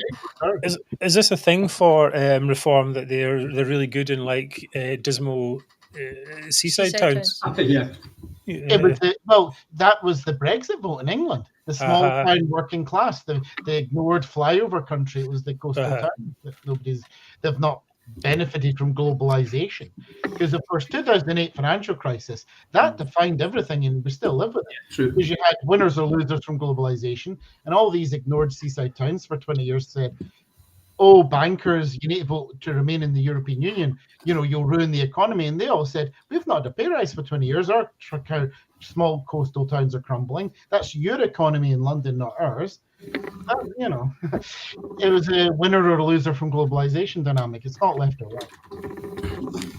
It's saying, somebody here is saying that Labour has gained Hamilton and Clyde Valley, which we all expected. That's where we are. That's us. Yay! The interesting thing there is, guys, the Conservative candidate is somebody I know very well. Very, very candidate, but he had very little chance there. But the person who's won it is Imogen Walker, who's apparently the wife of Starmer's number 2 guy. I don't. Do you know who that is, Dean? Imogen Say Walker. again? Imogen Walker is apparently the winning candidate in Hamilton and Clyde Valley, and apparently she's a London girl who is married to a guy who's rumoured to be Starmer's Svengali. I don't know who that is, but that's really? I'm hearing here from my inside source that Labour may have taken Stirling. Oh, Alan Smith. Oh, that would be brilliant. Labour that was a while ago. This rumour was. That would hurt though. 247, but yes, that would be a good one. I'll see if I can get news from. I've got a policeman in a local constituency. I'll see what he's saying to me. Hang on a minute. Right. Okay. Right. Where are we going? Let me go back to Twitter, and we will. Let's see. Dean, you can have the big screen. There you go. With my fat face. No, it's beautiful this time of night. glowing with joy. Positively glowing. I'm trying to get back to the ballot box Scotland and get some. Yeah, Labour gain Hamilton and Clyde Valley. Oh, there we go. Yeah, sure. I'll put Mary up then. Mary, you can go up top then. Why am I going up top? Because you're telling us results. I would like to have seen that result in Hamilton and Clyde Valley. Labour winning. So that on BBC, yeah? Maybe there's a BBC General. No, BBC just doesn't work. I've got actually Sky News. Maybe Sky News is better. Yeah, that's not my shout, actually. You're Swinney now in Perth. I see him, yeah.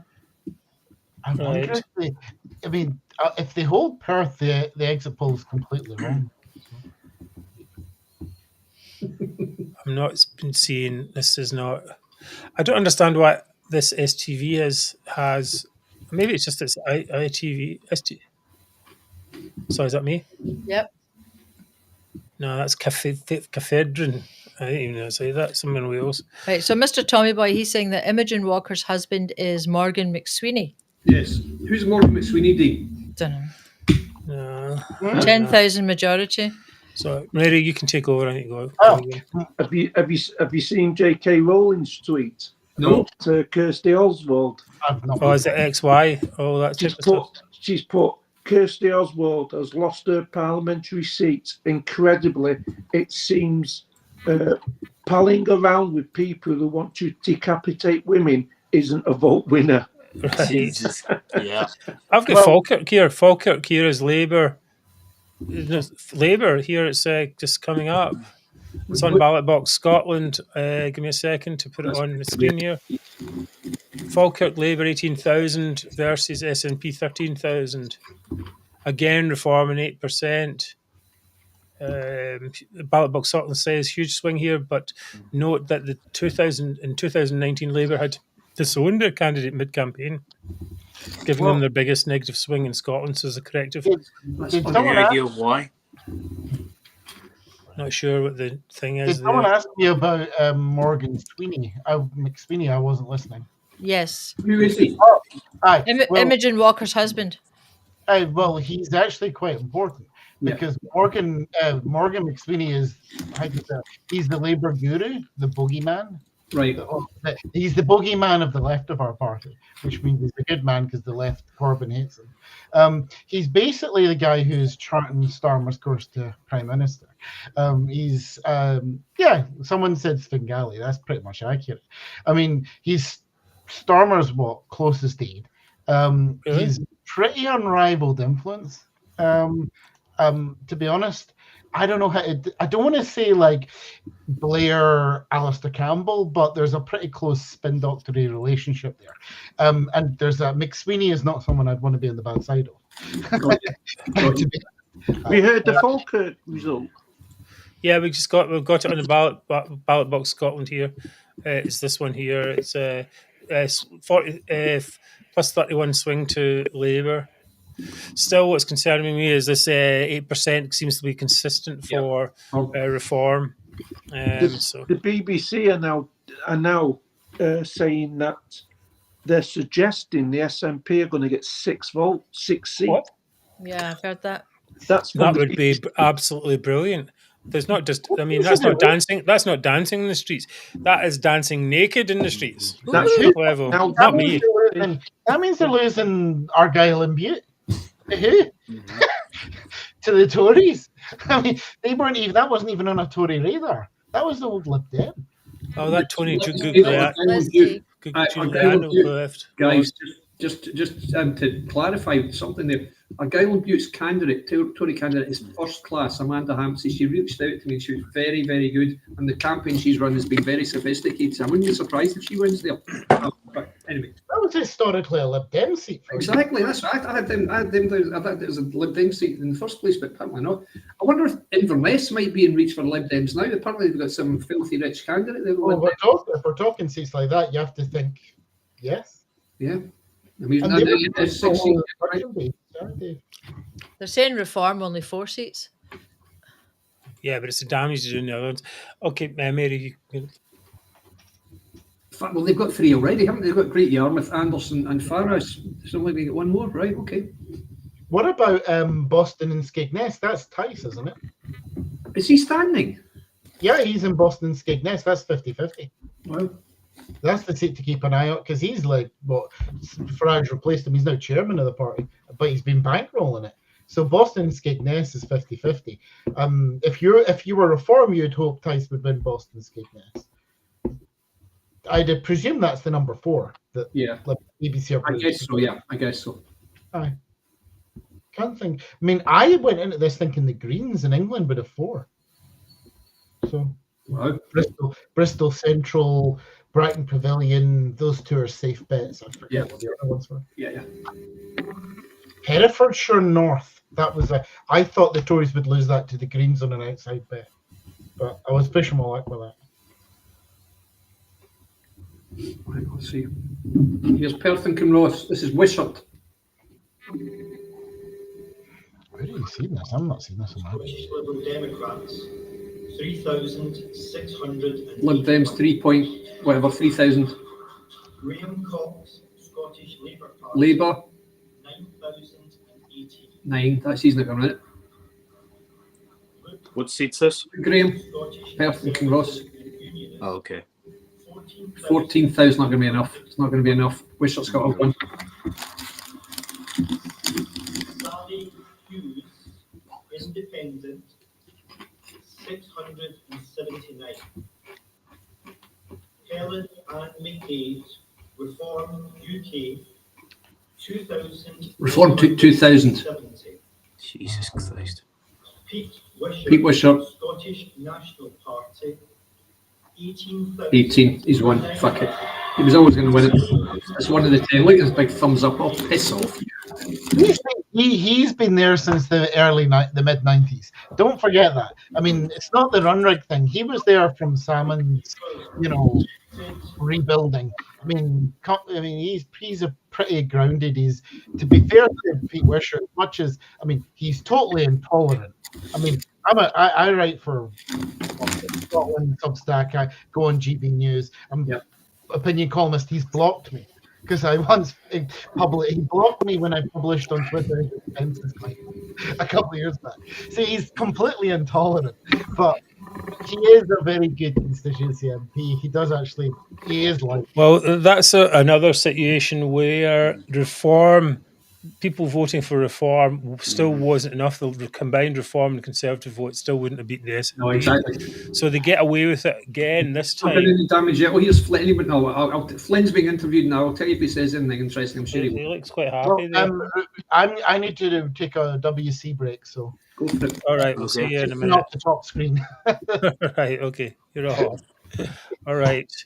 I might slow down in the beers here. Is there much Scottish seats that the Reforms took away to make an SNP win? No, there's none so far. And the 3 so far, both Aberdeen North, Aberdeen South, and now Perth and Kinross, the Reform vote added to the second placed party would not have won them the seat. So that's probably as best you can get. But if there is a seat where it's where the Reform does go over, then that will be a matter of concern. But if the overall number of seats is only, as I said, like 10 or something like that, it's not such a big issue.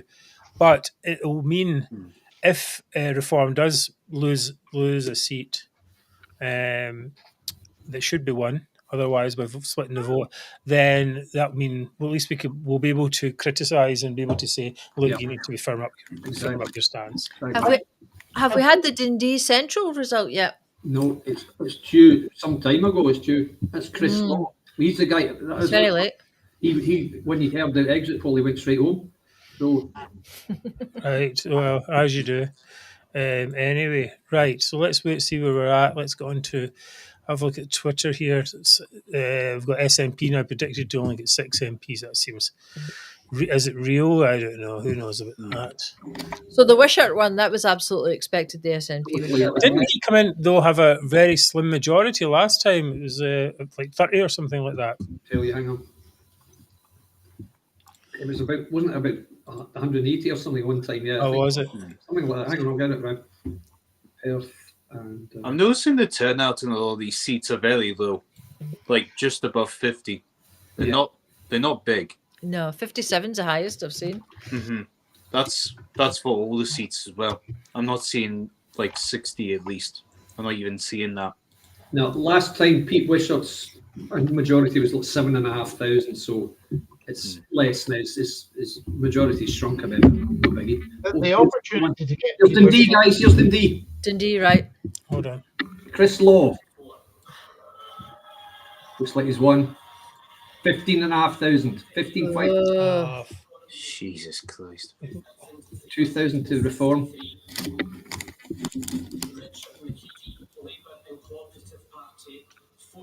Fuck, 14,000 he's won. If it wasn't far off. There's one Reform. Well, no, I don't think Reform would. Well, okay. Would have taken them over the line. Reform 2,500.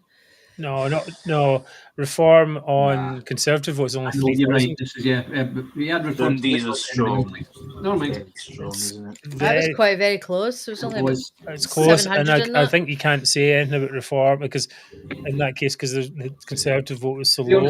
I wouldn't, Mark. I tell you what, I'll get criticised though because I recommended Labour in Aberdeen South. I've already had Alan Sutherland saying, told you should have gone Conservative, but the Conservatives finished third. So what can I say? You know, the Conservatives have been in third place in polls and betting sites for months. So I went. Why would anyone vote for that guy? Say that again. With Chris Law. I mean, he's. Look him. I know he looks like a tramp. I have to say the BBC forecast is shifting around a hell of a lot here. Yep. They went in. The Lib Dems are now down at 56 and the SNP 6. I mean. That's a projection. The exit polls all over the place here. Wouldn't they? The forecast would be more accurate than the exit poll, wouldn't it, Dean? You would think. Well, no. I mean, the forecast, the exit poll traditionally is pretty accurate because they start doing. So John Curtis and all that start doing the exit poll in November, and it's actually 2. The way to think of the exit poll, they end up coming at it. I think it was Ipsos this year they worked with, and it's actually 2 polls that they do. And the difficulty is when it comes to the constituency is we don't do in this country declarations before it leaves the votes are transported in the box, which is really bloody weird because every other country would say let's count the votes before it leaves the room. But in this country, we just say, right, dump them in the box, put them on the ferry. We'll get, it doesn't matter if it's November and it's Orkney. We just dump it. It's a policeman garden. It'll be fine. It's a bit weird in the UK. We don't. The security of it is a bit questionable. Right. Hearing that Shanks has retained Rutherglen. Yay! That's good. That was expected. Basically, the way the exit poll works is it's 2 polls, and the difficulty is it's based on presiding officer boundaries, and those do change. So that's where they put the exit poll have people at constituencies, but there's only 16 in Scotland, so the sample's quite small up here. Oh, okay. So it's kind of I don't. When I saw 10, I thought no chance for the SNP, but the BBC are now saying 6. I thought it'd be going the other direction. I know. Yeah. Me too. I really don't know. I bet it'll go up from 6 now, though. I bet now the Chris Law's one, I bet it will go up from 6. Aidan, can I drop you for a second and see if I can get Craig back on? Yeah, that's okay.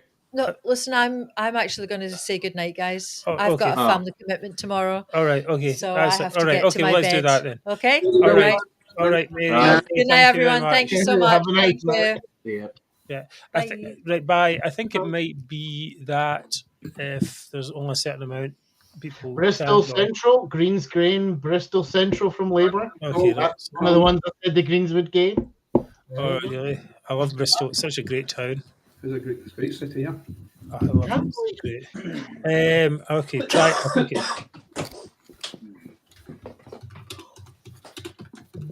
Who's the one other that the BBC are projecting? Who the hell is the other? Is that Corbyn? Don't know. Independent somewhere. That'll be Jeremy Corbyn in Islington North. The other, sorry, if I didn't agree. Yeah, probably is.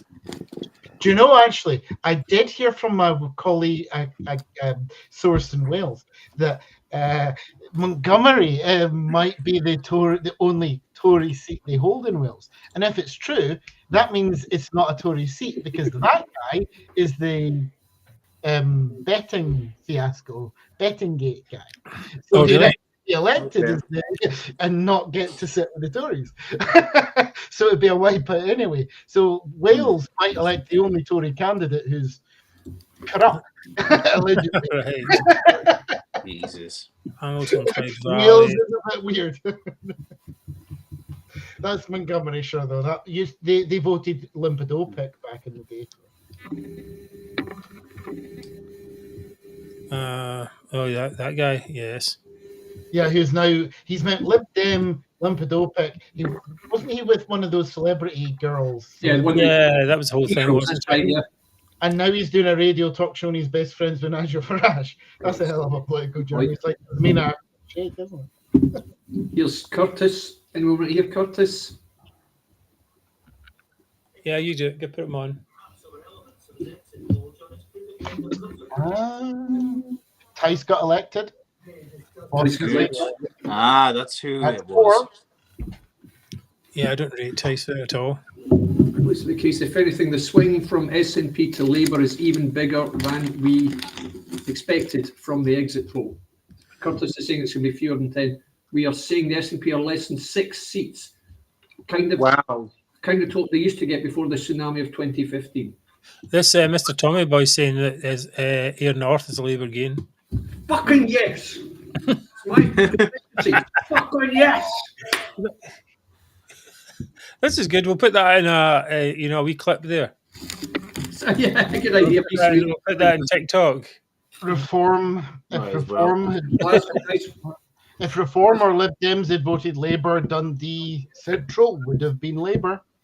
That was a Reforms. Well, I think it's not. Oh, it says Glasgow North East. It's coming out. Labour 15,000, Conservatives 1,000, Greens 2,000, and SNP 11,000. So Labour won. Glasgow North East. I'm Glasgow North, so I'm right. Alison Thewlis, I think. Alison, Glasgow North East. I can't actually see her face. No, it's A. McLaughlin. Anne McLaughlin, that is. The wee one on the left there. I don't know if you can see her. I should probably just put a camera on that over there. At least I've had one. That is. Yep, the word. Let's split the vote. That's correct.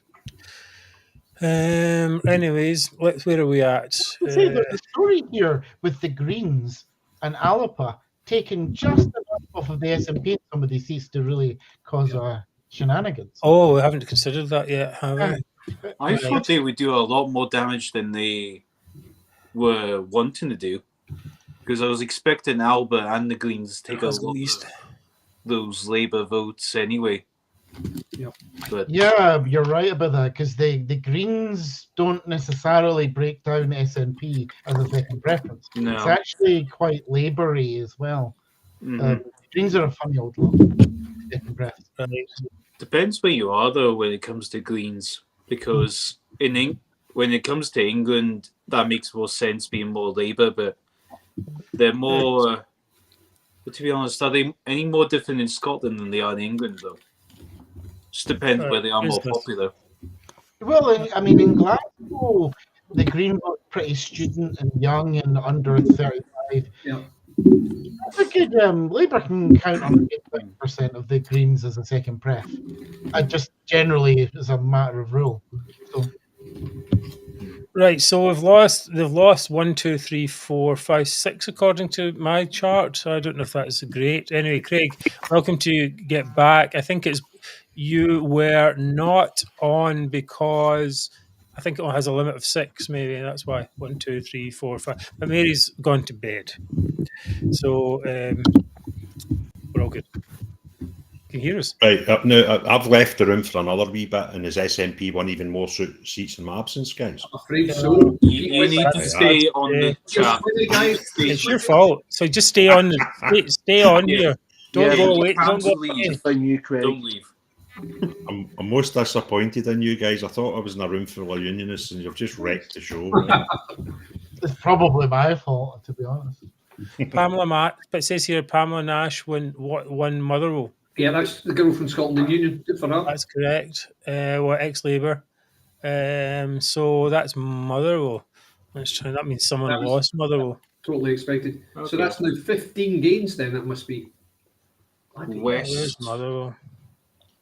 Edinburgh West is a Lib Dem hold. It is, yeah. Lib Dem hold. Christine Jardine. Very interesting. Edinburgh West, that's Ewan Hislop. That's fine. Yep. And Motherwell, let me find Happy with that. Definitely. Where the hell is Motherwell? I don't know. I can try to find Motherwell. Mark Z, how are you doing? We haven't talked to you in a while. Yeah, I've been looking on Twitter and I've been quite amused by some of the posts being put out. Murdo Fraser put a post out. How's the de facto referendum going? Oh yeah. Outstanding. Yes, well, I mean, the thing is, they ignore it whenever it's negative. And that you did. It's not me. That is you. Oh no! Is that Craig? It's Mr. Craig. Guilty. What you think, Craig? It's like just. Oh God! Right. What is that you've got there? A little cracker. We could say something. Was that Marion Fellows' Motherwell? And Marion Fellows is Motherwell. If that's what Pamela Nash is, yeah. Right. So I'll show you my wee chart. That's what I've got so far. Found Midlothian yet? Oh. No. Yeah. Midlothian was Owen Thompson up the top here. This one. Oh yeah, so it was. I was looking for ages to find it, and I realised we'd done it already. But anyway, I'll try and catch up. How many have you got? Because they've lost 14. They've lost 15, in fact. 1, 2, 3, 4, 5, 6, 7, 8. I've all got. Right. So have you got? Read out the ones you got. Sorry. Kilmarnock and Loudon, Glasgow North East, Western Barton, Midlothian, Edinburgh West, East Kilbride, Paisley, and Motherwell. Did you? Stirling, we've got Stirling, right? No, because these are just the ones that they've lost. Hamilton and Clyde Valley. Oh, Did you notice the shock of the night?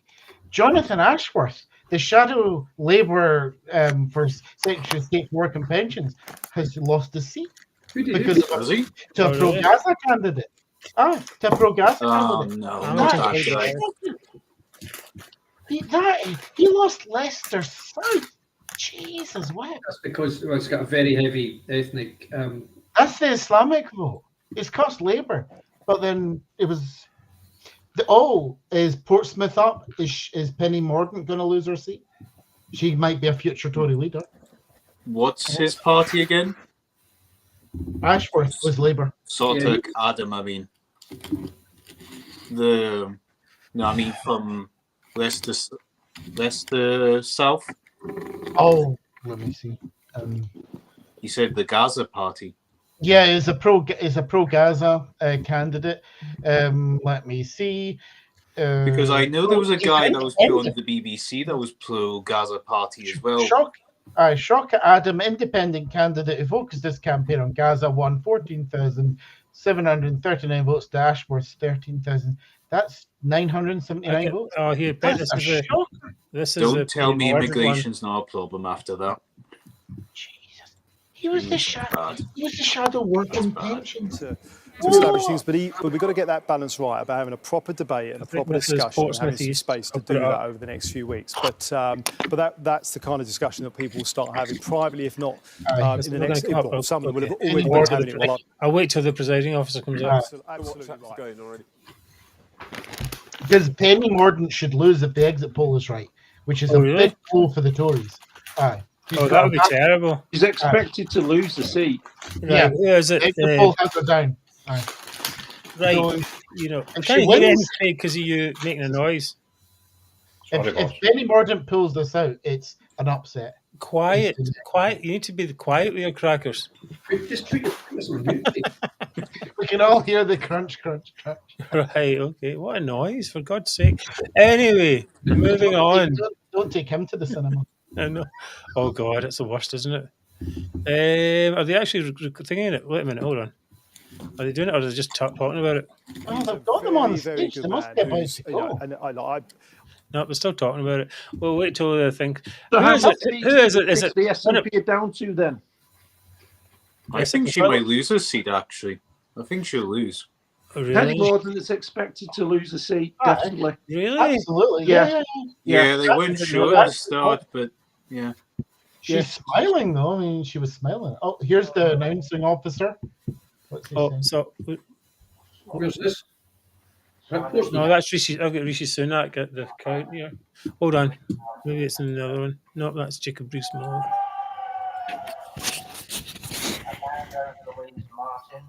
Labour Party, 14,000. This is it here. Hold on. Change the thing. Show this carbon fed. Penelope Mary Mordaunt, commonly known as Penny Mordaunt, the Conservative Party candidate, 13,715. That's bad. He was one of the moderates. That means the Tories will swing even more right wing. I'll just take it off because you don't need to. Well, it means because my brain's now thinking who's going to be a future leader race. I mean, she was the moderate candidate for the Tories. She's now out. So does Willa Braverman hold her seat?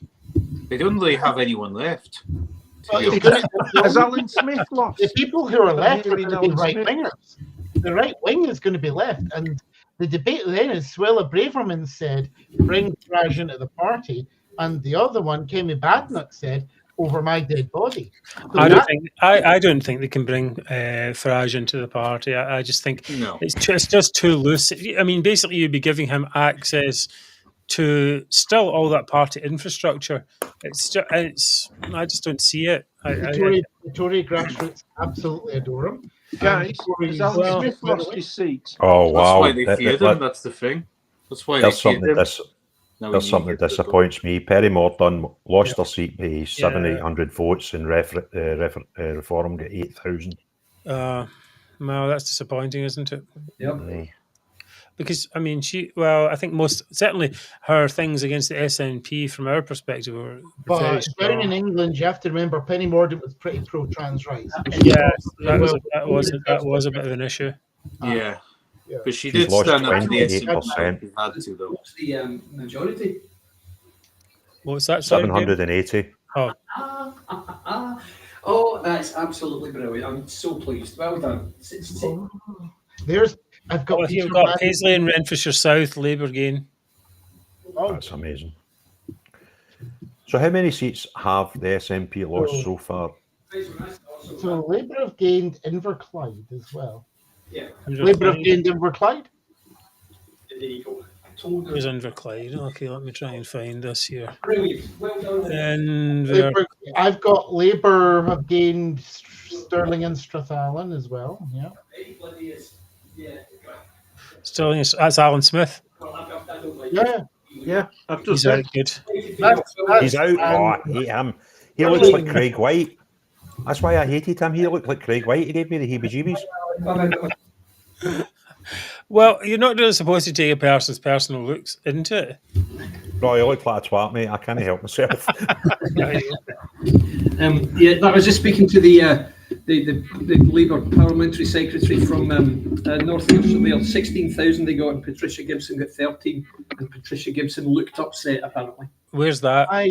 North Ayrshire and Arran, my constituency. Patricia Gibson out. Okay. I like Patricia. Who was the one before there we just talked about? We did Stirling. Dean,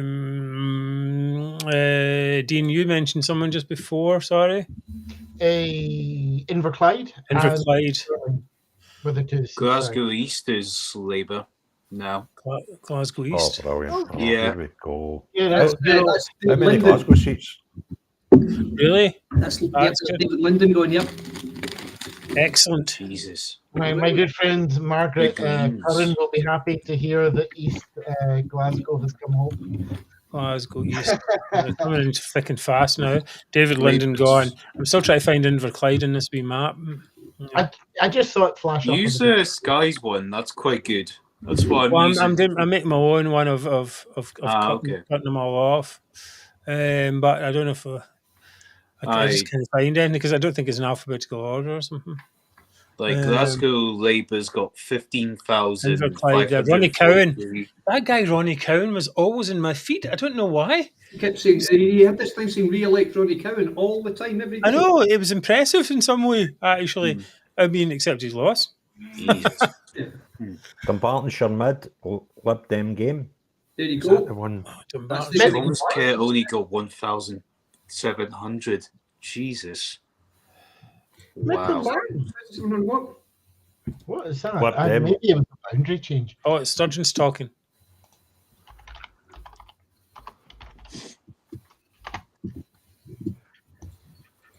Do you know something? Can I ask you something, Mark? Have you seen any results being shown live on ITV/STV? No. That's amazing when Greeting It's Faces. rubbish. At least she's doing an Do you impersonation. remember when the Miliband brothers came out in that famous leadership contest and everyone said, "Oh, David's won," and I said, "I'm telling you from the look on his face, I'm guaranteed that he's lost." And I looked at Ed, and Ed just looked so shocked. Labour have gained Finchley. But in those pictures, That's there was a Margaret moment there Thatcher's where they're all constituency. saying, has she won, has she not won? And then the Labour candidate bounces onto the stage with the... No, they're just talking. Guys, have you heard the latest forecast from the BBC? Let me turn the sound off. Labour 405, Conservatives 154, Lib Dems 56, SNP 6, and Reform 4. Oh, unbelievable. Tories seem to be bouncing back. What's this here? Performing better than the exit poll. J. Lamont. Berwickshire. Oh, that's a The win. Dems took another 18,000. seat from the SNP. That's good. Yeah. Which one's that? Dumbarton. Dumbartonshire mid. Yeah. The Liberal I think we Dems. had that one. Was that not a real tight one, Dave? Yeah, that was the one. That's the one where Joe Swinson lost. And Right, Conservatives won on Berwickshire. Did they? Good, brilliant. Reform was 3,000, and it wasn't enough to make a difference. Yeah, good. SNP was 12,000. Conservatives 18,000. John Lamb that as well done, John Lamb. Fantastic. To be fair, I mean, Berwickshire Rocks was with this. I mean, I think you could probably you could probably shoot a duck in the middle of the street and still get voted in. Berkshire's pretty safe. The Tories don't even have 50 seats yet. That's mad. It's early days. I mean, the expectations going up. The exit poll is June. We're already at 300. 150, which is 150 for Rishi Sunak is probably good for reputation, because if my memory serves correct, the worst Tory result in the last 200 years was the Lib Dem insurgency in 1910 or 1900 something, and it was 150. That was the 151. That's the worst Tory result in 300 years. Wow. So if the Tories Rishi Sunak will want to have more than 150. And he's protected to get 156, so he might sneak in. He might. Yeah, 100. I'm happy with it. I would call that a victory. 150 plus is not the worst in 300 years. So They were saying 1827 or something, like on the news before. They were like, the Tories could see one of those votes. Because if you think it's 1832 is the modern Conservative and Unionist Party with David, was it Peel?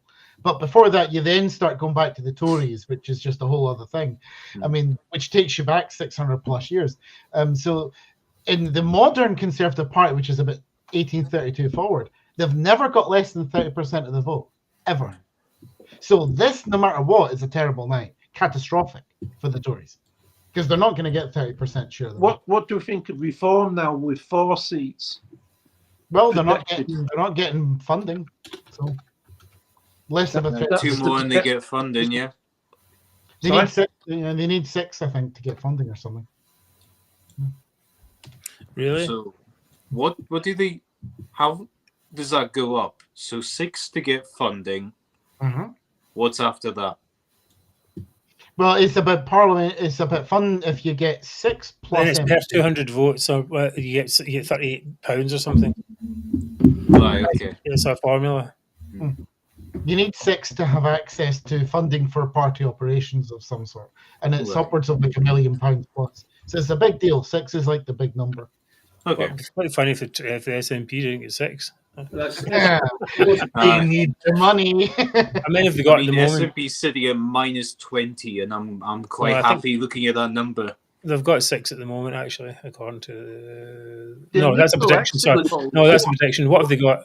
4? First, Blackman. Yeah, Flynn. they've lost 20. Who's the 4th one? Who's the 4th one? Blackman, Flynn, Wishart. Chris Law. Well done. Yes, well done. That's it. So you've lost 4 at the moment. 19. Here's Liz Lloyd. Oh, hello. David. Yes, sir. See, before the Farage impact, what did you think a percentage Reform would have got? Yeah, a lot less than this. Not even close. To be honest, 3% maybe. They were looking How at much? 6, something like that. Maybe not high. Swiney's on Sky News. I think he massively boosted. What's in Sky? Who's in Sky? No, it's not Sky. John Sweeney. Oh, is he? Oh yeah. Okay, here we go. It's Sweeney versus. Let's see if I can get this. Okay, we have. Oh,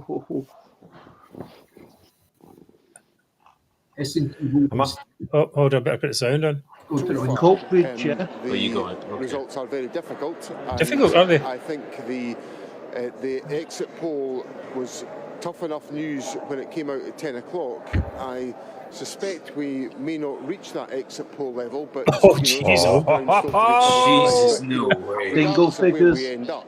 This is a very difficult night for the Scottish National Party. Never. And we need to look at this carefully, talk, listen carefully to what the public are saying to us, engage with the public, and begin the rebuilding of trust with the public in Scotland. Which is number one, stop your independence obsession. Any political success that's got to be delivered. And Yeah, I'm Glasgow committed East was to Lindsay. making sure that's exactly what we do. We'll listen to the public. We'll learn from the But it's like, why does it take an election defeat for them to listen to the public? for the people of Scotland. Because by Guys, delivering for the people Sky, of Scotland, There's Edinburgh, guys. bring forward success. You inherited on Sky. position from your predecessors that winning a No, I majority can't of get it seats here. in That's this on BBC. election BBC. would be a mandate for another independence referendum. That's clearly not keep going to happen. this I on. know there's Ian got a Murray. lot of seats to Ian come in, Murray's- but it's not going to happen. Do you regret keeping that as your party's position when you came in as leader?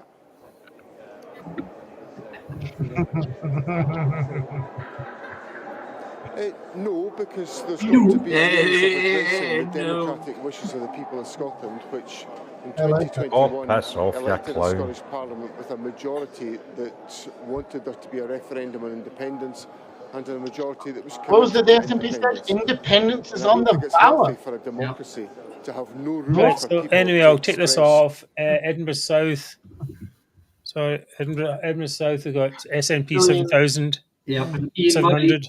Ian Murray. Ian Murray's going to beat that. No problem. Handily, I think. 4,900. Yes, yes. That's good. And I like he's engaged with us in the majority. Oh, you know who the He's BBC Scotland have got on the TV? Liz Lloyd. Yeah. They've got Liz Lloyd on. Is Sky's prediction? Right, 4 I'm going to seats? have to take a toilet break. So who wants to talk for a minute or two? I'll talk for a I second. just wanted to ask a question. Right, first of all, you do that and then David can answer it probably. Yeah, it says on there, Sky, it says prediction for the SNP. Was that 4 seats? Was it there? No, yeah, that's- he said 4 seats. No, that's the seats they've got. No, that's what they have. Oh, that's what they've got? That's what they've got. Yeah. Okay. So with 27, with Okay. 27 Can we results, stop there then? David, you talk for a minute while I'll go off. so yeah, with 27 results declared in Scotland, it's Labour 20, SNP 4, Lib Dems 2, and Conservative 1. So it's just under half. And at the moment, the SNP is predicted to win only 2 more. I'm just wondering where they'll be. I'm guessing one of them will be Drew Henry and the other one will be Brendan O'Hara, probably something like that. And we'll see.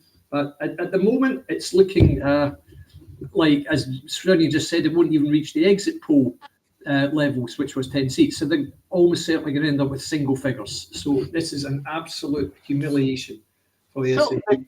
So are we, to my surprise, basically what we're saying is Inverness, Skye, Western, Kinrossshire. Yeah. Who the hell is winning that? Because the Lib Dems and Labour and Tories were all in like low to mid-teens. Indeed. We're now getting Alloa and Grangemouth, which is Kenny McCaskill and what's his name? John Nicholson. Let's see if Nicholson lost. Oh, please. Tom Flanagan, Workers' Party. Which seats he? Alloa and Grangemouth. Brian Leishman, Scottish Labour. Party. 18,000. That might be enough. That might be enough. 18,000. Yeah, okay. Right. Only 600, haha, lucky Kenny. Right, how's he got McCaskill? Kenny got only 600. Yes. And then John Nicholson. Come on. Nicholson, Scottish National Party, SNP. 11. Yes! Nicholson out. Nicholson's out. 7,000 majority. Thank God. And what seat was that? Sorry. Alloa and Grangemouth. Alloa and Grangemouth. Nicholson gone. John Nicholson loses his seat in Alloa Grangemouth. This is Glasgow South. 22 down. Glasgow South, guys. I hereby give notice that the total number of votes polled for each candidate was as follows. Niall Christie, Scottish Greens, 5,000. Green's got 5,000 in Glasgow. It is good call. That will take away from the SNP. Yeah. John Lamont just won his seat. Conservative win. 44. Had that. 400. Berwick. Wimbledon, York. This is Stuart McDonald's seat. Stuart McDonald, the Tenerife rep. Labour gain. Labour gain. 13,000. Labour got one. It was 17,000. Yes. David, what's the safest seat they've Glasgow got? South. Say that again. What's the safest seat that the SNP have? I would say the safest seat is probably Inverness, Skye, and whatever it is. I think that's the one they're most certain to win. In terms of majority, I actually don't know the answer. So Edinburgh South is held by Labour? They didn't see in Murray. Yeah, we saw that, yeah. Where's Alloa? Has Alloa got another name? It's Alloa and Grangemouth. Right, okay. That can't go to SNP with that plant being there. I've just run the numbers. Oh, yeah, I see it. On Nicholson. SNP are on target for 30% share of the vote nationally. Yeah. That's their worst share of the vote in Scotland since 2010. I think that will fall. I think it will fall further. Craig and I were talking about this. We're basically way pre-Indie Ref. Absolutely. Vote yes has split, decisively split from therefore vote SNP. Yep. They've decoupled completely. David, what is the Conservative looking at now? Number of seats in terms of predicted in Scotland. Yeah. Hang on a second. I'll tell you in a second. At the moment, they're on 1, so they're down. Well, am I? They're up, not down because they've just held it. They haven't lost any yet. So the prediction, what does it say? It says they're on 11. The vote share is 11%. Next screen should say what the prediction is. And it says, come on. No, it just says now Scotland votes Conservatives down 12. 12, right? Okay. And next one should be predicted seats. Hang on. God's sake, Labour took 50% plus of the vote in Rutherglen. There you go. Well, he's very popular, Michael Shanks. So I know, and he did just have a good win, and he seems like a decent person. It does, yeah. It doesn't say a prediction, Mark. It just says where they're on. It says that the Conservatives have got one, and it's no gain or no loss. Labour has gained 22 seats. The SNP has so far lost 23, which was to the Lib Dems, of course. So it looks like the Lib Dems are going to get 5 seats as predicted. I have to say, I mean, turnout is pretty crap in Scotland. Yeah, it's 59%. Yeah. This is the same across the board. Yeah. So that's SNP staying home then, yeah? I think that was a worry like the start before the election. People were just going to sit home and just. I did predict that this election was going to be a really low turnout. Because a lot of the polls and the turnouts are going 49 to 58. So it's not even near 60, 70. No. Because I swear to God, it wasn't even close to that when it came to the 2019 or the Brexit vote. I think it shows. Higher. I think this shows that people are just getting really, really fed up with the politicians that we have. Well, there is that, certainly. So the SNP have got 4 seats, 2 in Aberdeen, 1 in Perth, and 1 in Dundee. Is that right? SNP have got 1 in Perth. All useless in their books. Yes, exactly right. All useless in their books, to be honest. But it's really beginning to look like that they're not going to. I mean, the exit poll is actually correct. Wrong. Well, in the sense that it's not going to. It's not going to be. It might not even be more than 10. Farage won, but we had that ages ago. That one. Yeah. They're on BBC. I'm surprised by other. There's 14 full seats for them. So I'm wondering if we're going to get at least 20 random people by the end of it. Yeah, but it doesn't matter. There's no power in that. No, I know, but you're going to get 20 random characters from different perspectives. Well, Galloway lost. I mean, the thing is, 20 random people that you're supposed to agree with. I mean, I suppose it's how important they are. I mean, if Galloway had won as an independent, then that would have been a real issue. And I think there's some other ones, the Gaza vote ones as well, right? Well, Corbyn won. Did Galloway win his seat? No. No, he lost. No, he lost. Like, how much was it? Well, I can't because I mean, I'm going to have to get drunk as soon as I find that number. We can look it up. They'll be in the thing. Where is Sorry, I think the word you're looking for is in Rochdale. What's that? Sorry. I think the word he's looking for is drunker, not drunk. Oh yes, I've given up on the beer. I'm not even. I mean, I've got work today, but I'll do it next week at Transmit Festival. You know, when I'm not thinking about it. Oh, you're a young fellow, that's why. Yeah, it's okay. Oh, okay. The beer not good enough for you guys, no? I'm at 35, I feel ancient. I swear 1997 was only 10 years ago. Well, it was. Thanks for telling that to my birthday, mate. Cheers. Yes, Mark Devlin, you laughed at my 8 seats. Well, maybe that's true. So, I don't know. Next SNP conference in a garden shed. Well, a phone box, perhaps. I think maybe you more appropriate. You can hire a smaller part of the P&J this year, guys. It's fine. I mean, how are you going to come back from this? It's not like Labour came back because they had a resurgent UK party. Keir Starmer turned it around, and people said, "Well, this is something we can do. We can actually get the Tories out." Why would anyone vote for the SNP? Can't do that. They're going to go say, "Oh, we're going to go independent." That's not. It's never going to happen. I think this is a big day. Really a big day. We waited a long time for this. Yeah. I'll give you a Scottish Labour name to look out for in the future. Someone I think will go very far in the party in the future, ministerial rank in the long term. Martin McCluskey. He's Inverclyde and Renfrewshire West. Yes. I think very highly of him. I think he's great head and shoulders. He's a moderate, and I think he'll go very far in the party. So keep an eye on him. I'm very happy he won. I'm bitterly disappointed that Corbyn won in North Islington, and I'm devastated that John Ashworth lost, and both of that speaks to the how can I put it? The importance for, as far as I'm concerned, the importance for Labour to continue to insist that we are pro-Israel and anti-discrimination. It's very important that we insist that we don't pander to the loony left and the worst instincts, because the blind spot that I've found with anti-Semitism since October 7th is come from the far left. It's not come from the far right. Yeah.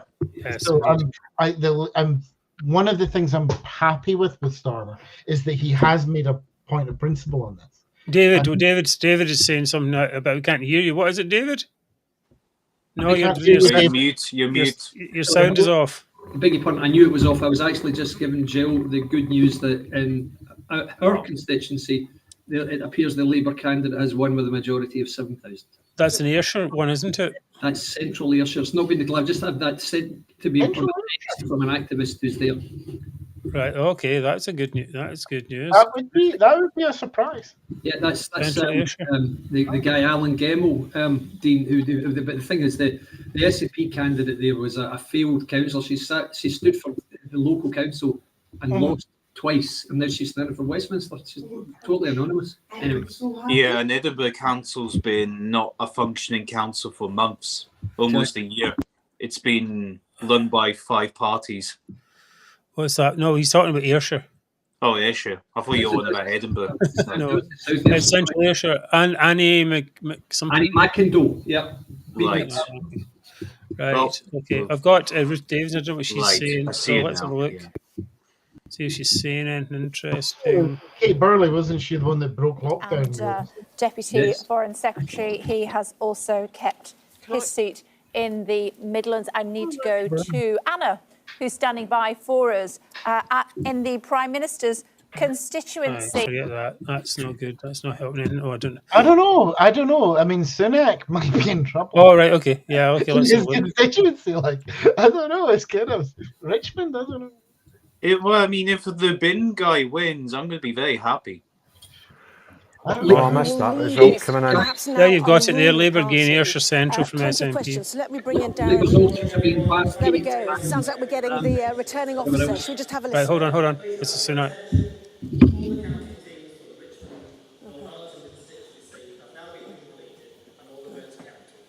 The control table have undertaken their check, and we are now in a position to share the provisional results, which, as a part of the process, can only be done with candidates and their election agents. So this will be done in a private area towards the back of the room. So can I ask all the candidates follow me when I leave this stage? We'll go down the centre of this room into that private area. I repeat, only candidates and their appointed election agents, not counting agents or any other guests. Please can you follow me now so we can share the provisional results? Thank you. It's perfectly normal. Okay. So we wait to it's see perfectly normal. Then They're telling the candidates the result before they announce it. It's totally normal. But the reason I'm interested in the Prime Minister's seat is no Prime Minister's ever lost his seat in an election. And I don't know. Sunak's not exactly safe. No, it's not popular, is he? Anyway. No. He wasn't safe when this was in as well. Right, so I guess that'll be announced then in another few minutes. So we'll come back to that one. I don't know how surprised I am. The Greens have got, at the moment, I know they've only got the one seat announced, but their vote share could be anywhere between 4 and 7% in England. Now, can I put this in context? We could have Labour, Lib Dem. Wait a minute, just count Binface. Oh, look. Oh, see if he wins. I'm going to be so happy. You could have 5 parties with more than 5% of the vote for the first time in a UK election history with representation in the Commons. It's not a 2-party system anymore. Yeah, that kind of makes a little bit of a lie to the PR thing, right? As well. It makes PR inevitable. Oh, really? Because you can't have Labour winning 37% and a landslide on the size of Tony Blair when Corbyn got 40% in 2017 and lost. You can't have this. I don't know. I'm really not a fan. The Tories could be on 6 to 7 million votes, with Reform on 5 to 6, a million votes behind, with only 4 MPs? It's not on. Lib Dems on fucking 50. I mean, at a certain point, reform of the constitution becomes inevitable. I'm really not a fan of proportional representation at all. I'm not either traditionally, but you can't. It's not sustainable to have these kind of incredibly unrepresentative parliaments. And I'm saying this as a Labour member. A Labour majority of 160 on 37%. It's not. Come on. I don't know. I just think it's a venue for a vector for extremism. That's the problem. People on the list who have no connection to local. Are the extremes regarding against reform? Are you saying they're extreme? No, I'm not saying that. I'm not talking about the reform extremists. I'm talking about other extremists that are actually. Who are we keeping out? Well, look at Scotland's case. We have the Greens, right? I mean, that's the big ones. Labour's not going to vote this, though. Labour's not going to vote to change the system, nor are the Conservatives. So I don't see it happening. Yeah, it's about to get announced. Okay, right, we'll put it on. Jeez, West Streeting almost lost his constituency. No, this is somebody else, I think. Let me check that. No, while we wait for that, let me tell you that. Let me just say, while we're waiting for the result, I can tell you that Michelle Donnellan, Science Minister, former Health Secretary, Culture Secretary, she has also lost. So that's a record. They're breaking all the records tonight. Yeah, tell us what the record is. Well, it was 7 in. Right, well, we'll keep that going. Goodness gracious. I mean, this is Labour's problem over Israel. West Streeting, the darling of the shadow cabinet, came within inches of losing his constituency. Can I point out? 15,647 to 15,119, and it's an independent Leanne Mohammed. Okay, I think this is our Prime Minister or ex-Prime Minister. There's only been 12 cabinet ministers soon to be ex-Prime Minister since 1974. 10 in one election here. It'd be funny if Binface got more of them. We're about to hear from the Prime Minister's seat and also from the Chancellor. Jeremy Hunt's declaration. Oh, good. Being the acting returning officer, do hereby give notice that the number of votes recorded for each candidate for the Godalming and Ash constituency is as follows. Drage, Graham Richards, why are they showing this? UK, 4,815. BBC are showing this. I've got in the BBC that I've got Sunak there. Paul David, Liberal Democrats, 22,402. Hunt, Jeremy Richard Strensham, commonly known as Jeremy Hunt, the Conservative Party, 23,293. Held on to his seat. Jeremy Hunt has held on to his seat. 23 just, but he's held on to his seat. No, I held on. Hold that thought. I was hoping for a Portillo We're moment. going to the Prime Minister now. And Dickens, Workers' Party of Britain, 90. Kevin Foster, the Green Party, 2,058. Rio Sebastian Justin Goldhammer, commonly known as Rio Goldhammer, Yorkshire Party, 132. Jonathan David Harvey, commonly known as Count Binface Party, 308. Graham Nichols, commonly known as Sir Archibald Stanton, the official Monster Raving Loony Party, 99. Nicholas Omalana, commonly known as Nico Omalana, 160.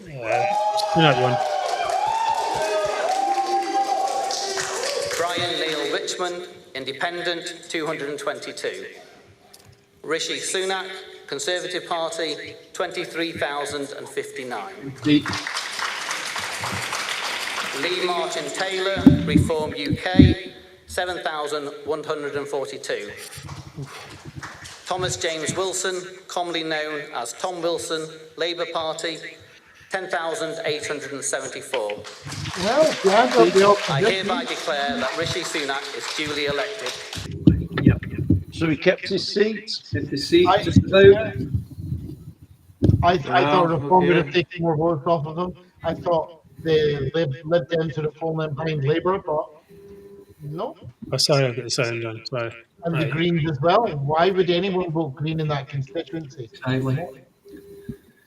Just to say, guys, that's the SNP now having lost 27 seats, which puts them on a maximum of what? What can they get? Maximum 28 now. Yeah, 28 now, is it? Yeah. 17. So they've lost they've lost the referendum then. Exactly. The referendum is gone. What a ridiculous concept, anyway. Honest John Swinney, quote, independence is on the ballot. So, guys, I'm getting an echo. Is it something? I think someone, and it's someone's. TV on me. Is it you, David? Oh, that's it. Someone's got a. Hold on. 1, 2, 3. It may be you, Aidan. Is it me? Yeah, I think so. And you're upside down. Yeah, and you're upside down. Okay, I don't know how that happened. Our Australian correspondent says. I think it's because it's coming out your speakers, maybe. I am still getting an echo as well. There's no echo. When we turn your sound off, there's no echo. So it's coming from you. Right. I'll leave then come back in. Right, okay. Right, Craig, how are you feeling there? I mean, how many drinks have you had so far? How much is that? How much of that bottle has disappeared? About so much. Oh, we're not doing too bad, to be fair. Beginner level. Yeah. I've not been drinking a lot recently, so I'm out of practice. I'm no match fit, mate. I think. Can you put Aidan? Can you put in headphones? Yeah. Right. I think that's going to change it. I'll turn you off until then. Right. So is that official then? They cannot win the referendum. No, they can't, because they can only win 26 seats from where they are, because they've got 4 and there are only 22 left to declare. So there's no majority then. Yeah. So we'll just put that in SNP. That's it. Cannot bloody shame, that. Win a majority. Yep. De facto referendum is Deirdre Brock lost her seat. Kaput. Yeah, that's Edinburgh North and Leith. Yeah, that was expected. Who's going to be the fashion consultant in Westminster for the SNP now? Yeah. Which one's he? Big Bird, that one? No. Deirdre Brock is the one that Penny Mordaunt hands her arse every week. I can't come to terms with that Deirdre Brock name, because I keep thinking it's like something out of EastEnders or something like that. It's a bit, yeah. No, Coronation Street. Yeah, exactly. So I can't get my mind around it. Anyway, what do you make of Sweeney's comments about still having a mandate for independence? Yeah, well, Sweeney's howling at the moon. Sweeney, I caught him saying that we got a majority at the last Scottish election, so that's a referendum. God, does a favour, John. Going to stop taking smack. Embarrassing. Yes. Well, maybe you should take a bit more. But anyway, he'll probably be in the back, just shooting up after tonight's results. Anyway. Right, so what we still got to go, is there a bunch of them still to come through? Let's see who's we still Glasgow ones. Glasgow, a few Edinburgh, yeah. Still. There's a lot. Yeah, in Scotland, there's a lot of seats still to come. Yeah, there are 22 still to declare. And I mean, and so many of these are like seats that are SNP or Tory. Because I'm looking, we've not had Aberdeenshire North and Murray East, Murray West, Gordon, West Ab, which is Tory, senior Tory, Andrew Babby. Oh, yes. I quite like him. He's a nice man, even if I wouldn't vote for him. But he's a very nice person. Edinburgh North and Leith Labour gain. That's Deirdre Brock. Oh, that was a Brock. Okay. I'll try and keep my wee chart up, but I don't think it's going very well, this chart. Edinburgh North and Leith. Right, okay. There's still quite a lot to go, isn't there? Right, okay, we've got fixed here. Hi, are you back? Yeah, that should be it. Yeah, that's better. It happens. Although someone's making up another kind of buzzing, I don't know, but it doesn't really matter. It's probably you. Like a printer going in the background. Yeah, definitely David. Is it really? Was it me? Yeah, it's definitely you. I'll go mute then. You don't need to mute. It's fine. Well, you mute yourself. Yeah, if you want to mute yourself, that's fine. Yeah, that's good. If you can handle that, that's fine. Right. Okay. So where are we at? Let's see. What time are we going to stay up until? This is a big question. Till John Swinney's resigned. We'll be here. That is good. Well, we'll keep it going for a wee while. For now, anyway. There should be some more coming through. I want to see. I thought Hunt would have lost, but he's down 11%. Reform up 9%. A swing to Lib Dems of 8.8, but he hangs on. Do we know that Labour's gained? Oh, someone says, Tommy Boy, did we miss this? No, that was Bonner. Yeah, Bonner's gone. Yeah, Bonner's a goner. Yeah, he's a goner. Right, okay, so, yeah, all right, okay. I didn't see that one.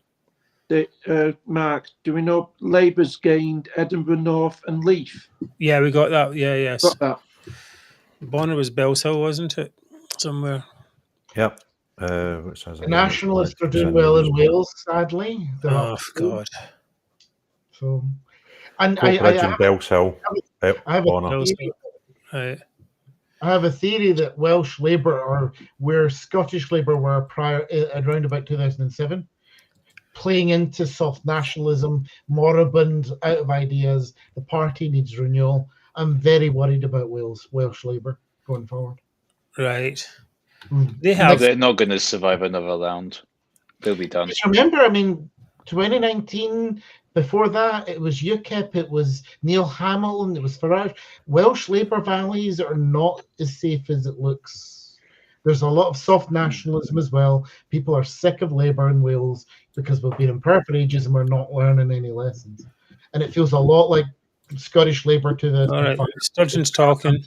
This is Glasgow South West just being announced, guys. Hold on. That's me.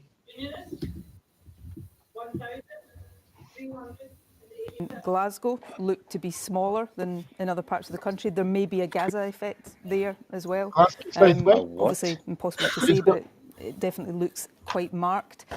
Vote share is obviously down, but around 30% so far. So, you know, that is not a disastrous base for John Swinney now to start building towards the election. To Labour. You know, I've been talking a lot about Glasgow the South context West of the election. Yeah, and also get the Tories out. You know, the SNP to some extent suffers a bit from Tory unpopularity. I don't think I can sit here and say that is the whole story tonight. The scale of the swings to Labour, you know, suggests that Scotland, or a big chunk of Scotland, wanted to give the incumbent government of 17 years standing a bit of a bloody nose. People are suffering, living standards, cost of living, public services, struggling with the cumulative impact of austerity. Okay. Don't get too excited. On a personal note, can I just say how delighted I am that Glasgow South West has come home to Labour? I remember being 2015, I was in Glasgow Count. My uncle Ian Davidson was this Labour in Glasgow South West for years and years. And I remember we lost that seat to the SNP in 2015. And it's so good to see it come home. Can I tell you someone else that's even more happy that Glasgow South West has went? You? Me. I live there. Right, I now don't feel so bad voting Labour. Who? John Cherry's out. Yes. Oh. That's Edinburgh. What? Edinburgh? Edinburgh. Southwest. Southwest, yeah. This is an absolute mauling. Yeah. This is better than we expected. This is an atom bomb. Not even an atom bomb. A hydrogen bomb, whatever they call it. Mark, Gina Davidson's tweeted, and she said last time that John Swinney was the leader of the SNP, they had 5 MPs. Now they're looking at 4. Oh, yes. Oh, wow. Yes, this is excellent news. Yeah, we've been here with John Swinney. Remember what was he did when 2003, a penny for Scotland? That ended up a complete debacle as well. We know John Swinney is not up to leading the SNP. We've run this experiment before. And it's like Back to the Future with yesterday's. Well, back to the past, isn't it? Back to the future she's talking with again. Let's see. What? I don't know. Perhaps it was always going to be a get the Tories out, vote Labour, a bit of a verdict on public here we services. go. But it would have given the Scots were just wanting to get the Tories out. Give me a break, you absolute crank. You ran your campaign on getting them out, and we told you the only people that can get Tories out are SNP. We told you were talking nonsense. A reflection.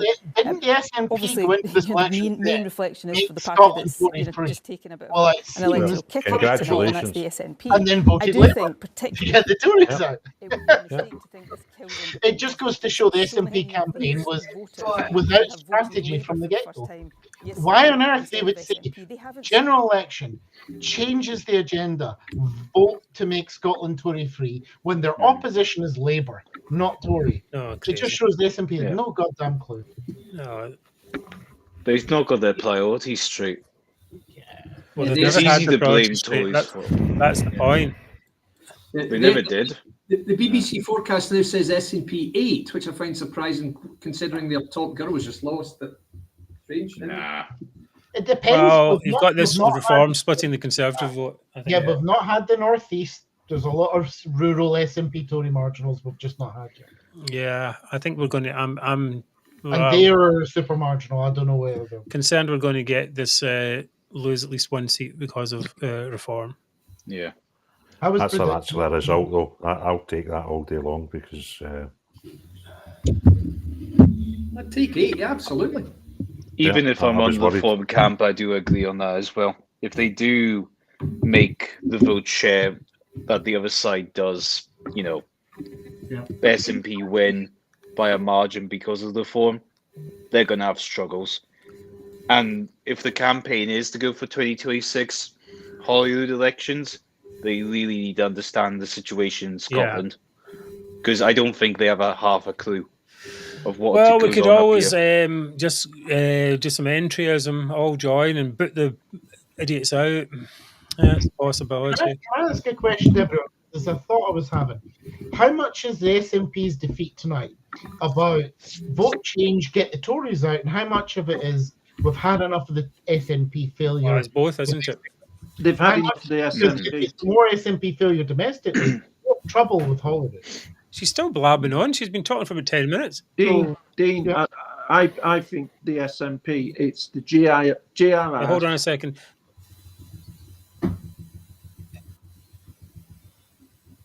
Holding. Can't hear it. You not hear it? No. Nope. Oh, sorry.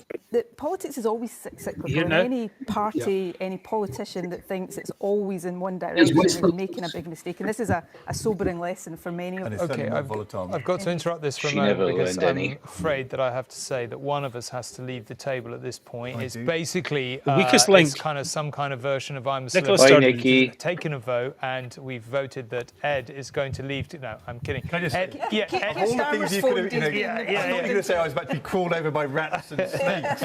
Right, whatever. Look how chummy they are. These are the people that brought us austerity and allegedly hated each other, and they're all such good friends. It makes me spew, frankly. I can't stand listening to any of them. Sturgeon sitting next to Osborne, and who's the other one? Ed Balls. God's sake. I did put a tweet up when it was Sturgeon grimacing, Osborne smiling, and I said, it was the past is very much like repeating itself, because this must have been how they looked in 2014. Do you know what I thought he was going to say then? I thought he was going to say, one of us has to leave now because Nicola Sturgeon, you are being arrested. I just crossed my mind. The caravan's waiting outside. The police are at the door waiting for you. We finally found the caravan we were looking at. Guys, I've just looked at the Ayr, Carrick and Cumnock result, right? And the Alba candidate get 400 votes, right? Are they making any impact anywhere? I don't think so. I don't think they are. Did they ever? They didn't even run a campaign. I don't think, did they? They had a little campaign, but not very strong. No, I mean Salmond was barely on the telly, was he? I did see a couple of Alex Salmond and Alba rallies here in Glasgow, but they were never going to win, so I don't know. No. I thought they would actually have more impact with the yes vote, but no, they all seem to be going with the SNP and losing. Well, it adds up, though. I mean, if it's 400 Alapa in that constituency, maybe a couple of hundred Green, at a certain point, you end up with like close to 1,000. And a marginal seat, if it's marginal enough, it could cost them. I mean, the SNP are on schedule to, 30% of the vote? That's pretty dismal. I mean, they've lost so many constituencies now. Kilmarnock, Dumbarton, Paisley, East Lothian, East Renfrewshire, East Kilbride, Paisley, Renfrewshire North. Labour have won the Western Isles, guys. Oh, is that Torquil's? Oh, well done. Yes. What was the breakdown? Because McNeil stood as an independent out there. McNeil came third with 1,300. Oh yeah, I've got it here. The margin was about just over 4,000, or just under 4,000. Yeah, I see it. What was his share of the vote? Because that's a pretty good share of the vote for an independent. Oh, here's Jacob Rees-Mogg. Rees-Mogg in whatever it is, Somerset. Oh, is he? I'll keep an eye on it. I won't interrupt. The MP for the 19th century. Yeah, exactly. They've declared the winner now on Sky. That's it. Yeah, the Labour's won it definitely. On Sky, did you say? On Sky, I've got a big graphic running. I've taken it off, but basically it was a late. No, that was in there. Yeah, I don't have the. I don't know. This is for the Mogster. Constituency. Oh, come on. Hereby give notice that the number of votes recorded for each candidate in this constituency is as follows. Barmy Brunch, the official monster raving loony party, 211. Is that his real name? What, clapping there? Right, guy. Edmund Stewart Cannon, Green Party, 3,222. Nicholas Hales, Independent, 231. Paul MacDonald, Reformer UK, 7,424. Dan Norris, Labour Party, 20,739. 20,000. He's out. He's out. He's gone. Jacob's gone. Jacob William Rees-Mogg, Conservative Party candidate, 15,000. All those Reform voters. He is gone. That's Moggs it. That he's gone. Moggy's gone. Keep your job in GB News. Devoured by the monster he created. Well, I think that's a bit of a shame, really, because he's one of the most reform-like ones. To be beaten by Reform is a very unfortunate. I bet that's where he'll go now. You think he'll go so? to the Reform. Like anyone who's right-leaning Conservative, because I don't know. Whatever's left of the Tories now is more liberal, not Conservative. I don't know. So anyone. I'm not convinced by that argument. A lot of the leading One Nation Tories were purged by Boris before the 2019 election. Yeah, but not enough of them, unfortunately. Boris should have taken them all out. I did hear on the grapevine that the Tories were talking about changing the election rules so that the members would not select the next leader, because they're obviously thinking, "Oh God, another Liz Truss." So, I think this might be Starmer's speech. Election rally. Can I get the sounds? It might help. Things can only get better. Welcome to the end of the world. Could be either way. Might as well watch this. Can you hear it, guys? No. Can you hear it? No. You can't hear it. We see it, but we can't hear it. So much. Let's try again. I think I've got the wrong thing on. Watch live. Oh, I'm looking. It's the wrong chat tab. For it. Can you hear it? No. Yeah.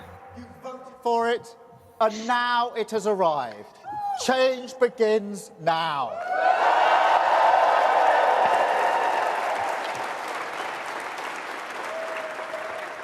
And it feels good, I have to be honest. 4.5 years of work changing the party. This is what it is for. A changed Labour Party, ready to serve our country, ready to restore Britain to the service of working people. We're so screwed. We're so screwed. I think he's got a filmmaker. And across our country, people will be waking up to the news, relieved that a weight has been lifted, a burden finally removed from the shoulders of this great nation. Yeah.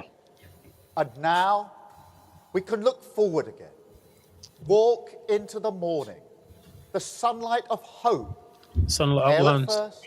We're getting stronger through the day, shining once again on a country with the opportunity after 14 years to get its future back. It's very good. I like it. I don't. Well, he looks happy. This is the happiest I've seen him look. He only looks a little I bit. know. He looks like he actually cares this time. Yeah, I know. He actually I don't know cares if he can about believe this it. I thing. want to thank each and every one of you here for campaigning so hard for change. And not just in this campaign either. Also for these 4.5 years changing our party. The Labour movement is always everything's achieved, past and future, down to the efforts of its people. So thank SNP you have truly. lost 2 more You have seats. changed our country. Oh, which seats did you lose? Don't know. Oh, Those 2. Everything now, that's the question.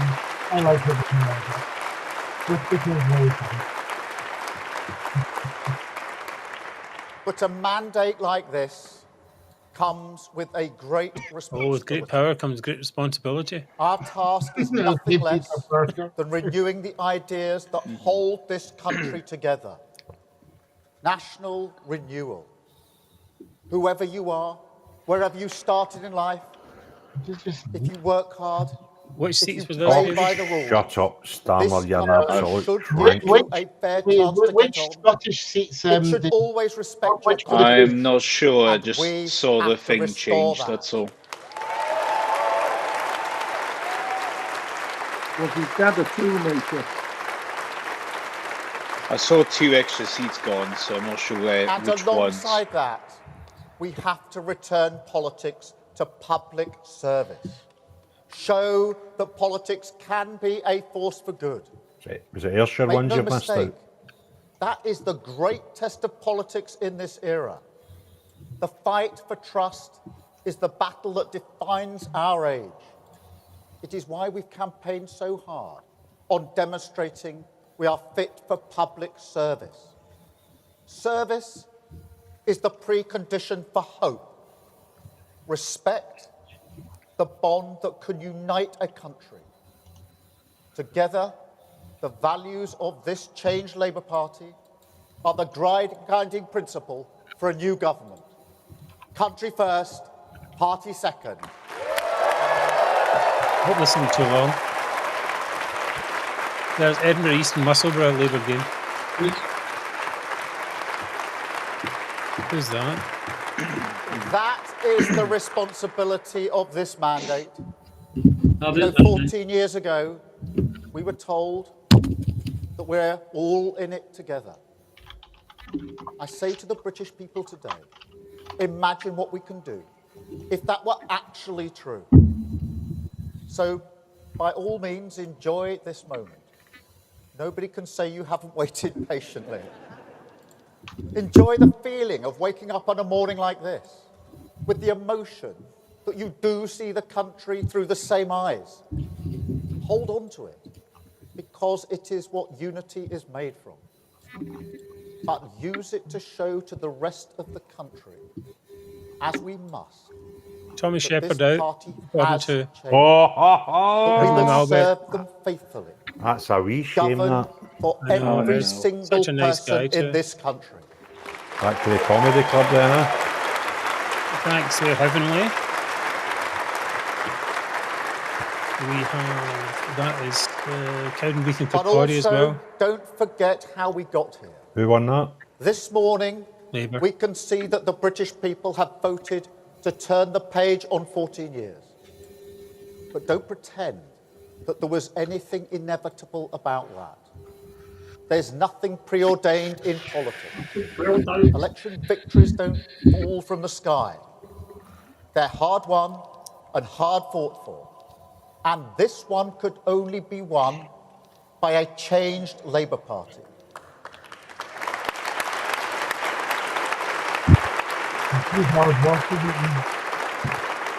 We have the chance to repair our public services Right, okay, we heard that because bit we already, right? changed We had the enough of party. this. We have the chance to make work. Thank God. Right, okay, that's quite enough of that, I think. Yep. Yeah, he said enough. He's repeating himself. Yeah. Change.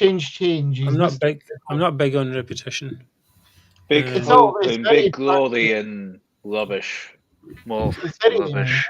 Imagine what we can do if we work together. Oh, fuck off. It says Anam Kaiser's out as well. Someone, Tommy Boy's saying on the chat. Oh, Yeah. Anam, Have you got a photograph of Tommy He's Shepherd getting his whatever result? it is. Like a toilet, you just put a toilet brush and you know, a sad toilet brush. Is it grey or black this week, though? I've just realised that these are actually in alphabetical order.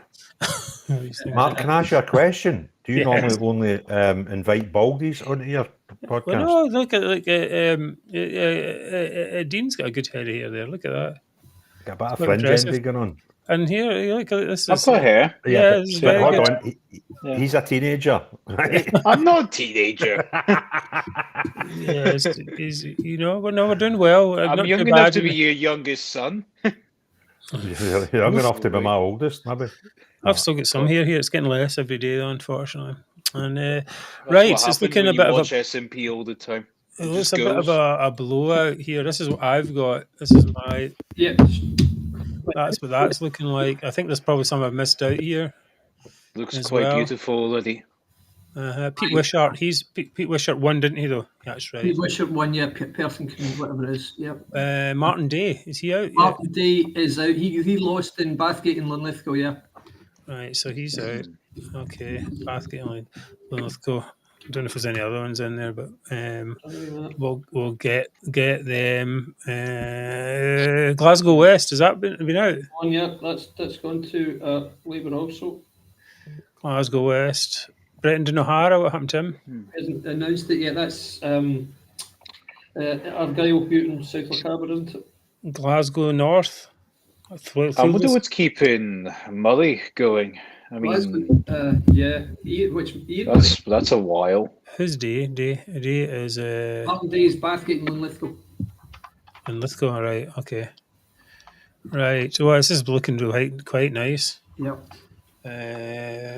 Stephen X's. Yeah, I think I probably missed some, but anyway. Should you have it? We'll get it in a sec. Hold on a minute. Chris Murray. We've got Edinburgh, East, and Musselburgh. You got that one, yeah? Yeah, I got that one. Okay.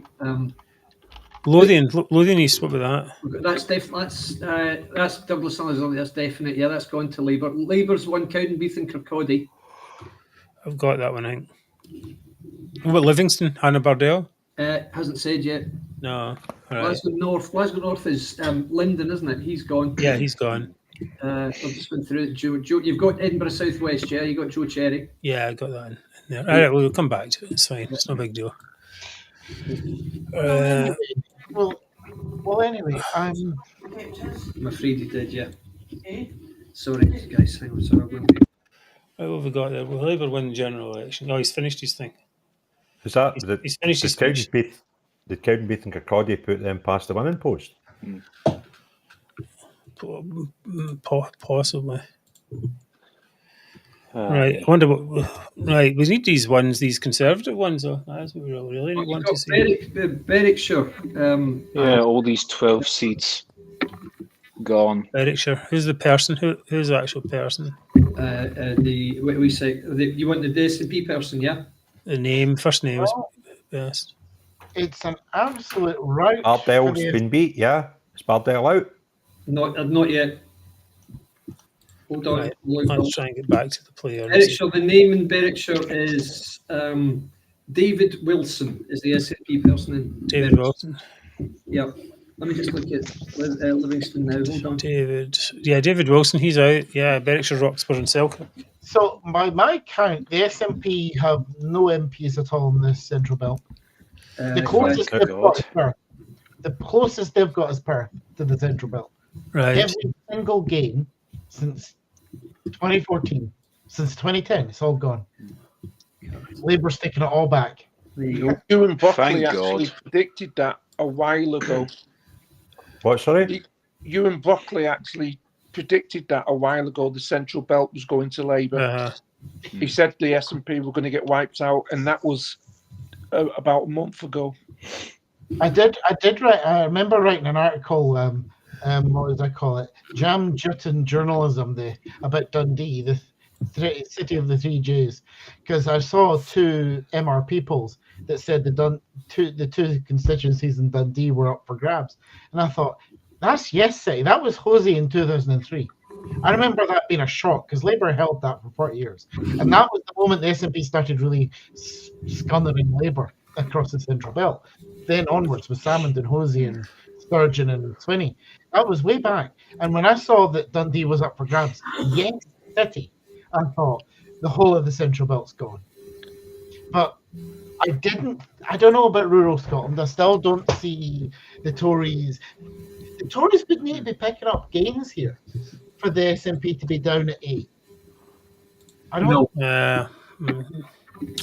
I mean, we're talking what 6? We're talking Murray West, Nairn and Strathspey. Now, I had said there was an outside chance. I remember in the podcast with the Speakeasy podcast, I said there was an outside chance of that.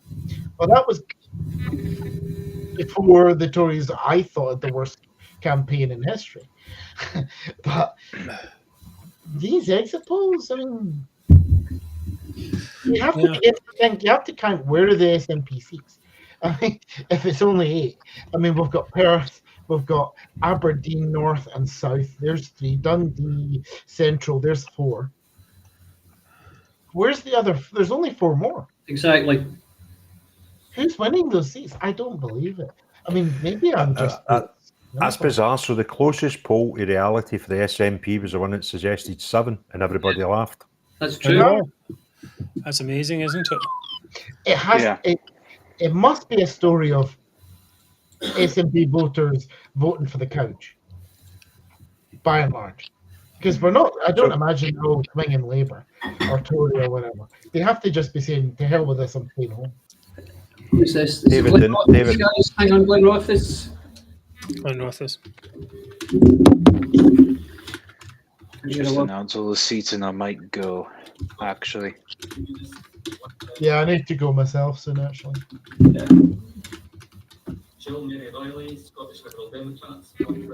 Right, what's that? You can turn it up, David, if you want. Right. Right, yeah, it's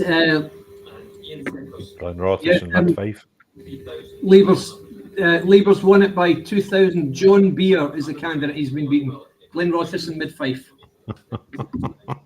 Jesus. Can't you say Labour have removed 8 serving cabinet ministers tonight so far? 8. Oh, from the Tories? The government has just been removed, like literally. 8 serving cabinet ministers. I don't think you can see that since This is Portillo 1997. Yep.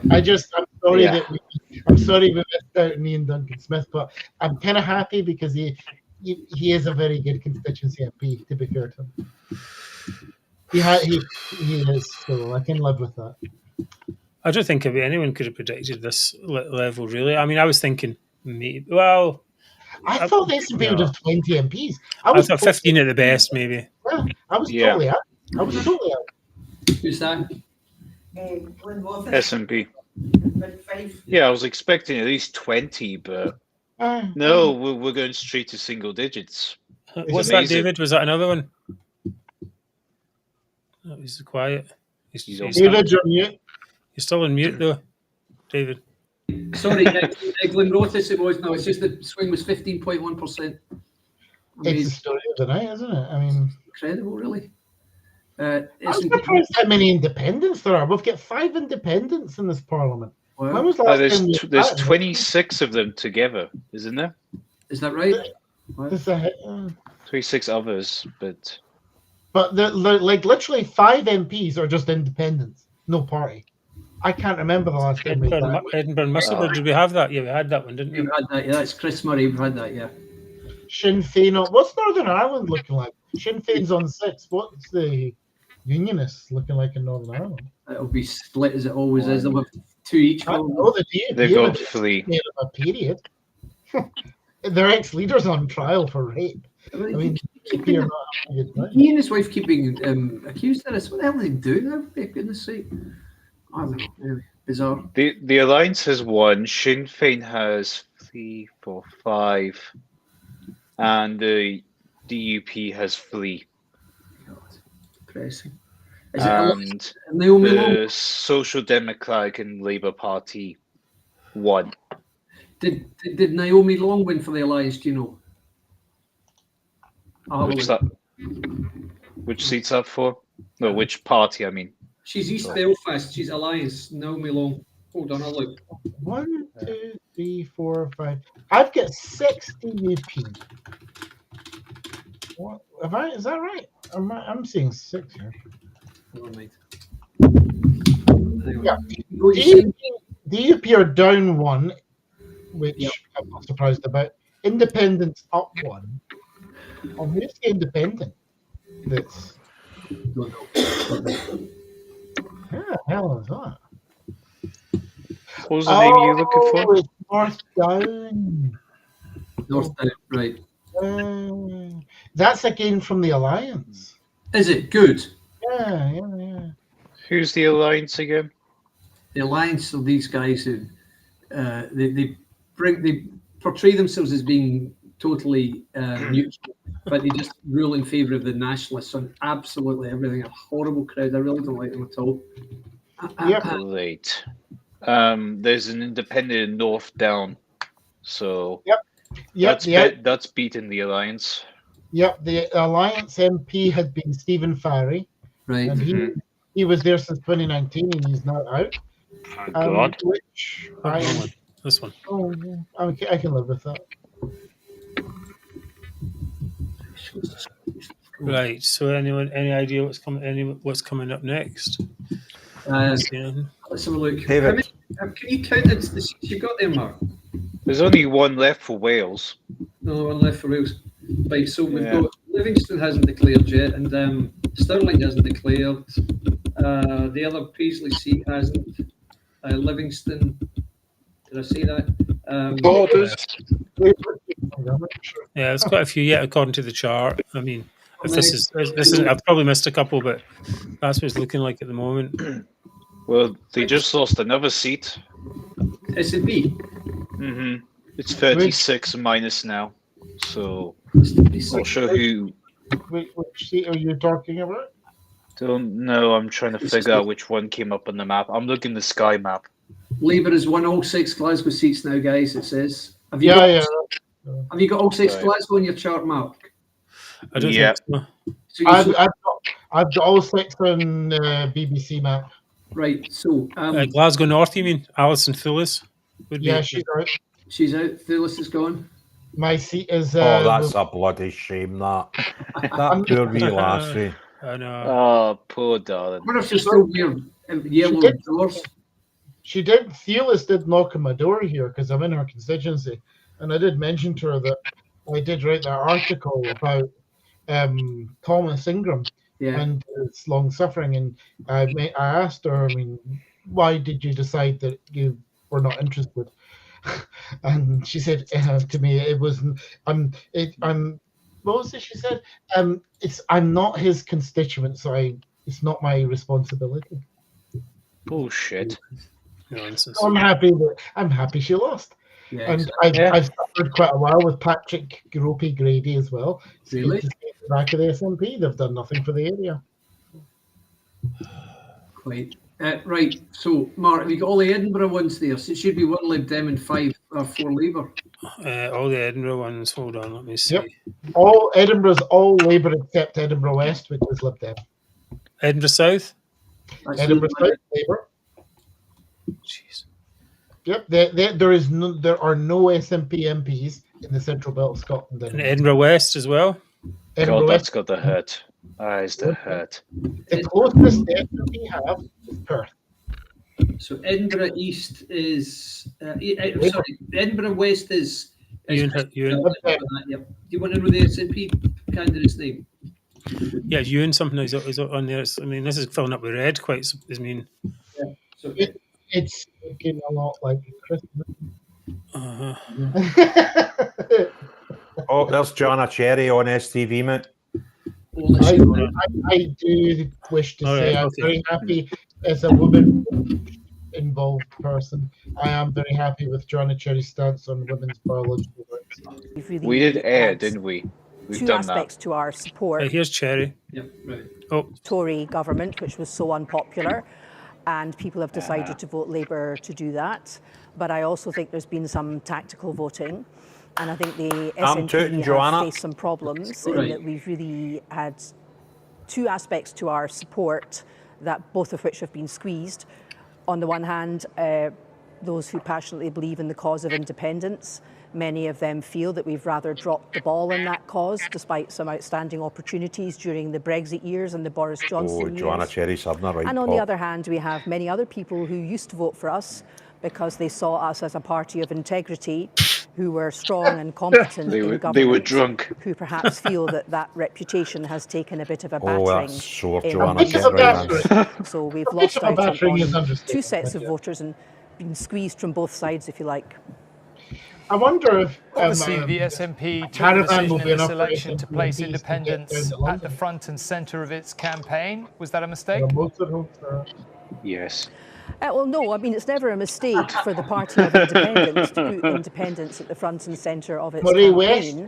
I think what the problem here is that in the 10 years since the independence referendum, not enough thought has been given. Tommy Boy is saying that Livingston has declared and win over those who don't support it or who are undecided and in the middle.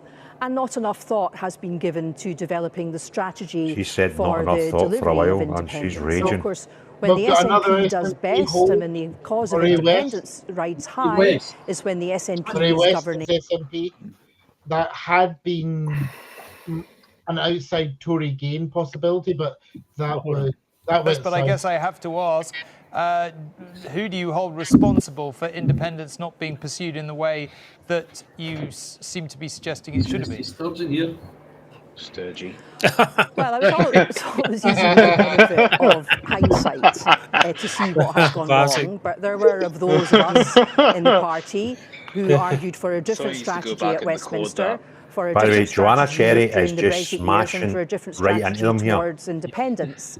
But let's Look just at- say oh, our look at your suggestions face, you were not grumpy well little- received, and there was a lack of debate and a lack of discussion over policy and strategy in the Sturgeon's party raging. under both Nicola's leadership and under Ian Blanchard's leadership.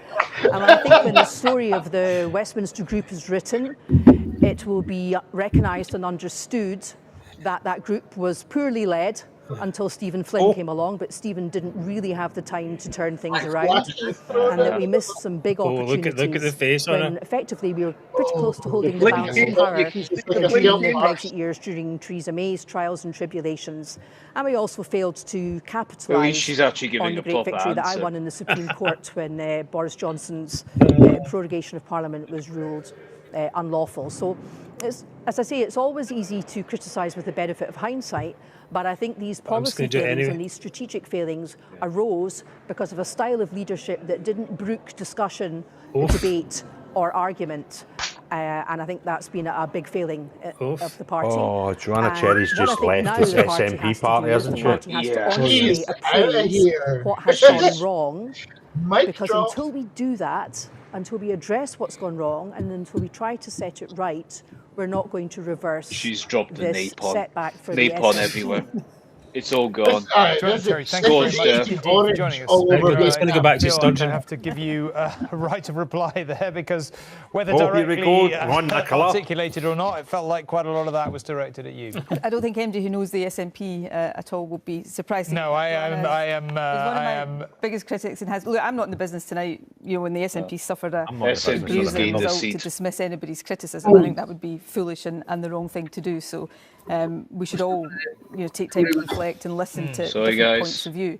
I mean, I would point out that Joanna's 3 election victories were all delivered under my leadership of the SNP, of course. But fuck all we do, you perhaps, crackpot. looking backwards rather than forwards. I mean, I've already said I think there is some, hard thinking for the SNP to do. You don't do thinking, that's a problem. As we've been reflecting in relation to other parties, sometimes Look at the other parties look like they do think. There's a danger the SNP does that. I think we've got to think How many about times the is she different aspects blinking? of this and pick ourselves up. I mean, one of the It's things at the it's, heart of what I'm Joanna not gonna was saying there is hear that, we had this golden opportunity to win independence and we somehow just didn't take it. Has got Livingston, has got Labour, I tried very hard as SNP leader to progress the independence case and to find a route to allowing people to have to take that decision again. The problem we've got is that there is, with a Westminster undemocratic veto, the lack of a legal route at the moment, and there's no magic wand that can make that disappear. And what was perhaps missing from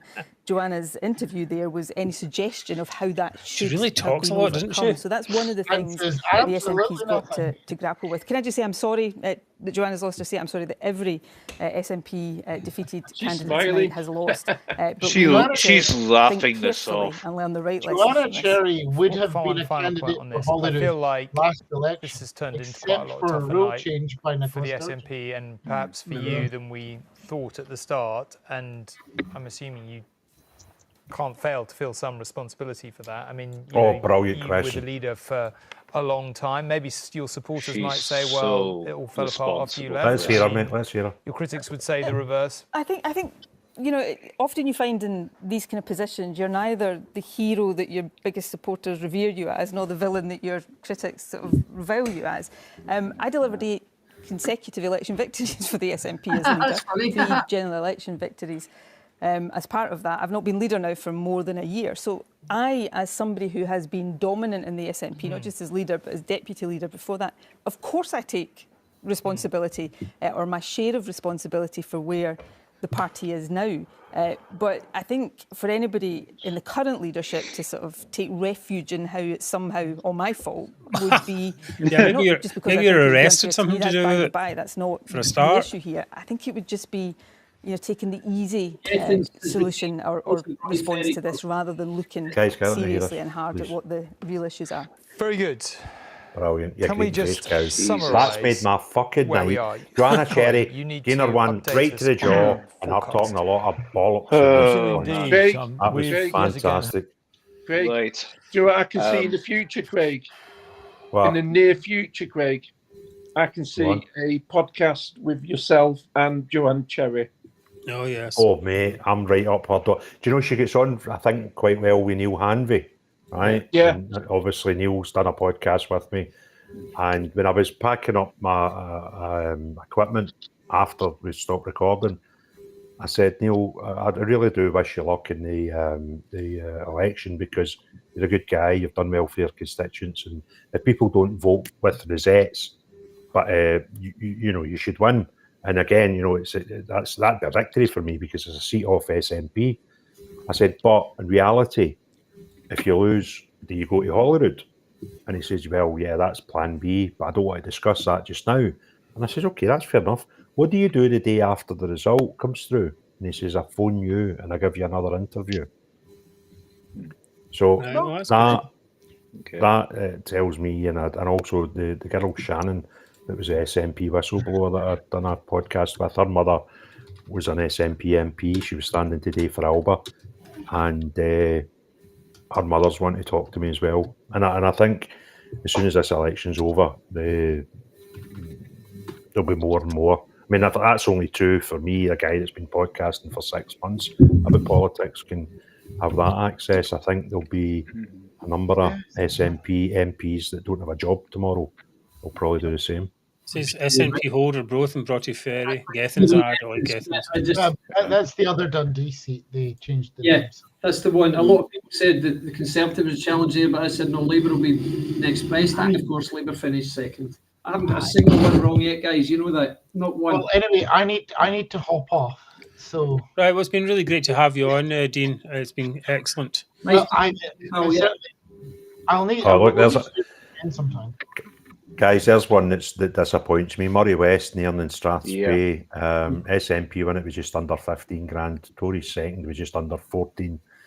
And Reform took 3,500 votes. So that's one. So that's the seat. That's one. Yeah. Sorry? That's the one we need to get up there and highlight and say this is what Reform's done. Well done. Oh, they put 6 now. Okay, they've got another one because because they won Murray and they've won Arbroath. Yeah, they got Arbroath. Oh, just by okay. Reform splitting the vote. And where? Moray West, Nairn and Strathspey. Well, just under 15,000 won it, and Arbroath not so much. Yeah. Arbroath, no. But do you know what, David? See if that's one seat that's lost to people not tactically voting. You've got to think that's a victory. But the ones that I'm looking at the borders where there could be a couple of blues there, North Coljet, right?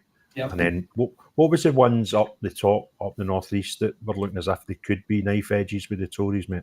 West Aberdeenshire and Kincardine, and Aberdeenshire North and something, can't remember the rest. Gordon and Buchan? Gordon and Buchan's the third one, yeah, exactly those three. Yeah. Right, okay. The other name, Aberdeenshire North. So that's 3 that are knife edge, and then the other 2 were probably the ones down the bottom end, Dumfries and Galloway.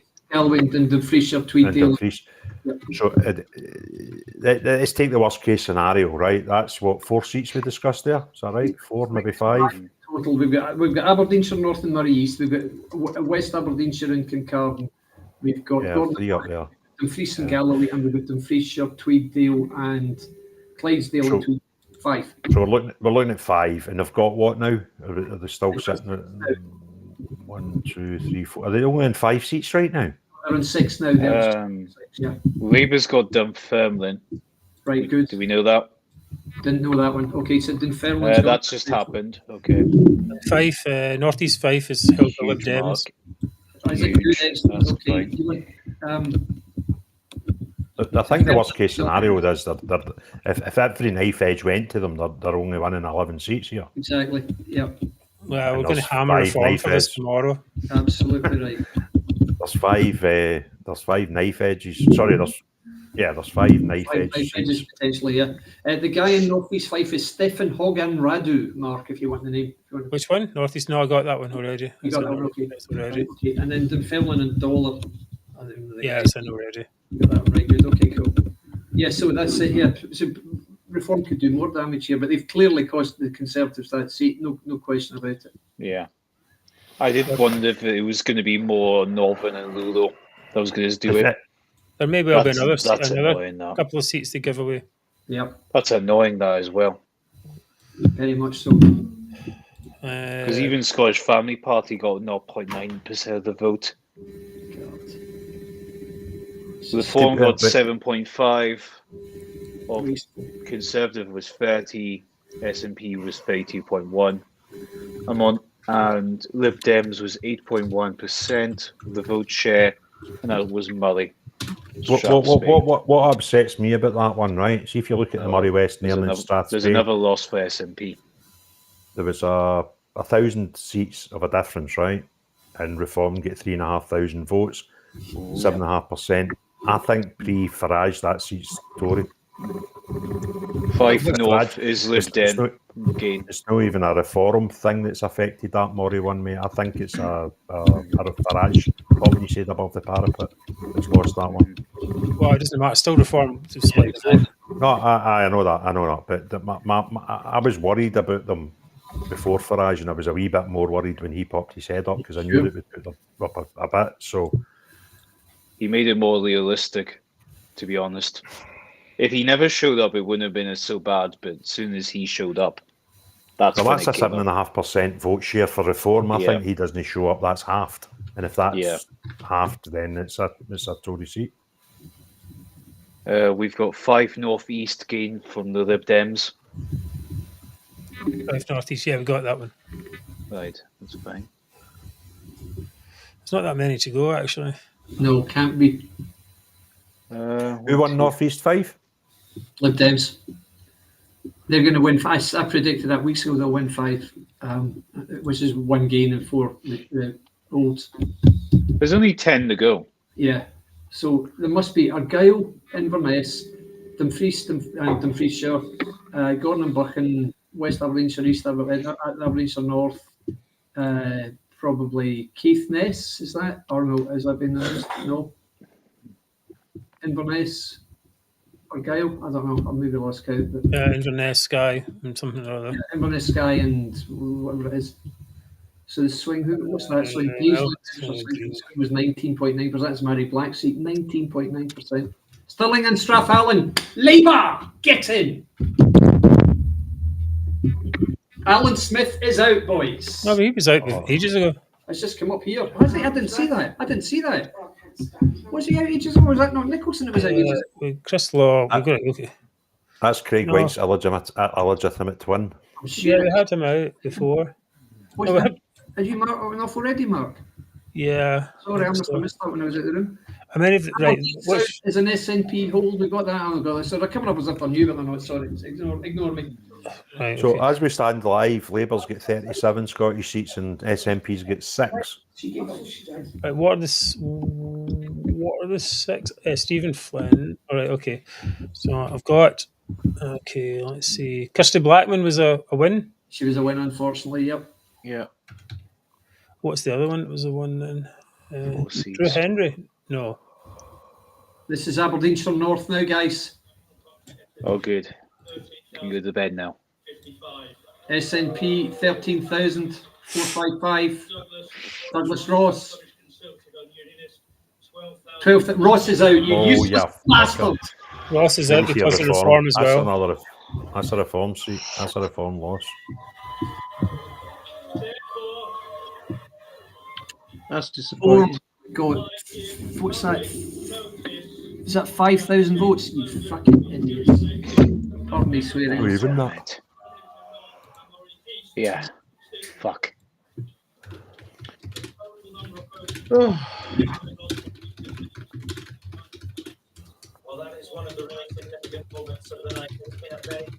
So that's 2 knife edges lost because of Reform. I think. I mean, I just fucking hate these people. I mean, I really do. We told them they've got this, whole thing going on about this leader of the Scottish Conservatives wanting independence. This is really good. I think this is going to harm them. We're going to. I mean, I'm going to. Well, I'm actively opposed against them now. Yep, absolutely right. Mundell's seat could be lost by Reform as well.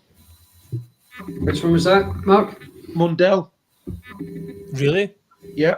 It was last week. It was 1% in it between Conservatives and SNP, and it was the Reform vote that was costing them.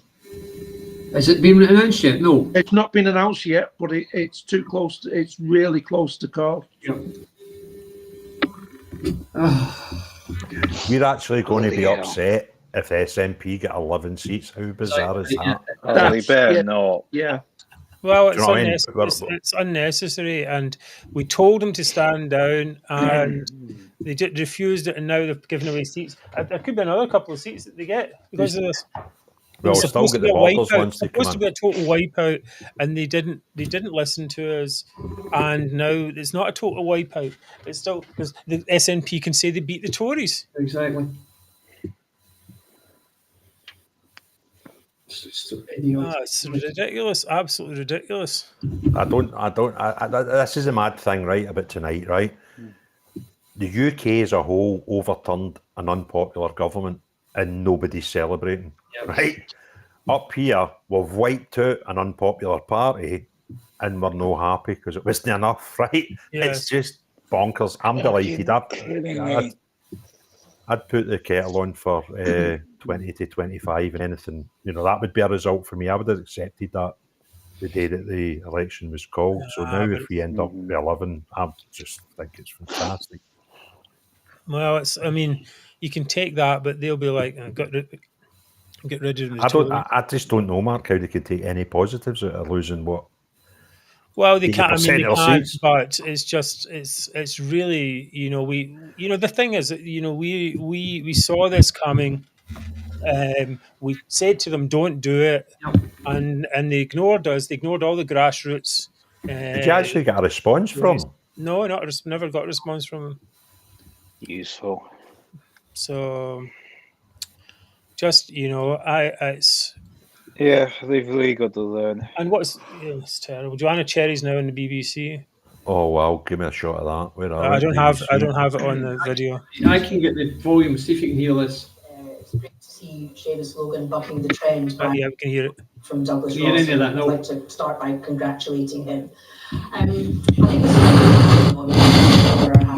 it's a landslide victory, and certainly in Edinburgh, the Conservatives seem to have pretty much collapsed and very much gone to Labour rather than. He still lost as a Lib Dem gain.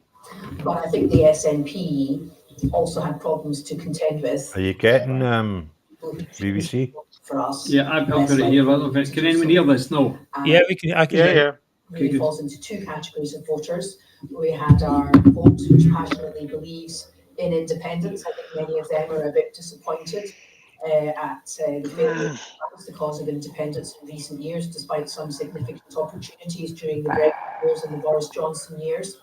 And then on the other hand, we have people who didn't necessarily believe in independence, but saw us as a party of strong, competent government and a party of integrity. And I'm afraid that reputation has taken a little bit of a battering in recent years. So I think really what has to happen now is the party has to have an open and honest appraisal of what has gone wrong here. Otherwise, this setback is not going to be reversed. Why did your party's reputation take a battering, and who's responsible for that? Well, clearly there's been a lot of criticism about the policy priorities that were followed under the leadership of Nicola Sturgeon. There was a huge focus on identity politics to perhaps the detriment of the public's priorities.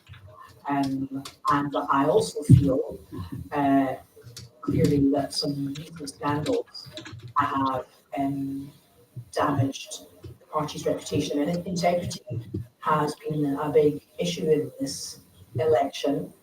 And I personally believe that integrity is very important in politics, and I think the public do as well. And I think a perception, at least, that there might have been some areas in which integrity was lacking has damaged us as well. I don't want to focus too much on individual integrity. There's going to be a conversation, surely. And Nicola Sturgeon's sitting with another broadcaster in a studio in London tonight, opining about this election. She says it's a grim night for the SNP. How much of the blame does she have to take personally for this?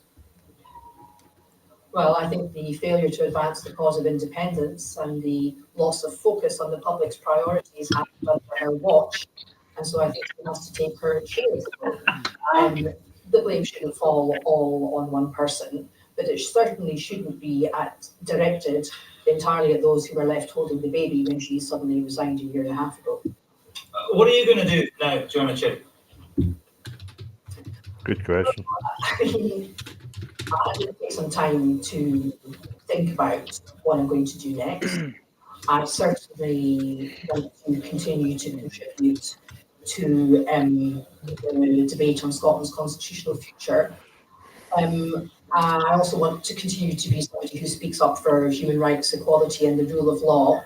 I'm told by others who are best placed to judge that I have been a strong voice in the fight to protect women's rights to dignity, privacy and safety, and the rights of lesbians to freedom of association from the more extreme expression of gender identity ideology in the eye that any man can say he's a woman and have to be accepted as such without any safeguards being put in place. And I certainly intend to continue to contribute to that debate. I've faced a huge amount of intimidation, bullying and harassment as a result of speaking up for women's rights and lesbians' rights. Right, okay, I think that's enough of that. Right, guys, here's some...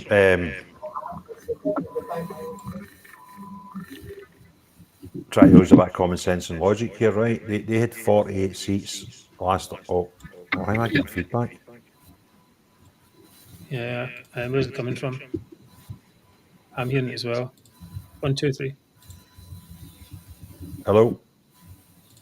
It seems to have gone. So, my logic says they'd £1.2 million short money and about £500,000 worth of levy off the ministers. 1.7, I'm getting feedback again. 1.7, call it 1.6 with easy talking. 1, 8, 4. They've lost about £1.5 million tonight. Yeah, well, that'll help, but yes. They can't go. They cannot go on. It's just that can't. In their accounts for 2023 will be out within weeks, and I just don't see how they can survive. Bankrupt, Craig? What? Sorry? Are they bankrupt? Well, I'm not an accountant, Mark, but a business that lost 800 grand the last set of accounts and had around 50 grand. I can't remember, between 40 and 60 grand cash. And if you've just reduced their income by, my head ain't working now, probably about almost £1.5 million tonight. That's lights out. Surely that's lights out. Yeah, Murray West, Nairn, Strathspey. What happened in that one? That was the one. Oh, that was the one. Yes, they just won the SNP won it by about 1,000 seats. When I'll just get the result here. Right. So what are the ones that SNP have won? I've got Pete Wishart, right. Chris Law, Stephen Flynn. Yeah. That Murray West one. Stephen Gethins. Yeah, that's Blackman. Yeah. And wait a minute, what's the other one? Is Douglas Ross's, which is what's it called? Aberdeenshire West. Aberdeenshire North and Moray East. Oh, that's it. Aberdeenshire North and Moray East. Again, that's another one, right? 13,500 call it, and 12,500. So there's 1,000 votes in it, and the Reform get 5.5. And the one next door, that's the other one where you've got 15,000. There's 1,000 difference, and the Reform drew 3,500 votes. West Aberdeenshire and Kincardine, no? No. It's Aberdeenshire North and Moray East. How many seats are we waiting for now? Oh yeah, I've got it. Found it. Reform get 14.6% of the vote in Aberdeenshire North and Moray East. That's absolutely sickening. What was the combined percentage? Wow. Percentage? Tory was 32.8. They had 46% of the vote between the two of them, and SNP won it with 35%. Did you get 46% for those for Tory plus Reform, and 35% won it. Oh, that's talk about tactical voting. That's just suicidal voting. Utterly insane. Here's Gordon Buchan. Murray West was 15, 14. Scottish Labour Party 4,686. 897. Hang on. Harriet Cross. Conservative. And Unionist. 14,018. She's looking very smiley. Richard Gordon Thompson. Richard Thompson. National Party SNP. 13. Conservative and Gordon Buchan. Fantastic. What seat was that? What seat was that, guys? That was Gordon Buchan. So that's Richard Thompson. Thank God. Okay. Well, that's good, because that's that wee yellow zone. Lost something then, eh? Exactly. Who won that, Labour, I take it? No, sorry, Tory. She's one of the rising stars, apparently.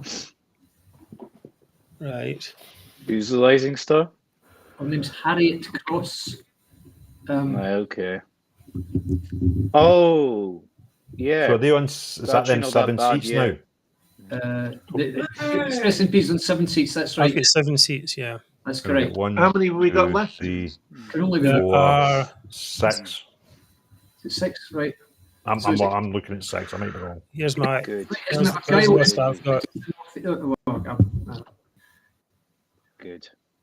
That's a good one. Well, I'm looking at 6, and I've got what's that? I've got 1, 2, 3, 4, 5. They've only got 6. So the best they can do is 12. No, they're on 7, Craig. Okay. 7. 1, 2, 3, 4, 5, 6. Yeah, they're on 7. Sorry, yeah. And I'm guessing there's 1, 2, 3, 4, 6 to go. Is that right? Is it? There is one. The worst case scenario is 13. 7. This is outrageous. 4, 5. Can I ask you guys? I wasn't privileged enough to be sitting with you when the exit poll came out. But when the exit poll came out and said 10, what was the general consensus? We didn't have the show on then. We started at 12. And what did you feel when that came out? Though it was going to be more than that. That's I think people thought. But were you happy with that? I was ecstatic with it. Right, that's the mad thing, isn't it? Now we're looking at a maximum of 13, and there's a wee bit of disappointment coming over the room. It's just bonkers, isn't it? I mean, let's hope there's not. But I think it's a reasonable result. I mean, Ross dug his own grave to some extent, so. So, I mean, you could possibly blame that in Reform, but you could also blame it in Ross. But certainly the Moray West in Strathspey is really a problem. And if they take any more seats, then because of Reform, it's going to be that's really terrible. Cause problems. Yeah. Let's look at it. That's logically right. The seats have still get called. Inverness. What does that look like, David? It looks very good for them. That's Drew Henry. It looks very good for them. That looks good for SNP. Right. Bathroom break. I'll be back in a minute.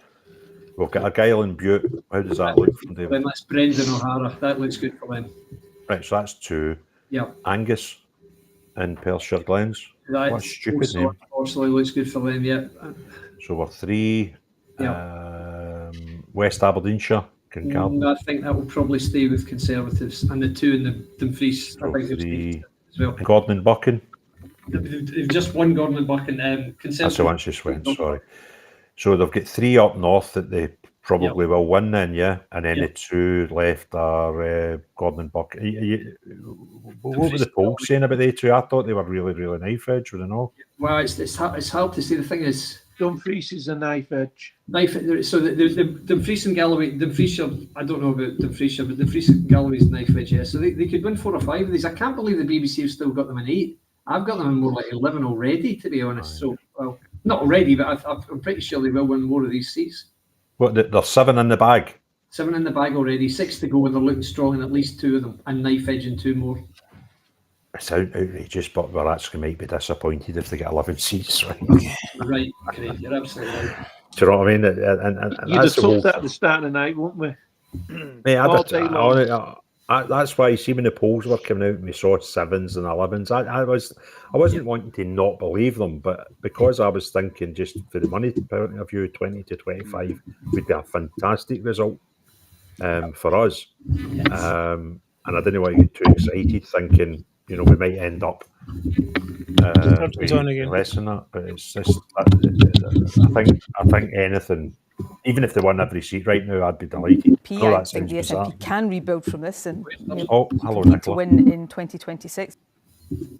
From the unpopularity of the Tories, people have voted Labour to get the Tories out, but we've also suffered from being an incumbent government ourselves. So, as I've said on a couple of occasions, there's lots of reflection for the SNP. I think the SNP can rebuild from this and compete to win in 2026, but we've got to learn the right lessons. UK-wide, I won't repeat everything that's been said. I think one of the big strategic decisions for Keir Starmer is how he deals with Nigel Farage and Reform. If Labour, like the Tories have, continued to appease Farage and take the debate or allow the debate to be taken onto his ground, then Reform, the danger is Reform just gets stronger and stronger.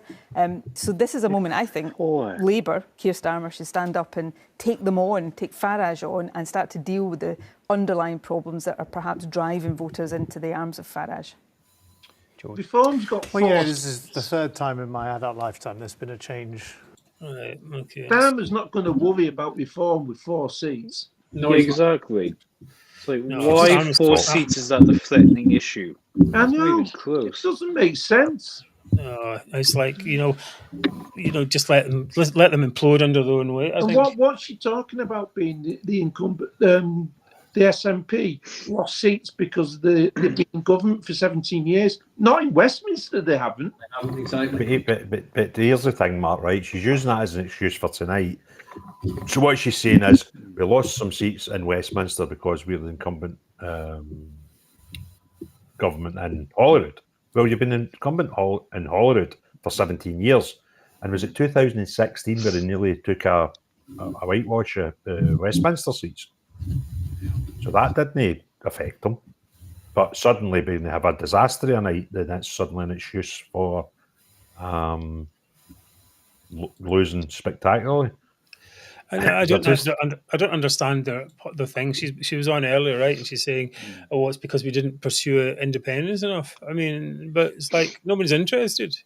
So that's why you lost. You pursue it more. It's like, okay, so you double your efforts and you'll get nowhere twice as fast. Yeah, I heard that they're trying to suggest that some people might have voted them for their other policies and not independence. That's total bollocks.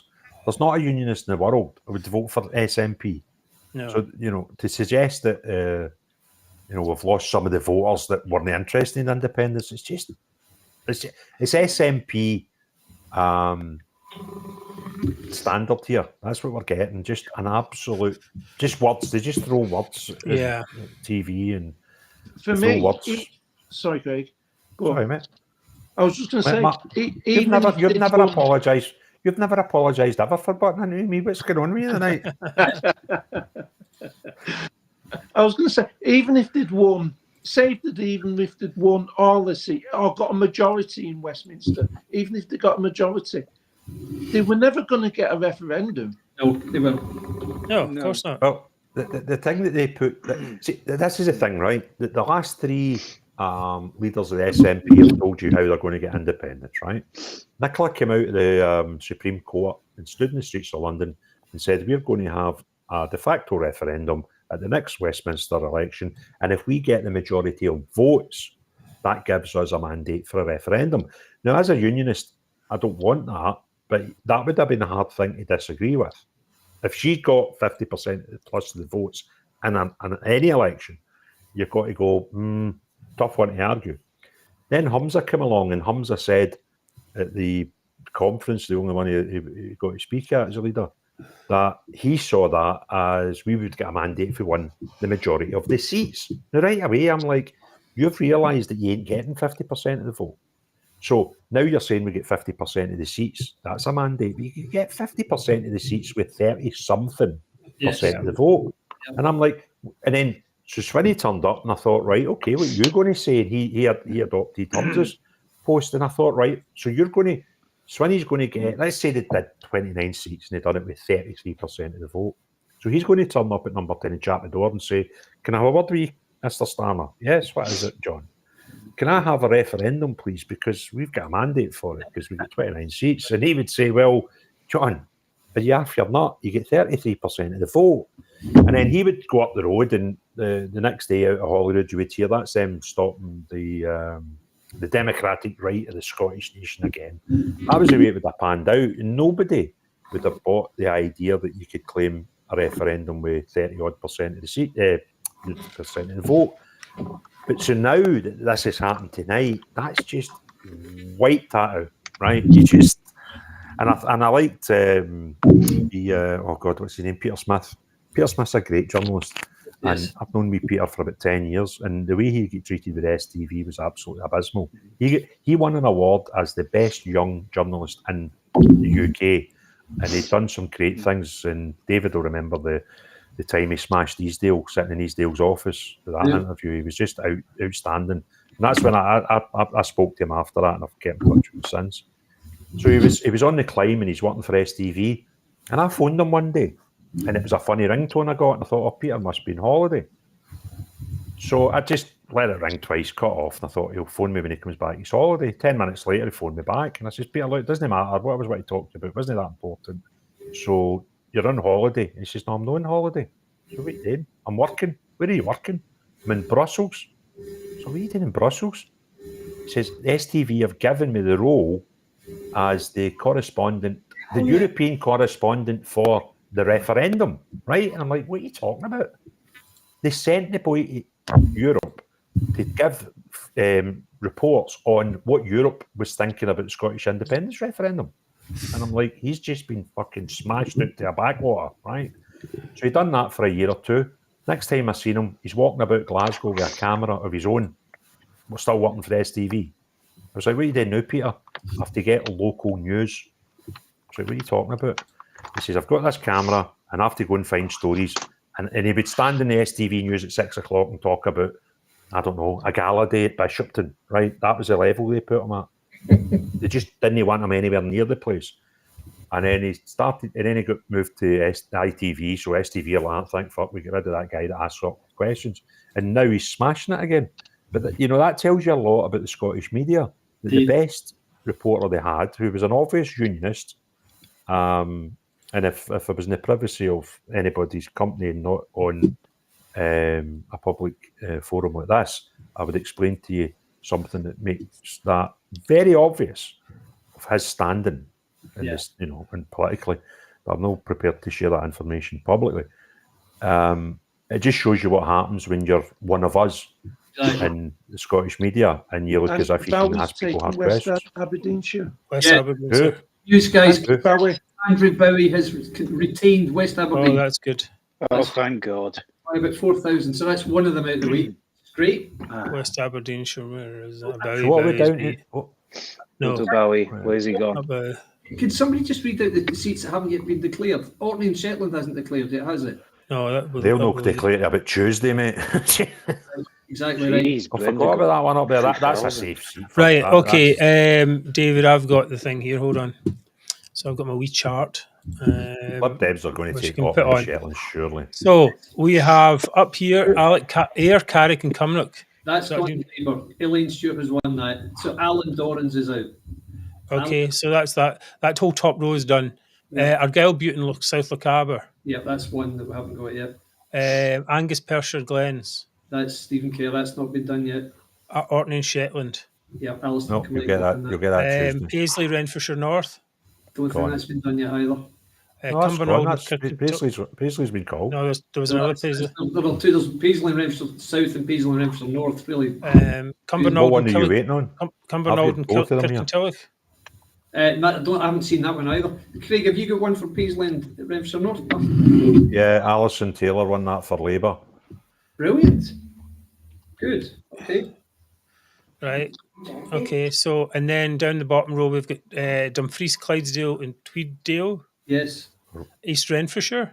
East Renfrewshire's gone to Blair McDougall. Definitely. Oh, that's right. So Kirsten Oswald getting there. Okay. And Caithness, Sutherland, and Ross. Don't think that's been announced yet. I don't think so. So that leaves 1, 2, 3, 4, 5, 6, I think maybe. Right, okay, I'll tell you. Dumfries and Galloway. Dumfries and Galloway. Two in the Borders. You get 7. You get 2 in the Borders. Yes. You've got, what's that one?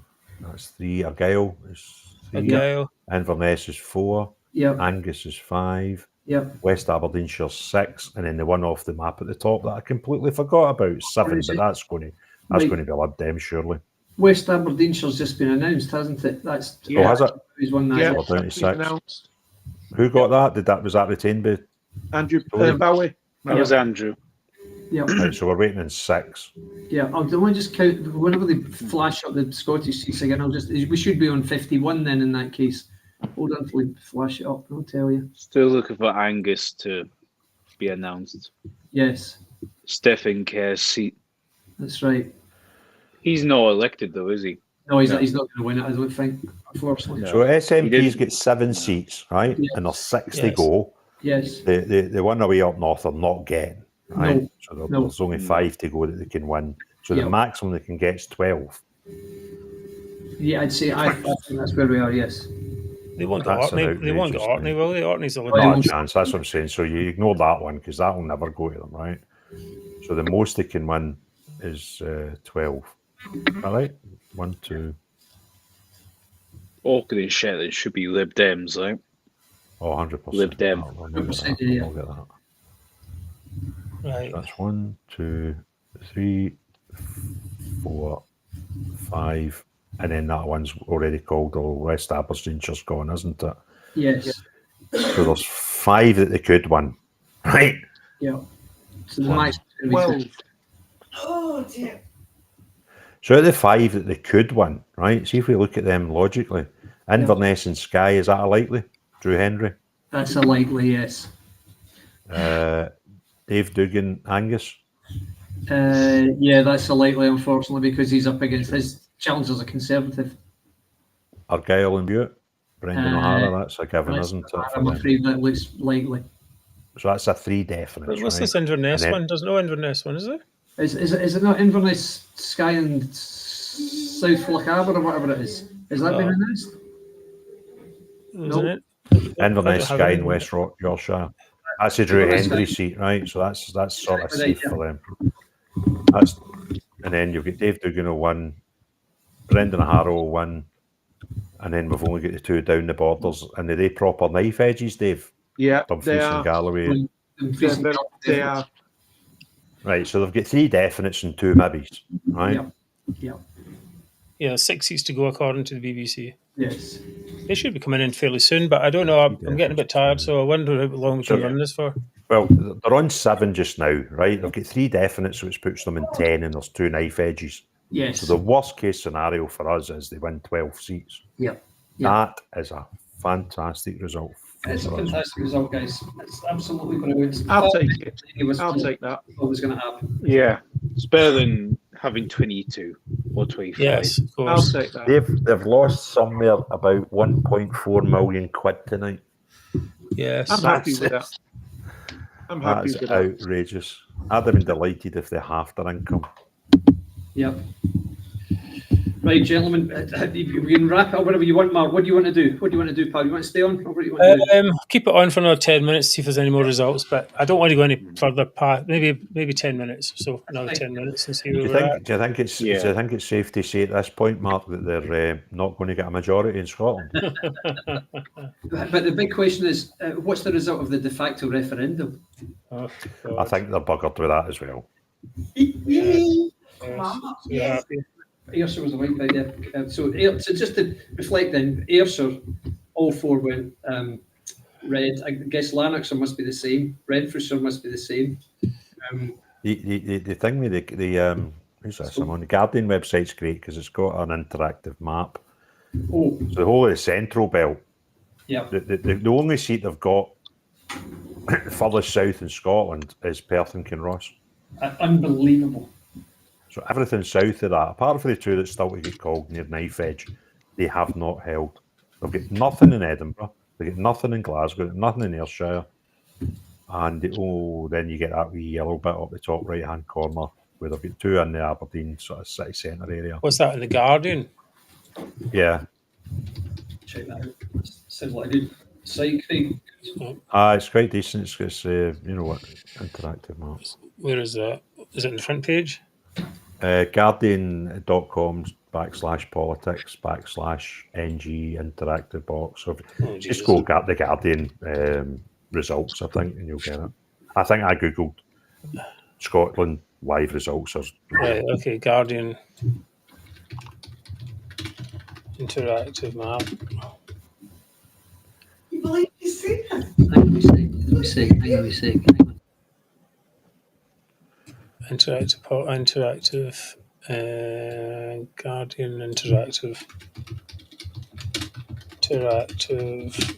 UK election map. Oh, this one maybe. Let's see if we can get this on here. So who have they got as politicians, right? Is it this one here? Look. Yeah, that looks like it. That's it, yeah. Aye. So they've got Pete Wishart, Seamus Logan. I thought he was Sinn Féin.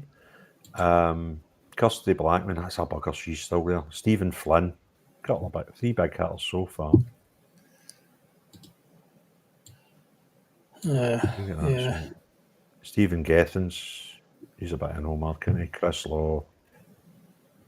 Raging Pete Wishart kept his seat. I really don't like that guy. Thanks, Catherine, for your message there. That's very kind of you. Yes, I suppose it is a fantastic result by any standard. I mean, who can believe it? Really, we have to make sure though that it continues. That's I like that comment by Alan Gray. I think the people have spoken. Yes. You're no kidding. The fight goes to 2026 now. It does, goes to 2026, and we have a few things to sort out. We have to sort this reform thing out for a start. Here, Douglas Ross is on the BBC there. I promised to come back regardless of the result, and first of all, nationally has been clearly a difficult night. Significant politicians in the Conservative Party not being returned to the House of Commons, a huge Labour majority, and I would have to see what Labour are going to do with that majority.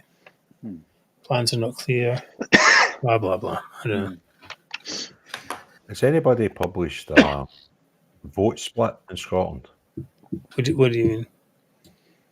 How the percentages have went? No, I don't know. That'd be great. That's a figure I'm really keen on. See how much I do enough to as a percentage across Scotland. Well, we'll come back to that, I suppose. Do we know what the overall turnout in Scotland is? Aye, rotten. Something it was like 50% most of the ones I was looking at.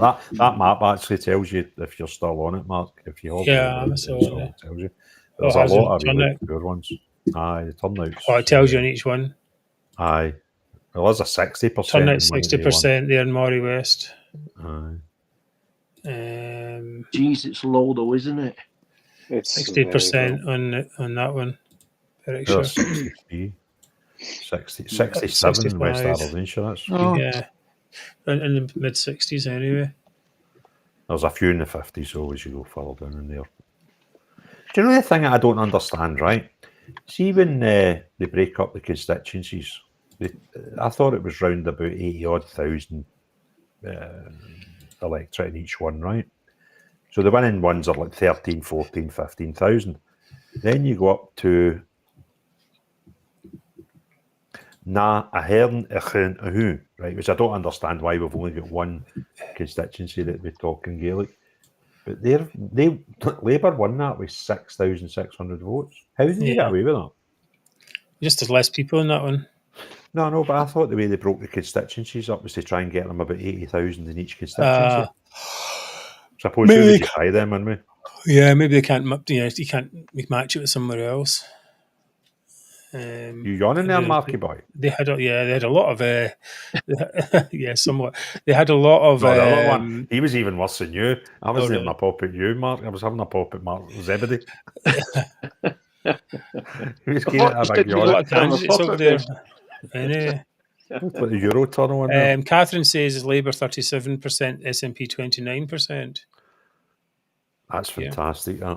And what did you remember? I asked you earlier, David, about the what was your overall vote in the last election? Was it nearer 40? Was it 40? David's lost his mic again. Yes. Sorry, Labour was SNP was 45 last election. And they're 29 this one. I'm 16. Still too many. Oh, Who's saying balls losers? No losers on here, pal. One thing you'll never do is stop people wishing an independent Scotland, right? That's never going to be zero. A bunch of cranks before. I mean, it's possible to turn it back. I mean, that's our objective long term is to deal with that. It's not a given. Someone said that the other day to me, and I'm like, that's just defeatist. We can roll this back even more and just say it's a dead end for Scottish politics, just to cranks.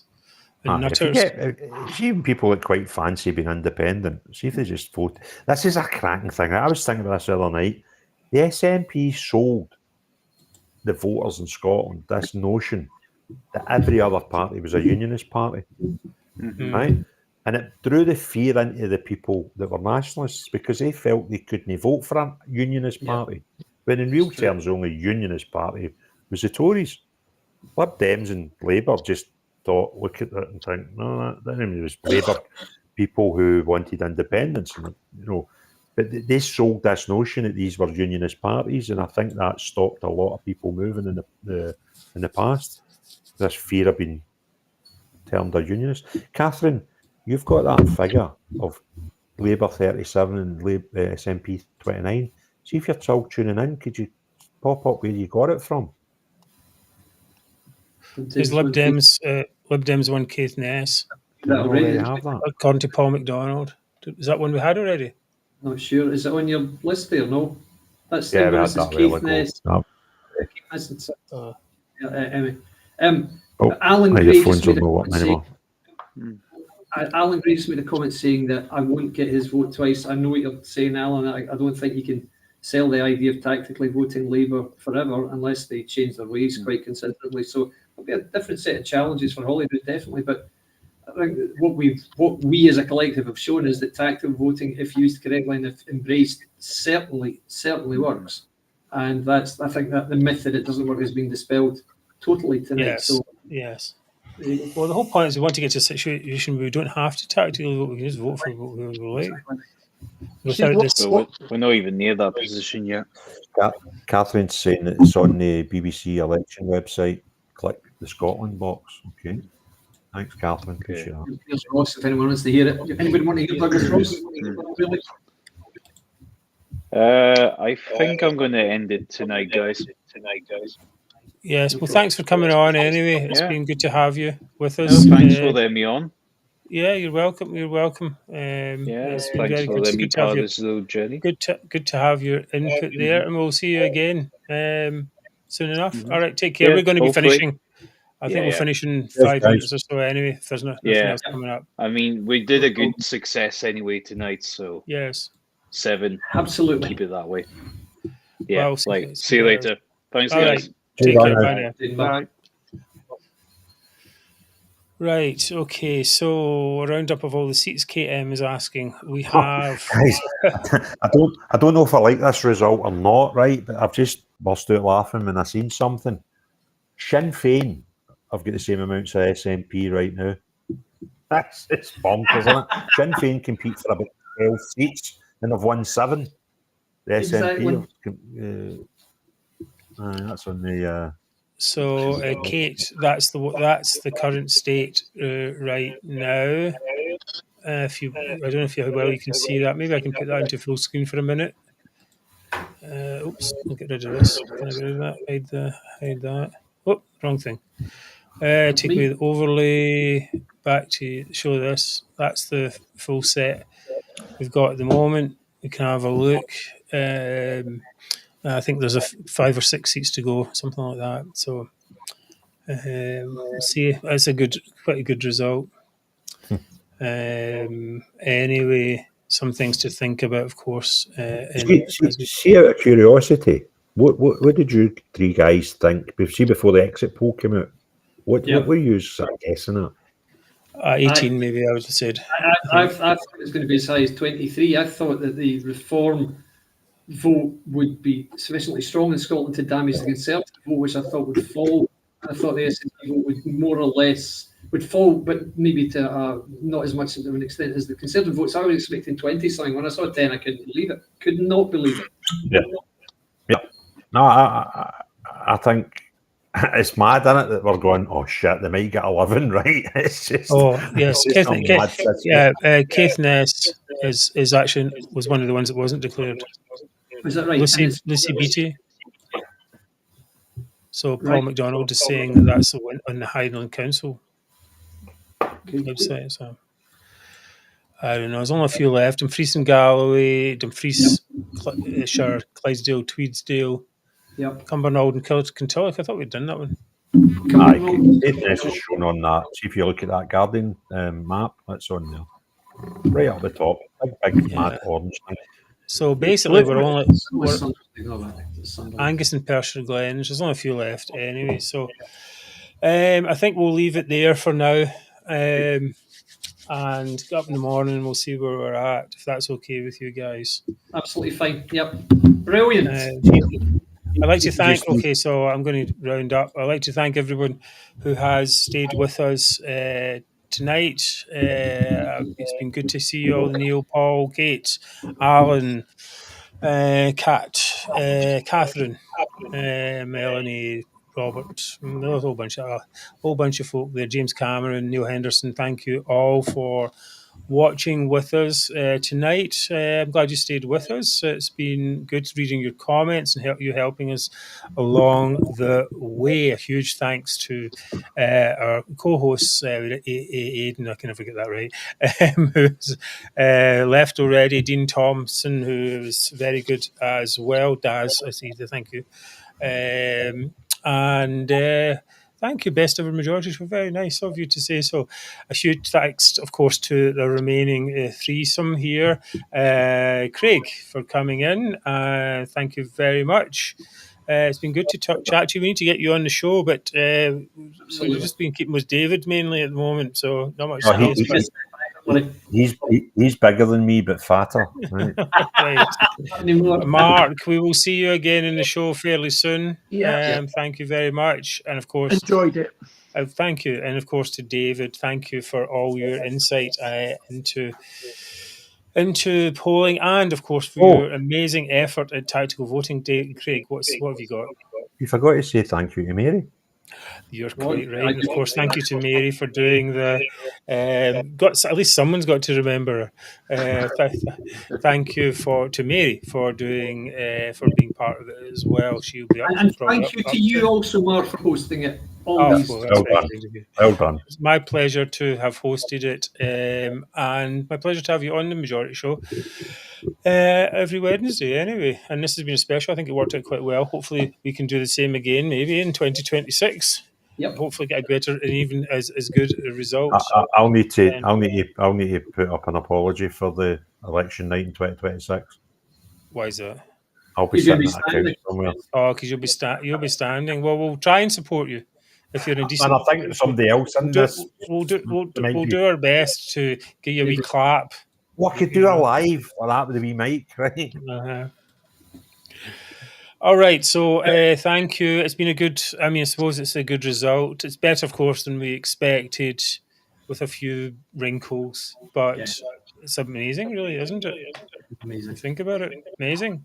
And it's a big thanks to everyone who did the tactical voting and who has been with us all the time. Think of it, 4 years ago, how demoralised we all were. Crying into your beer. My biggest worry was reform, and if it works out, they'll probably cost 2 seats.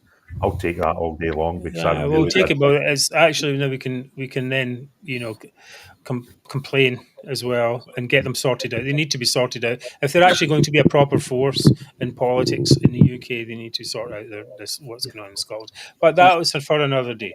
We'll do that. We'll take the victory for now. Thank you, Mark, Craig.